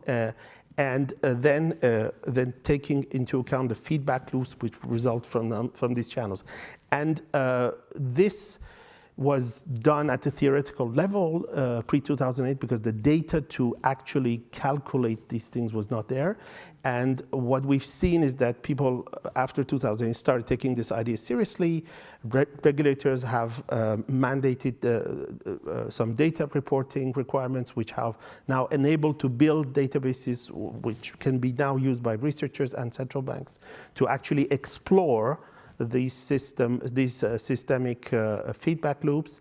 And now we do have a quantitative idea of how important the system-wide aspect is and whether indeed these channels of interaction can have a destabilizing role. And of course, this is because we did see them having a destabilizing role in 2008. So the answer is affirmative, is not so surprising after having seen this, but it is still very important to quantify the exposure of the financial system to these different channels. And so system-wide, I prefer the term systemic stress testing, allows to quantify these channels. And this system-wide stress testing gives us additional information compared to the stress testing, standalone stress testing of individual institutions composing the financial system. For example, it does give us ways to quantify the exposure of the system to different contagion channels. Once we know this, then the regulators can take measures through macroprudential policies to mitigate these channels. But for example, it is not obvious today, after all the implementation of the measures post-2008, which channels are the dominant ones in terms of the system vulnerabilities. These need to be constantly monitored and quantified because they keep changing as the structure of the financial system changes. And so some of the things that cannot be extracted from standalone financial institution stress testing, but are outputs from system-wide stress testing are exposure to these contagion channels, exposure to global imbalances, and also there's this concept of indirect exposure, which I like a lot to emphasize.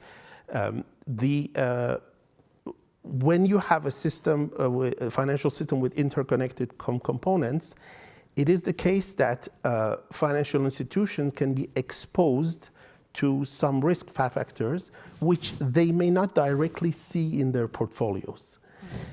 They may not take them into account because they think they're not exposed to them because their holdings do not reveal such exposures, but because they're embedded in a financial system where they're connected to other institutions or mechanisms or markets which they are exposed to such risk factors, these institutions may end up having indirect exposures. And this is, for example, if you asked banks a few years ago, what are the scenarios, risk scenarios to which they are most exposed in terms of their results? I think very few of them would have thought a pandemic or a conflict in Ukraine would be on top of the list. But here we are. So these indirect exposures may manifest themselves through supply chains, through interlinkages in the financial system, through other mechanisms that are geopolitical. But only an authority like a central bank with access to a broad set of data across institutions and markets can identify these exposures and then communicate them to the financial institutions, or take or adopt a macroprudential policy to mitigate risk. So I think this system-wide stress testing reveals much more information than standalone institution stress testing. So that's obvious, but today, from the standpoint of central banks who have now this data and the capacity to conduct these stress tests. Well, thank you. I think that connects both to the other presentations. But finally then, John, this journey from stress testing on a more microprudential level to system-wide stress testing, how do you view that? So a lot has been said already that I agree with, and I'm going to try and approach the answering of your question from a slightly different angle. So we're already doing banking sector stress tests in Europe. We're doing insurance stress tests, we're doing fund stress tests, and we're doing CCPs. So I mean, I think the question for us really, as from the policy making side, is what does system-wide stress testing bring that those sectoral stress tests don't bring? What is the extra? What are we getting that is more? And I thought about maybe 5 reasons. I think it's more like a kind of a 3 + 2 because I really want to emphasize a few points that I think are important. The first, Nat mentioned it already, specifically interconnection. And if I use a kind of an aviation metaphor, let's see if it works. It's a bit moving from, if we're thinking that the baseline is those sectoral stress tests, it's a bit like moving from flying a plane with nothing more than a navigation chart, that a system-wide approach gives us a radar. Back in 2020, you mentioned it in your introductory remarks, at the outbreak of COVID, I was chairing the ESRB's task force on stress testing, and we got one of those what-if questions. Actually, the call came from Thomas Peltonen, and the question was, what would happen if rating agencies decided to downgrade issuers of corporate bonds on a massive scale? I remember the call very well. we were homeworking at that point. And this was a very plausible scenario because we had been talking with market participants, market intelligence, and people thought that this really could happen. And the way that it would happen, why it would become a systemic concern, was because of what it would have meant for the holders of those bonds if they were downgraded.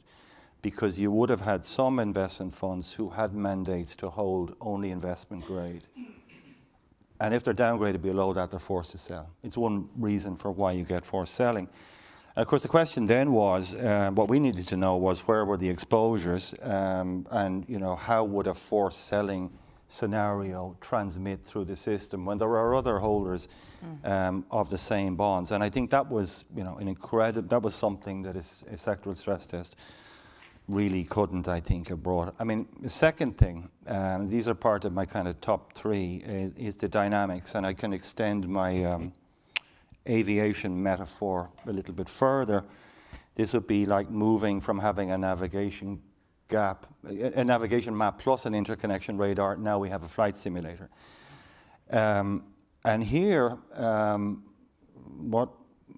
most of the sectoral stress testing that we do in Europe is done with a static balance sheet. So the institutions are not responding to the stress. So really just we're seeing a kind of a balance sheet sensitivity. I mean, I'm saying that now in crude terms. It's more than that, but it's not showing, what would happen if institutions responded to the scenario. And what came out of that exercise was that you get huge amplification effects.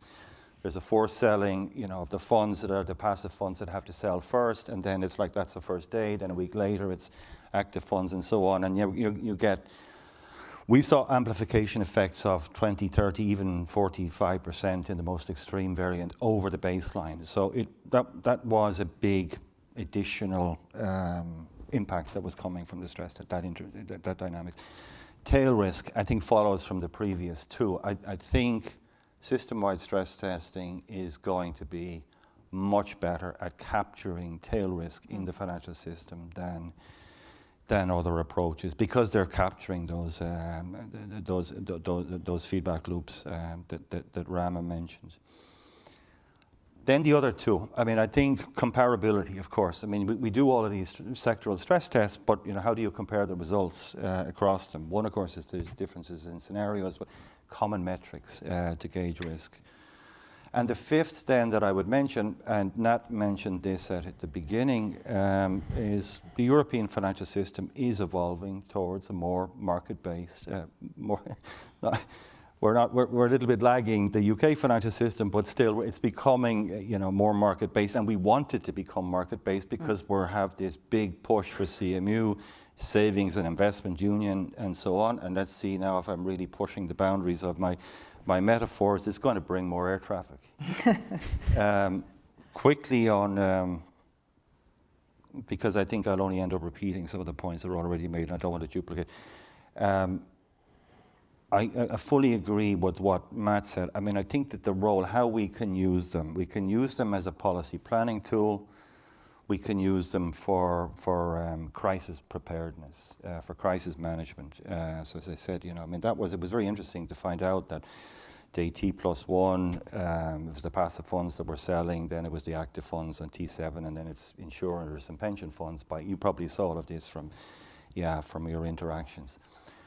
One thing, I mean, I don't know, and I think it's worth, I think, spending some time on the panel on this point is the whole thing about, and I think you were giving away something about the Bank of England exercise on policy response, how you would respond. You had calls back from the funds, and they wanted to know how you would respond. I mean, I think you can do variance. I think it's useful to have a baseline, but I think it's also because we were a bit overtaken by events during COVID, because then we had all of this policy response, and by the time we went through all of the drafting process that are involved in central banking, crossing T's and dotting I's, the report was rendered a bit redundant. But I think we learned a lot about data gaps, about dynamics, about all kinds of other things, and that's where I think, those are where the hurdles are. Data gaps, metric alignment. If we were to be doing this on a regular basis in Europe, I think we have to discuss governance, follow-up. And then there's the whole issue of how to deal with moral hazard and what communication and what you would actually publish at the end of an exercise. I think we showed a lot in the report on what we did. But because policy had already responded, we didn't have to confront this challenge. And of course, that was a very extreme situation. But thank you so much. I mean, I think some of the points that you're bringing up is of course, that it would be great. I mean, if we had this complete view of the financial system and interconnections, etc., that would be great. And the question is then, perhaps also a little bit on the limitations. So we think this is something that we want to do it. What are the limitations? Some of you talked already about data gaps, but also then come back to this question about policy responses, because you brought up this question, how can this inform macroprudential policy and regulatory action? So I'll start with you, Viral, again. How do you view this? So clearly you give good reasons for having these kinds of system-wide stress tests, but what are the limitations and how would you use them when you get the results, taking those limitations into account as well? Yes, so I think some excellent points were made. And my sense is the way the regulatory and supervisory stress tests have proceeded till now is that while they make the regulators think about the feedback loops and second order effects and amplification mechanisms, they are not explicitly a part of the stress tests that are being done. Maybe regulators are innovating in some jurisdictions through choices of stress scenarios. Maybe in some jurisdictions they are improvising by looking at how much they model the stressed drawdowns on credit lines of banks in certain scenarios. Is it specifically risky for the NBFI sector and so on? But by and large, my sense is, and I think this is only amplifying the point that the other panelists made, by and large, my sense is that it still takes a sort of a static view of the financial sector. Anything dynamic is probably nuanced and requires sort of additional intervention from the regulators from the stress in the stress test toolkit. But what I wanted to say was, even within the context of the limitations that we have, which is that inherently they are not general equilibrium or second order or amplifying the scenarios that they consider. Even within that limitation, I think we could do a more holistic view of the financial sector. And I think I want to stress this point, which has also been made by the other panelists in some form, which is that increasingly we are getting open to thinking that central banks are the liquidity backstops for the entire financial system. It's not just for the commercial banks. but they are even for the non-bank financial system. They are for the markets as a whole. I think that genie has left the bottle, as far as I can see. In fact, there are proposals being put on the table to institutionalize some of the central bank support for the non-banks through standing repo facilities and all that. And I think my sense is, like I think since the word moral hazard came up, I think this has happened without thinking more about what the powers of the central banks are over these non-bank entities in their risk-taking. Because I think with regulatory arbitrage, we can be sure that pockets of risk are, pockets of systemic risk are developing in the non-bank system, which is the unregulated part or lightly regulated part of the system. But with the central bank put of liquidity attached to these markets and the institutions which are non-regulated or lightly regulated, we can almost be sure that these pockets of risk will be systemic imbalances if over a period of boom time. So one, the regulators might get caught up in a black hole or a blind spot if they don't pay attention and gather information and monitor these non-bank connections. Second, as I stressed, risks may travel back to the banking part of the system through credit line drawdowns and the implicit transfers of liquidity that take place if the banks are the automatic stabilizers first. But third, my sense is, I think we could use even the existing apparatus of the stress tests to regulate the non-banks indirectly. So let me give you an example. So to just make things concrete, there's concern about the leverage of fixed income hedge funds betting on the US Treasuries market. They are trying to pocket some carry trade profits, long short positions, cash futures arbitrage, and so on. I think there's probably some 14, 15 of these hedge funds all over the world, but they are using prime brokerage services from banks that are part of the regulatory stress tests in the United States. Maybe not all, but at least some of the large prime brokers are indeed stress tested in these services. Prime brokerage involves, custodian services, collateral valuation services. It includes emergency provision of liquidity. It includes portfolio margining and so on. Like we could use the stress test data that the Fed collects, that the central bank collects on these institutions. So these positions are there. And it could be a requirement that the stress tested positions reflect margins or haircuts which are higher than what are privately charged to be countercyclical. At the extreme, you could require them to validate and ascertain that the hedge funds they provide prime brokerage services to are not above a certain leverage. And if so deemed suitable, it could even be a fiat, non-linear rule that hedge funds above a certain leverage operating in the treasuries market cannot be granted prime brokerage services. Now, there'll be enforcement requirements that have to be thought through. How do you ascertain that the leverage that was stated of the hedge fund ahead of time won't be the one that's in the stress test scenario?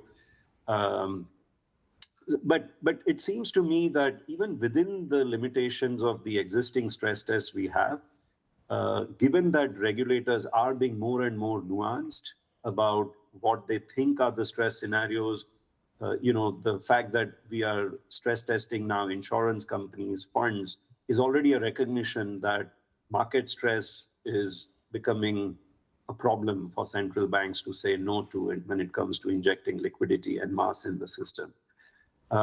So my sense is we need to be a little more open to using stress tests as a way of curbing the risk-taking and the slippage of risks and leverage that's risking the amplification that is moving into the non-bank system. There are new kids on the block, like private credit and bond markets, which have grown tremendously after the global financial crisis. And I think even if we don't have executive powers over these institutions, we don't have legislative powers to regulate them, we could design rules in a way that gets at their risk-taking and leverage. We can still use the fact that banks are the primary liquidity providers in order to layer a set of rules and risk weights, dynamic risk weights, punitive or non-linear functions of regulation that get at some of this problem. Because otherwise, I'm concerned that right now, central banks are in an ever-expanding role of providing liquidity support to non-banks without even gathering information, without using this information, and indirectly in a nuanced way, using it to regulate the non-banking system. Like even when they don't have explicit powers, as I said, we could implicitly put some risk constraints on the parts of the non-banks. So to summarize, my sense is there are limitations. I think they stem more from even expanding the set of models we have to factor in the relevant second order and amplification effects, the feedback loops as we call them. But even within the limitations, we could do possibly more by enriching the data we have and expanding the scale and the scope of central bank intervention with banks in order to get indirectly at non-banks. Well, thank you. I can see that you're eager to also jump into this discussion, Nat, right? So I'll give the. I think it's related to the question, but because when you describe your stress test, it's a lot about informing the market and making sure that their playbook is sort of adapted to reality. But of course, as Viral is mentioning, part of their playbook could be that they are relying on the central bank to step in and to take action. And how do you view this? But perhaps also put in some words on what's been limitations in your work, and how do you feel that you need to develop this going forward? Yes, so I would say the way I would think about the set of issues that Viral mentioned is the following. So first, just on the specifics of our system-wide scenario, they are dynamic by construction. So that is the main advantage of them. So they are a flow test. They happen in 2 rounds in which we change the scenario based on what happens in the first round, so that we test out whether there are some amplification dynamics going on in the ecosystem. So that is definitely the case. And the broader question is, what is the link between the system-wide stress test and policy making, policy question?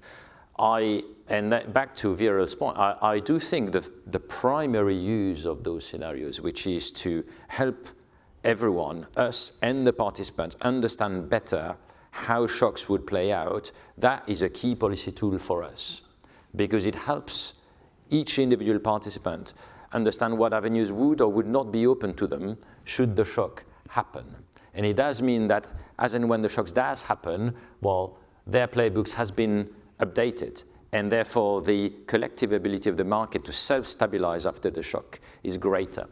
And we have seen some of the benefits of that in terms of improved resilience of some of those markets through the various episodes of turbulence and volatility that we've had over some years. So basically enabling the market itself to be a stronger first line of defense is a key objective of those system-wide stress tests.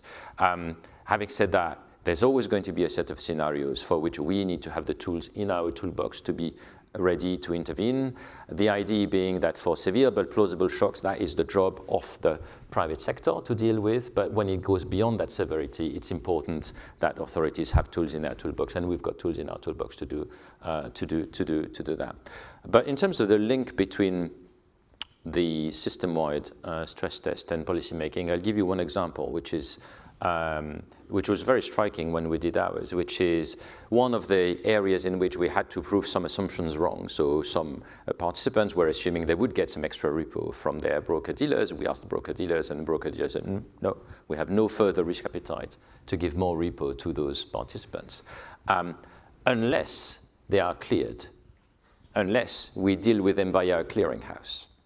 So that is the link to a potential policy measure, which is to move the clearing of repo, of government bond repos as the default, the standing position, something the US has moved to in the past. So that is a very clear link, and it illustrates that is one measure, central clearing, that has the capacity, and we tested it out through that scenario, to actually increase the potential supply of liquidity if there's a shock, because there's greater willingness of providing that extra liquidity if there's a clearinghouse and all the safeguards that come with the clearinghouse. I mean, if you're a broker-dealer, it's a much less risky proposition to face a clearinghouse than it is to face a standalone bilateral non-bank. So that's just an illustration of how you can use the learnings from a system-wide exercise to illustrate the benefits of some policy actions. We also saw that a big part of the liquidity calls that came out of our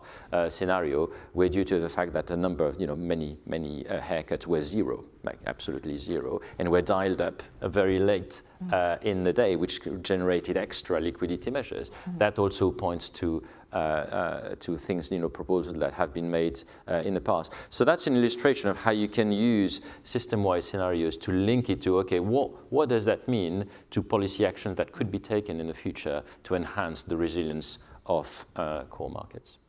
Thank you very much. So, Rama, during lunch, you and I were also discussing this about data sharing. When it comes to EU, that's always an issue. How we perhaps have a lot of reporting. How do we share data? How do we use that data? And that's something, and also new technology. Could you say something about how you view opportunities, perhaps, in that also uses new forms of technology to look at things? Yes, well, I think when we speak about system-wide stress testing, one of the first things is to define what we mean by the system. So how wide is the system? And so a narrow understanding of that is the banking system of a given country. So this has been traditionally the way that central banks have seen that, just because that's a jurisdiction and that's where they can collect data. But increasingly over the last 2 decades, people have been looking at, first of all, the interaction between the banking sector and non-banks. We have heard a lot about it today. Insurance, pension funds and asset managers, money market funds, and so on. So there, where's the data? And for example, the Bank of England has done a very interesting work on this, both in terms of collecting data and looking at historical data to see how these institutions have interacted with the banking system in the past and how they react in certain shock scenarios. I think this is crucial. There is this gap, this data gap, if you may, in many cases. And then in Europe in particular, although many national central banks do conduct system-wide stress tests at the level of their country, this sounds to me not a very interesting exercise, because if you look at any country in Europe, Europe has, the financial system in Europe is very highly integrated. So it is very difficult to find any country in Europe where the main risk exposures lie within the geographic zone of the country. They're often the many risk exposures would lie outside the geographic jurisdiction of the national regulator. So in the Eurozone, it's really but defining the perimeter of the system as the country, the national system, seems actually not very realistic, because that would give us a very incomplete picture of what's going on. So there are some data gaps where, as Viral said, one can still do without and draw some useful conclusions, some meaningful conclusions. But this is not one of them. I think you really need to consider, define the system as the smallest perimeter for which it is meaningful to ignore as a first approximation the exposures to what's outside. Otherwise, or at least have some information on exposures to what's going on outside, the external shocks. Otherwise, the exercise can be very, rewarding and etc. But the results may not be very interesting or meaningful. So that's in terms of data. Now, of course, in the European context, the data sits somewhere. And here the ESRB has a very important role to play in federating the data access and trying to collect this data and do a more federated exercise here. But as people involved in this kind of exercise all know, data sharing is an issue. And to be frank, I never quite understood why, because it would be in the interest of national regulators to collaborate on this, but it turns out that it's a thorny issue. Turns out that national regulators, you please feel free to contradict me, are reluctant to share data on their national financial institutions with others, and even with the ECB or with the ESRB. So this has hindered meaningful exercises in this respect. There are some success stories, such as, for example, the ESMA CCP stress tests are really looking at a wide range of things, but in the case of banks, it has been very difficult. So I think this is something that the ESRB can be instrumental in overcoming, given its role and its positioning, and I think that's a requirement. Now, often when people think of data sharing, they think of importing data and then storing it on a computer and then having people access that. Actually, that is not necessary.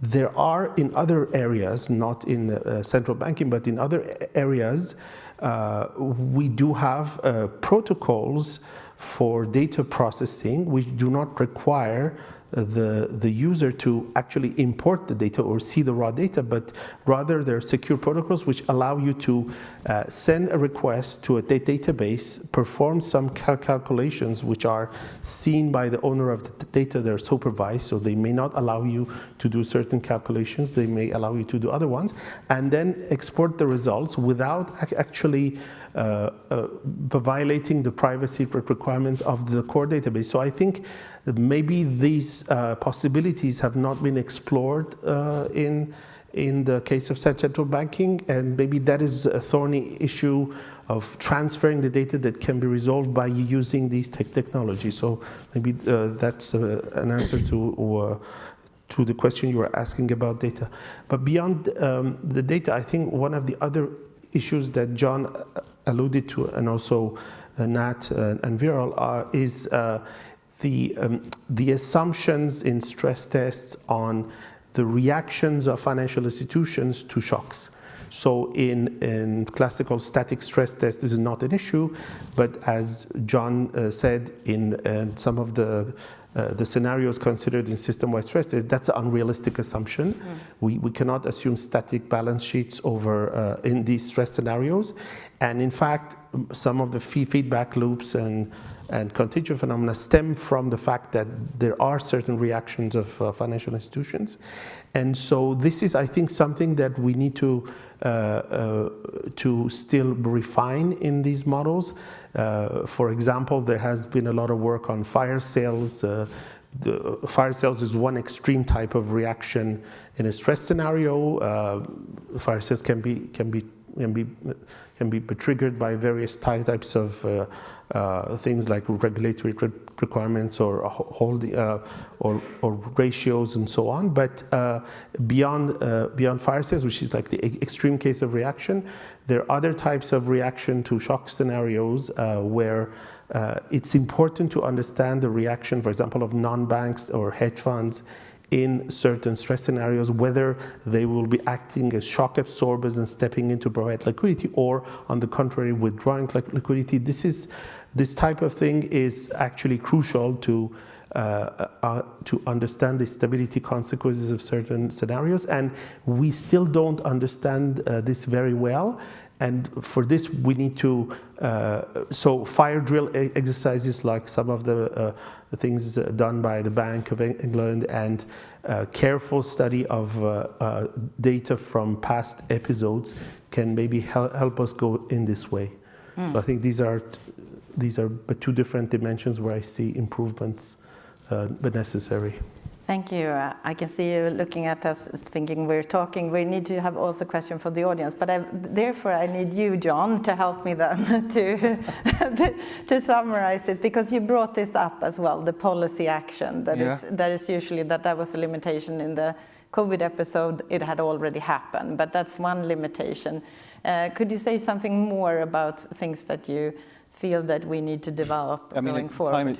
Time is running, and a lot has already been said, but I mean, if I were to pick one thing that I really would hope system-wide stress testing would be able to help us with. Well, first, I think we've got a good handle on credit risk, we've got a good handle on market risk, but it's liquidity risk where we are, very far behind, and we are not good on solvency, liquidity, spirals.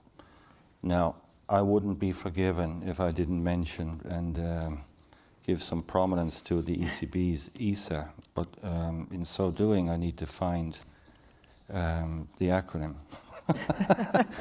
Because it's not actually an acronym, but we have the Interconnected System-Wide Stress Testing Analysis, in case you were ever wondering where the ISA comes from. It'll be a test afterwards to see if you remember the acronym. But being more serious, we're working on trying to, figure out these second round loops, deposit repo withdrawals, new repo fund redemptions, all kinds of amplification loops and so on. And I think that is really where we're really hoping, to shine a light, on this. I mean, if I may, on the issue of data. And what we need. We always talk about data, and I mean it's in my list here of the limitations. I mean I already mentioned a lot, but I think we need also, and I mean I think I have the benefit the last panelist to speak at the end. So I think we need to be humble and we need to be modest about what we know, what we don't know, and what we can't know, even if we have lots and lots and lots of data. I thought about how I could maybe phrase this, but and one language that I think framework that works well, it's an old one used by the former U.S. Defense Secretary Ronald Rumsfeld, and you may remember he spoke about known knowns, so that in our world that could be exposures, accounting losses, and so on. Known unknowns, we're talking here about dealer capacity, margin calls, redemption dynamics, things that we know about but we're uncertain about. And then we have unknown unknowns. These are the cross-sector interactions that we cannot see. Maybe they come out of the type of exercise that Naf was doing. There is a fourth, there's the unknown knowns. They're the things that we don't know, that we know. I think they're kind of redundant in this space, but I think I sometimes have a kind of public LinkedIn discussions with John Danielson from the LSE, and he's an expert, as you know, in systemic risk. And it triggered my memory on a wake-up call that I had a long time ago on a market intelligence meeting. We do a lot of market intelligence. We speak to market participants to kind of understand about, what are their concerns about sources of risk to financial stability. And I like to do my homework before those meetings. So if I can find something out about the counterpart that I'm going to meet, I will try to dig it out. So, I mean, in the US, they have the SEC's Edgar database, and it gives the whole portfolio exposure that within, I think, 40 to, I mean, I think within 6 weeks at the end of the quarter. And so it's really up to date. And I was meeting this hedge fund manager, and I was able to see his portfolio in the Edgar database. And I thought I'd struck gold because I saw that he had a huge position in a well-known company that at the time, this is some years ago, and I don't want to identify, because I didn't tell him I was going to mention this, but the company was in Chapter 11. It was all over the newspapers at the time, and I went into the conversation with him really to challenge his appetite for risk, because he was always portraying himself to me as someone who managed risk very carefully. Now, maybe I should mention it was a company that was in Chapter 11, and he was a distressed debt investor. Would anybody have an idea why a distressed debt investor would have a long position in equity in a company in Chapter 11? I'm not going to put anybody on the spot. I didn't at the time. And he explained that what I was able to see was like a kind of a mere tile of the mosaic of his portfolio. And he didn't explain. I think he was kind of even disappointed that I kind of thought that might have been a risk for him. But curiosity got the better of me, and I didn't want to repeat the same kind of embarrassing moment again if I ever confronted that situation again. So, I mean, I just got Chapter 11 equity. It's usually, close to worthless. It's really risky to invest in Chapter 11 equity. But given that he was a distressed investor, what looked like a very risky long position was actually not really a bet on the stock at all. It was probably a tactical piece inside that mosaic of a complex cross-structure trade. And most likely the fund was actually exposed in the higher ranking credit, hedged with CDS, and owning the equity, this is really interesting, gave him, because he had a lot of shares, gave him voice in the restructuring discussions with the debt holders. So that put him actually into a very powerful position, a blocking stake potentially. And so what looked like something, because I had the data and I was able to see a really risky position, actually turned out to be not risky at all. So yeah, I think that we really, the whole knowing what the incentives, the motivations are behind the exposures, it's crucial to understand those, because without them, we are, we're at risk of what I call, giving false alarms. So I think we really have to be careful and modest with, both our expectations and what we can do, but not give up trying. So thank you. Since we have only a few minutes left, I would like to leave some time for questions for the audience, but I would just like to say that really illustrates the complexity that we're looking at now. And of course, we need both then microprudential supervision that looks deeply into each exposure and the system-wide stress test. But please, if you have a question, raise your arm and then also state your name so you will get, I think I have one, and also here front. So first, if you had.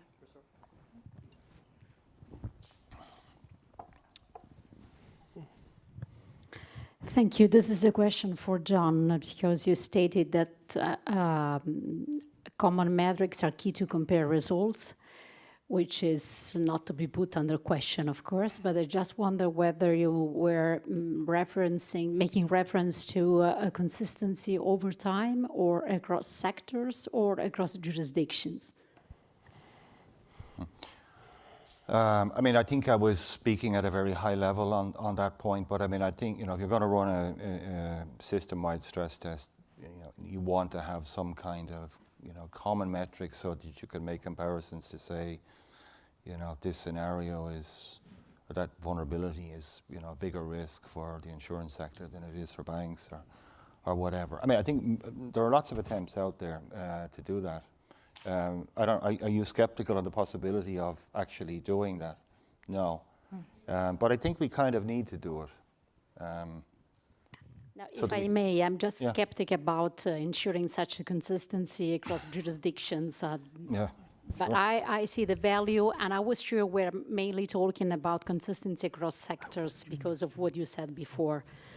And if I may, sorry, I forgot to mention who I represent here today. I'm Martina Tambucci, and I work at the Italian Consob. You wanted 2 minutes on that? Yes, I just wanted to respond to what John said.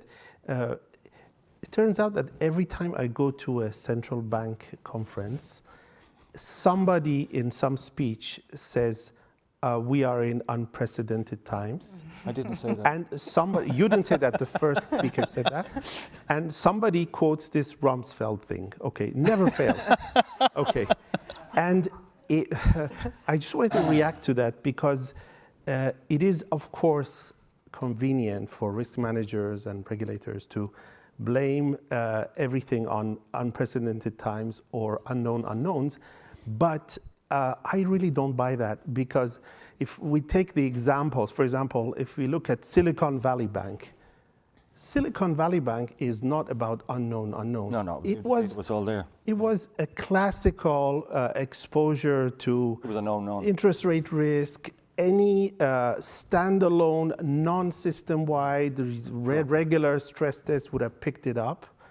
And the usual rules on capital adequacy and liquidity and so on should have been applied and should have fixed the problem. They didn't. So it is not the case that the knowledge we have, the data we have, are being exploited and the consequences of the experience we have had in the recent or not so recent crisis are being applied. It is not the case. So I would not blame these episodes and the failures and the accidents that keep happening again and again on unknown unknowns or unprecedented times. As some colleagues would say, you know, people say always it's unprecedented times. That's because they have short memory. So I think with the data we have, with the methods and simple models that we do have, there is a lot that can be uncovered if these methods are applied properly, and if the consequences are then, you know, if there's a consequence to the outputs of these models, there needs to be a governance to the results of stress tests. We talk a lot about stress tests here, system-wide or not. And something we didn't talk about is the governance. So once we have a system-wide stress test which indicates a vulnerability, then what? I think if we do act on the data and the models we do have and the results, there's a lot to be improved. So I would just be even more humble than John and say, we are not even using the resources that we have right now. And this is even more surprising given that after 2008, we have had a lot of mandatory data reporting imposed on the financial sector. We don't have a lot of people from the private sector here, but they would obviously have their point of view on it. It's costly. Collecting it is costly for the regulators. Processing it is costly. Warehousing it is costly. Are these data being actively used in monitoring of risk? I don't know. It seems to me that it's underused. We have lots of data, much more compared to, say, 2006. Are we much more knowledgeable about the mechanisms underlying the financial system? Are we monitoring the risk in the financial system in a much more precise and granular way? A little bit, but not that much more. So that was my final. Thank you. I think that means that we have a lot more work to do. Unfortunately, we're running out of time, but I saw that Abdelaziz was raising his hand. So one very short question, and then perhaps give the answer to you, Matt, that wants to have the floor. Sorry to disturb you with my question, but stress testing is an important topic for me. But my first question is not addressed to John, because he said, surprisingly, that the stress test is used in the ACB or ESRB as a policy tool and a crisis management tool. while from academia point of view, there are different views, and mainly it might be used only for crisis management and not for policy as expectation. We cannot define or construct a policy based on the tail risks. Expectation is the average of the distribution, which is the baseline scenario. And my question is to other members, and Viral is here. Do you think that we can use stress testing as a policy tool, which might, based on even its realist scenario, but it's sometimes we are completely wrong with the scenario we construct within the stress test. And I was a member of stress testing task force during more than 10 years. My second question, I was surprised by the intervention of Viral, and he made references to Lucas critic more than twice. As you know, the stress testing is based usually first on static balance sheet, on reduced form, and I didn't see until now any DSG model. And if we took the thought of Lucas, well, money and finance has no role in business cycle. How can we deal with Lucas critique in constructing our framework for stress testing? To be honest, I didn't understand your reference to Lucas critique within the stress test modeling and framework. Thank you very much. I think the final question, I might give that to you and Viral to discuss together, but I'll let you, Nat, also discuss this on the policy part, and then just say a few. You wanted to have a last word because we're running out of time. Thank you. So I think this is a very good, so as I said before, I do consider showing the facts and thereby enabling the market to actually manage the risks as in and of itself a policy tool. So we have in our latest financial stability report, for example, shown much more aggregate market positioning than we've done before, so that individual market participants understand where they sit in comparison to the rest of their peers and the markets, so that they would understand how shocks could impact them as a result of that positioning. So there is a real policy power to showing the facts and sharing data back, to Rama's point, sharing data back with the markets. Your question is very interesting because obviously it's clear stress testing helps be prepared for shocks. But I think part of your question is, what about normal times? And I do think there is a use of stress testing and other type of analysis to understand whether in normal times the financial sector is supporting the economy in the most effective way, of whether there are some frictions that ought to be removed. And you can use scenario analysis to tease that out. So I think yes is the answer to your question. And I think that's especially in a world where there's much focus on growth and productivity, I think it's something that needs to be looked into. The final thing I would say, and I think it links to what President Lagarde said this morning about the telling the signal from the noise. I mean, in many of those situations, it can be reasonably easy to list what the risks are. You just do a very long list. Working out which ones actually matter to the provision of vital services to the economy, that is the difficult task. And that is what system-wide stress testing is really helpful for, is to prioritize our focus. And in a world where shocks can come from many, many corners, that is very precious and very important, our focus. Well, thank you so much. I would say whether we need a sonar or a flight radar, you want to go underwater, or both. I think it seems like system-wide stress test. But in order to keep the time, I think if you have a 2-second comment, seconds, John, because I took on board everything that Rama said, but I agree with almost everything. I think we shouldn't lose, of course, sight of the objective, and it was good that you asked the question, I think, Abdulaziz, because in the end, I think the more transparency that we can provide from the official community to the market, we can have possibly, would the dash for cash have happened if we had been able to show in advance what we knew about how the system works? And I think that's really what we're aiming for, regardless of known unknowns and unknown unknowns.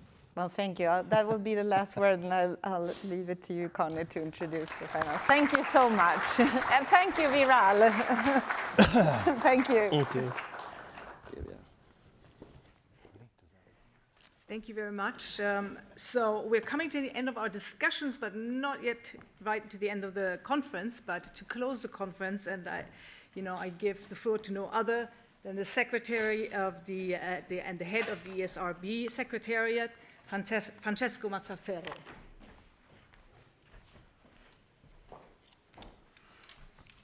Thank you very much, Connie. Good afternoon to everybody. I would like to conclude this excellent 9th annual conference of the European Systemic Risk Board with some thoughts on what our discussions imply for the Secretariat of the ESRB, which is hosted here at the European Central Bank under the aegis of the ESRB Chair, President Christine Lagarde. And once again, I would like to thank her very warmly for the support the Secretariat has received over the last 12 months. And of course, a big thanks is due to the ECB as an institution which is hosting us. Our work must constantly adapt to the new challenges if we are to accomplish the institutional task that the ESRB was given in 2010, namely, and I quote, to contribute to the prevention or mitigation of systemic risks to financial stability in the Union that arise from developments within the financial system and taking into account macroeconomic developments so as to avoid periods of widespread financial distress. End of the quote. Our annual conferences are key to ensuring that we are not missing new systemic risks. The last 15 years have taught us that we need to look beyond the inherent instability of financial systems, the asset bubbles and the boom-bust cycles that they tend to generate. Over recent years, we have learned that widespread financial distress may also originate from developments outside the financial sector. In the worst cases, such exogenous shocks are propagated and amplified by financial markets and the financial system. In the best cases, the financial system operates as a shock absorber and bolsters the resilience of our societies to such shocks. And we have seen quite a few of these shocks in about half of a decade. A pandemic, a major war on the European continent, vulnerabilities in our IT and energy systems to cyber attacks, hybrid warfare, and the breakdown of global cooperation, which also undermines our ability to avert climate catastrophes. In March this year, the European Commission presented its Preparedness Union strategy, which is designed to bolster the EU resilience to such shocks. A resilient financial system is of crucial importance in this context. When we met in late September last year for the 8th ESRB annual conference, we devoted much time to the concept of radical uncertainty and its implication for our mission. We had seen many of these shocks I just illustrated, but few of us would have anticipated how much worse it was going to be, in particular due to the numerous political developments that are now increasing, fragmenting the globe. Over the last 24 months, in any case, the ESRB has referred, and this we have been checking, to geopolitical risk in every one of its press releases and publications. But it is not only the geopolitical and geoeconomic fractures outside the European Union that have an impact on our financial markets and systems. We are also seeing worrying developments within the EU and its polities. The rise in political and social polarization and the crisis of governance this brings about are also affecting directly and indirectly the financial markets. In fact, the efficiency of institutional processes in Europe has been questioned recently by former ESRB chair Mario Draghi. He observed that this year, the European Union may have experienced a significant loss in its capacity to control its own future in a more hostile global environment, where our adversaries may increasingly seek to exploit our internal divisions and weaknesses. We could be a lot stronger if we were more united, also as a global financial power. But to achieve that, we must deliver on our commitments to establish a savings and investment union. At ESRB, we understand how much we depend on a resilient financial system, but so do others. The result is finance is increasingly weaponized as part of a global power game. I would like to make brief references to how artificial intelligence, crypto and cyber will determine the new geography of finance through a struggle of power. Today, first, artificial intelligence is key to winning the arms race. Tomorrow, it could be quantum computing. Artificial intelligence and quantum computing may determine the balance of power in the world in the near future. We discussed some of these issues earlier today. Second, support for crypto assets is not only driven by a belief in the efficiency gains that distributed ledger technology can bring to financial systems. There has always been a strong political motivation behind the crypto assets from the very beginning. Initially, crypto was directed as a libertarian and a base democracy-driven tool against governments and major financial institutions. Today, it is more and more often instrumentalized by governments, and established financial institutions are trying to get a foothold in this market. Control of the global financial system also requires control of what is going on with crypto assets. And President Lagarde has referred to these issues in her welcome address. Cybersecurity is another global battleground. Financial institutions are like fortresses that are constantly being assailed. They are engaged in an arms race against cyber criminals and state-sponsored hackers. They also depend on ever more sophisticated technologies that are provided by highly specialized and increasingly concentrated third-party providers, which have their own vulnerabilities. Remember the case of CrowdStrike.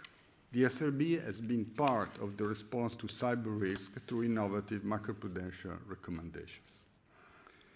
The financial markets have proven surprisingly resilient to geopolitical developments in the past few years. Certainly, there have been phases on increased volatility in equity and bond markets these days, for instance, including numerous government debt markets. Authorities have so far been able to manage the liquidity stress resulting from such volatility. In addition, global foreign exchange markets have also moved quite abruptly at times, but without destabilizing financial institutions. The profitability and capitalization on our financial institutions have continued to improve. So the system first line of defense has not only functioned, it has actually become stronger. This has been reflected in the excellent results of the most recent EU-wide banking stress test conducted by the European Banking Authority and the European Banking Supervision, SSM. But it's the entire financial sector which has fared well, notwithstanding the massive valuation losses suffered on long-term bond holdings as a result of the rise in interest rates. However, macroprudential policy needs to be ahead of the curve. Clearly, the financial sector has displayed a stronger capacity to perform its functions in a situation of stress than before the reforms that followed the global financial crisis. We would be deceiving ourselves, however, if we took the view that thanks to these reforms, the financial system can now weather any storm.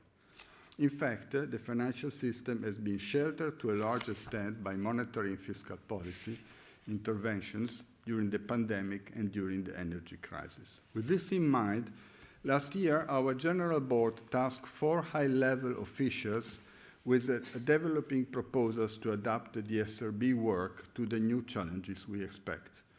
These proposals have been approved and published.